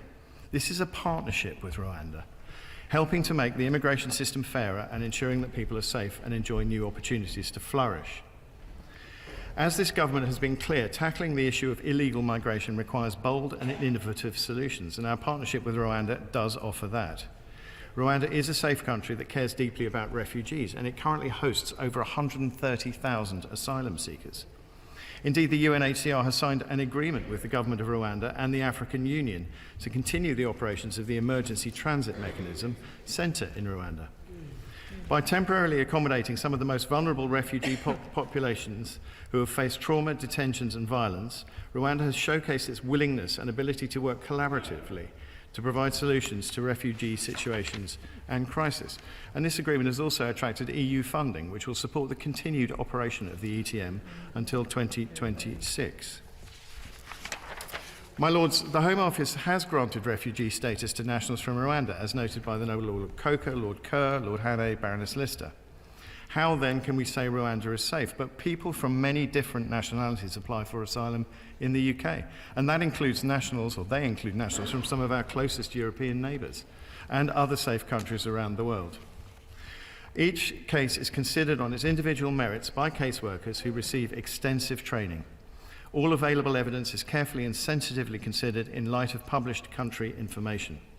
Asylum decision makers carefully consider everyone's protection needs regardless of nationality by assessing all the evidence provided by the claimant in light of the latest available country of origin information. Asylum claims made by persons from Rwanda will have an individual assessment made against the background of relevant case law, policy guidance and the latest available country of origin information. Paragraphs 339J and 339JA of the immigration rules require decision makers to take into account all relevant country of origin information in making their decision. My Lords, the Noble Lord Alton and the Noble Baroness Lady Lawler asked about the Home Secretary and the signing of the 19.1b Human Rights Statement. This does not mean that the legislation is incompatible with the ECHR. It means that the Home Secretary cannot say that it is more likely to be compatible than not. That is the consequence of this being an ambitious and novel bill, which is what is needed to fulfil our commitment to tackle the small boats. And there's nothing improper or unprecedented about pursuing ambitious and innovative ways of solving such endemic issues as migration. We believe that it is lawful. We are acting in compliance with our international obligations. My Lords, the Supreme Court's judgment was made on the basis of the facts in June 2022. Mr. sits down. Could he explain to your lordships why, if the government believes this bill is lawful, the minister is unable to say that it is lawful? My Lords, I just did, I think. All right, I'll go over it again. The Home Secretary, as I say, cannot say that it is more likely to be compatible than that. That is not the same as the question the Noble Baroness just asked me. This is the consequence of it being an ambitious and novel bill. There is nothing improper or unprecedented about pursuing ambitious and innovative ways of solving such issues. We believe that it is lawful and we are acting in compliance with our international obligations. My Lords, the Supreme Court's judgment was made on the basis of the facts in June 2022 when the case was brought. It made clear that while they had concerns about the arrangements in place in June 2022, changes to safeguard against risks, quote, may be delivered in the future. The UK's treaty with Rwanda responds comprehensively to the court's concerns. It provides a binding guarantee in international law against refoulement and provides guarantees about the treatment of relocated individuals in Rwanda. It reflects the work we in the Rwandan government have completed in the 18 months since June 2022, and once ratified, it ensures no one will be sent into a position where they would face a real risk of harm. As the Noble Lord Goldsmith himself noted, it is unprecedented for the House of Lords to place conditions on an international treaty in this way. Never in the history of the Constitutional Reform and Governance Act of 2010 have either House forced a vote to try to delay the ratification of a treaty until its provisions have been implemented. I'm sorry to be naggy, but the Minister, I think, got close to promising me an answer to my simple question about when, in relation to paragraph 5. Could we have that answer before he sits down? This is the Noble Lord Carlisle, is when we have the treaty, the bill, and the Rwandans have passed their laws. That is when. My Lords, as I was saying, this begs the question, is Labour using the House of Lords to try to frustrate our plan to stop the boats? Last week, the Prime Minister urged the opposition in the House of Lords to get on board and do the right thing to stop the boats. You have a choice tonight: push this amendment to try to obstruct an effective deterrent, or back down and let this treaty pass like every time this procedure has been used before. I offer thanks again to all who participated. We must stop the boats. We must put an end to this mass trafficking of people and save lives. That is the humane thing to do, and it is the fair thing to do, and that is what we remain absolutely committed to delivering, this partnership without delay. Well, my Lords, that last piece from the Minister I very much resent. I presented this on the basis it was not Labour Party, it was the views of the committee as a whole. I've tried to be completely unpolitical in what I've said, and I think it's a great shame that the Minister should choose to make that particular observation towards the end of his speech. Last refuge. I do want to thank all noble lords who participate in this debate. So many very, very good, powerful, insightful thoughts from your lordships. And there is not time, I'm looking at the time now, to comment on all of them. There are two questions I want to touch on. One is the powers of this House, and the second is the question before this House. As the powers of this House, there was some suggestion, I'm afraid I have to say, to some extent it seemed to come out from the speeches of the noble lords, Lord Sandhurst and Lord Wolfson, whom they both know I very much admire and respect them, but they seemed to be suggesting there was something improper in asking this House to do what I'm asking it to do tonight. The power not to delay the treaty, not to block the treaty, because we can't do that. That's very clear. What we can do is pass a resolution, if we so agree, the resolution that it should not be ratified at the moment. That's all I've asked.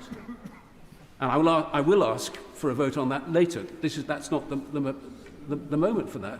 But it's not right to say that that's improper. The statute itself provides in section 20 that we can pass that resolution. So I think it's really not satisfactory at all for anyone to be suggesting doing that is an inappropriate use. We've got one power. That's all we're asking you to do.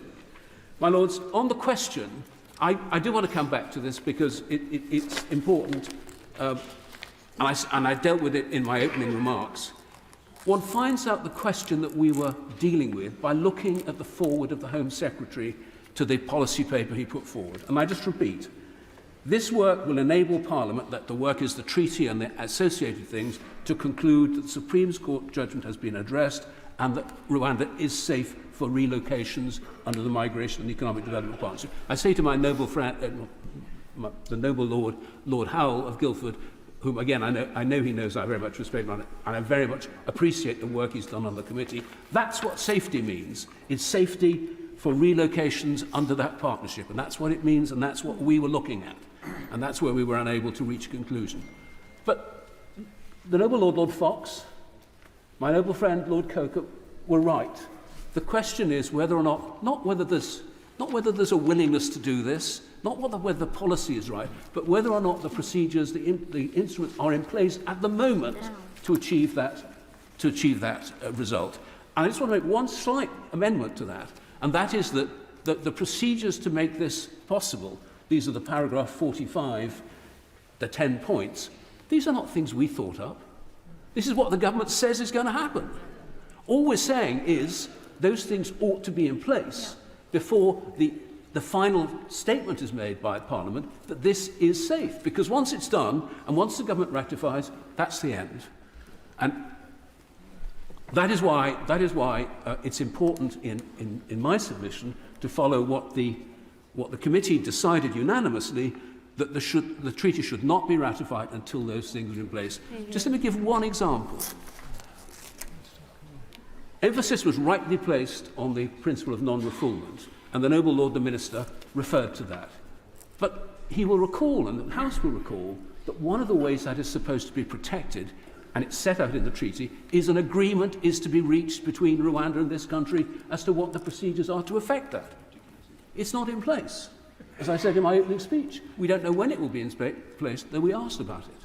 And so that's why I will say I'm going to ask for the motion now to be put, and then we'll come back to the vote if that's what we do on the second motion. So I beg to move. My Lords, the question is that Lord Goldsmith's first motion be agreed to. As many as are of that opinion will say content. Content. To the contrary, not content. The contents have it. Resolution on the UK-Rwanda agreement on an asylum partnership. Lord Goldsmith. My Lords, I don't say anything more. I've said everything I want to say about that, but I do wish to test the opinion of the House. The question is that this motion be agreed to. As many as of that opinion will say content. Content. To the contrary, not content. Not content. The question will be decided by a division. I will advise the House when voting is open. Very good, Peter.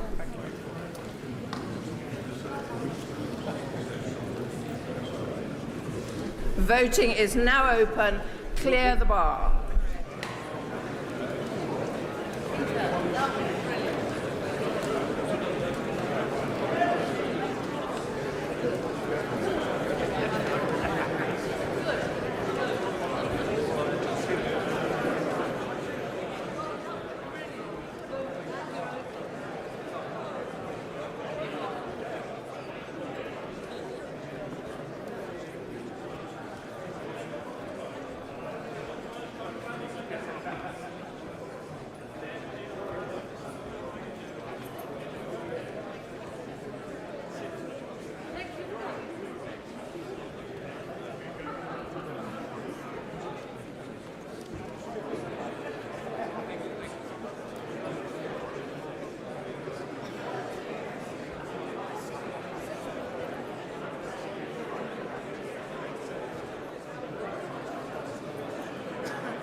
My Lords, there have voted contents 214, not contents 171, so the contents have it. My Lords, we'll just have a moment for noble lords to regroup before we get to the last business.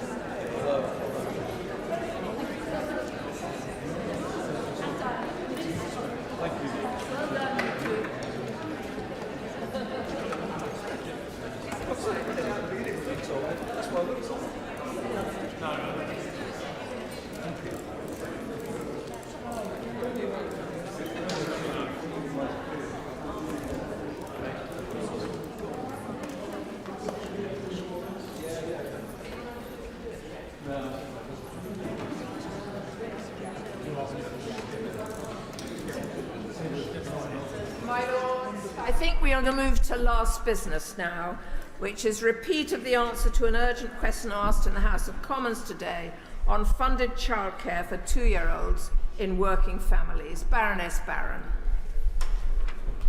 My Lords, this government is rolling out the single largest expansion in childcare in England's history. By September 2025, we will be providing working parents with 30 hours of free childcare a week from when their child is 9 months old all the way until their child starts school. By 2027-28, this government expects to be spending in excess of £8 billion every year on free hours and early education, double the amount we are currently spending. We are introducing this in phases. From April, eligible working parents can access the first 15 hours of free childcare each week for their 2-year-olds. Then in September, they'll be able to access the first 15 hours each week for their 9-month-old. A year later, in September 2025, they will be able to access the full 30 hours for all eligible children aged 9 months and upwards. We want parents to be able to access the new offers as soon as they can. Delivering that ambition has included us increasing childcare funding rates with an additional £204 million in this financial year and an additional £400 million in the coming financial year. We're providing grants to help new childminders enter the sector and making changes to the early years foundation stage that the sector has asked us to make it easier for them. We hear every day from families how significant this policy will be for their finances. Once the rollout is completed, the eligible families will save up to £6,500 a year. It will help parents return to work or increase their hours, and tens of thousands of parents have already successfully applied for their codes ready to take up their places in April. Parents should visit childcarechoices.gov.uk to see the full range of support that they're entitled to. Regarding tax-free childcare, we will be issuing letters with temporary codes to any parents whose tax-free childcare reconfirmation date falls on or after the 15th of February and before the 1st of April. This will ensure that any eligible parent who needs a code to confirm their funded childcare place with their provider will have one, and that no parent should worry that they will lose out. And, Mr. Speaker, I welcome this opportunity to correct some of what have been misleading stories about the childcare rollout, and also to hear from the Honourable Lady about whether she supports our childcare policies, and if not, what her childcare policies would be, as I'm sure members on her benches would like to know as much as we would. My Lords, the Prime Minister admitting that there were some practical issues with the government's flagship childcare expansion might qualify for the understatement of the year so far. Can the Noble Lady say how the government intends to address the fact that there are currently 2 children for every place, 40,000 too few nursery workers to deliver the scheme, and despite her confidence, as Pregnant Then Screwed reported last week, just 1 in 10 eligible parents able to access a code to sign up for the 15 funded hours for 2-year-olds come April? Well, I think the Noble Lady is aware of a number of the measures that we have announced. She raises the issue of too few providers, but she will be aware that actually the number of places rose by 1% last year, and also that staff numbers rose by 4% last year to 347,300. And we are launching a new recruitment campaign to boost interest in early years careers, and we've already made some changes which will boost capacity, including changing the ratio, staff to child ratio from 1.1 to 4 to 1 to 5, which we introduced in September, and changing the requirements on nursery practitioners at level 3 who no longer need to have a maths qualification to fulfil the role. According to Ofsted, the number of early year places fell by almost 18,000 in the 12 months to August 2023. The DFE's own figures show there are now over 11,000 fewer childminders operating than 5 years ago. Meanwhile, the BBC estimates the demand for places is likely to rise by over 100,000 additional children before the full 30-hour expansion is in place in September 2025. How will the Minister ensure there are enough providers and enough spaces for this funding expansion to have any positive effect? I think I've addressed some of the Noble Lord's points in my earlier answer. He's right, of course, that the number of childminders has declined, but indeed by a 10% fall last year. But he is also aware that childminders typically have much smaller numbers of children, hence my remarks about the additional number of places which rose last year. The other additional actions that the government is taking is to increase the hourly rates paid to local authorities, which are increasing significantly, including to £11.22 on average for children under 2, but also with increases for other age groups. My Lords, I very much welcome this generous entitlement of free childcare, but is my noble friend aware of reports of children with special education needs being turned away by early year providers? Those children need the support more than any other children. So what steps can my noble friend take to ensure that those children do get the support that they need? I thank my noble friend for his question, and I too have had those reports, although our understanding in the department is that the vast majority of providers behave extremely responsibly and provide places for children with special educational needs and disabilities. But if my noble friend or anyone in the House has examples where this is not the case, we'd be very grateful to hear of those. We're also increasing the rate of funding for the Disability Access Fund, and the Early Years National Funding Formula also contains an element which addresses the additional costs of working with children with special educational needs. My Lords, in June of last year, the noble lady told the House, and I quote, "We'll make sure that parents are able to access the high-quality, affordable childcare that they need." Okay, that's what they told the House. But can you now just tell the House, when are the government going to start listening to the sector? Because the sector is raising concerns, not the least the fact that providers of this childcare are not getting their rates confirmed. The risk is they won't get that confirmed until the 31st of March, and they're supposed to deliver the service on the 1st of April.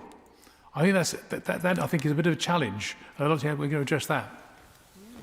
Well, the noble Lord raises an important point, and he will be aware that we have already, back at the end of November 2023, published the local authority level hourly funding rates, and of course it is then up to local authorities to pass that information and to decide the funding rates for their local providers. We're aware that there are some local authorities who haven't yet done that, and we're working closely with them and stressing to them exactly the points that the noble Lord has made. My Lords, we've been talking in general terms and overall figures, but the BBC is reporting the words of Sarah McCormack of the Little Owls Childcare Centre that manages 3 centres in Staffordshire, and says simply that we are full. We haven't got the space for more children. We haven't got enough staff to offer those places.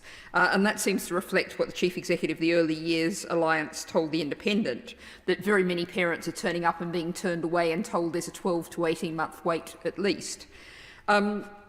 That seems to be what the reports all say. Can the noble lady comment on those? And just one very specific point. We're talking about something that's supposed to start in April, and the government's, one of the ways they say they're going to get the staff is there's going to be a new accelerated apprenticeship route introduced for staff. Given this is starting in April, when's the apprenticeship route likely to begin?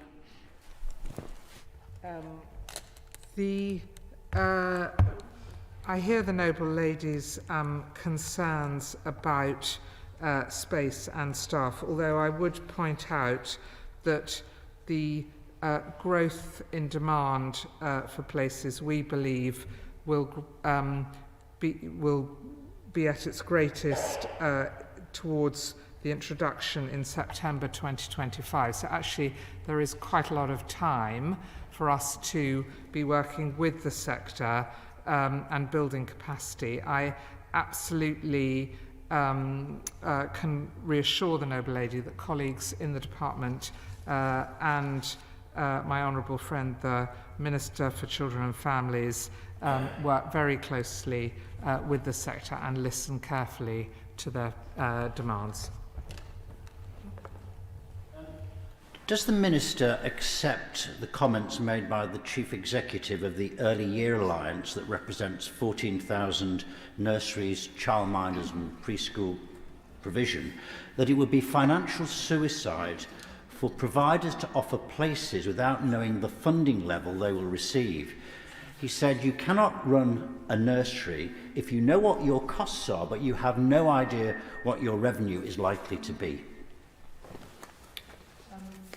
Well, I think I addressed this in the Noble Lord Kennedy's question. We have given, in November of last year, every local authority their funding rates, and it is for them then to communicate with local providers what the specific rates and the range of rates will be in their area. Just to pursue that point a bit further, I mean, the noble lady said she's given the rates to the local authorities, but of course some local authorities haven't and then moved on that. So what are we doing then to ensure that the local authorities very quickly get the rates out so that the organisers know what the rates are charged and parents can have some certainty? Because it's the 22nd of January now, we're talking about the 1st of April. It's, you know, I think we need there's a bit of urgency here, I think. I couldn't agree more. But I would stress again, the vast majority of local authorities have informed their providers, and we are working closely with the remaining ones to urge them to do so as quickly as possible. My Lords, doesn't this exchange underline the need to increase the capacity in the early years market? So what steps is my noble friend taking to launch a recruitment campaign to encourage people to enter this sector? So we will be shortly launching a new national campaign which will be broadcast across a number of different channels to try and boost interest in the early years sector. And having been in a nursery in a school this morning, it certainly looked to me like the most attractive job. My Lords, I beg to move that the House do now adjourn. That the House do now adjourn.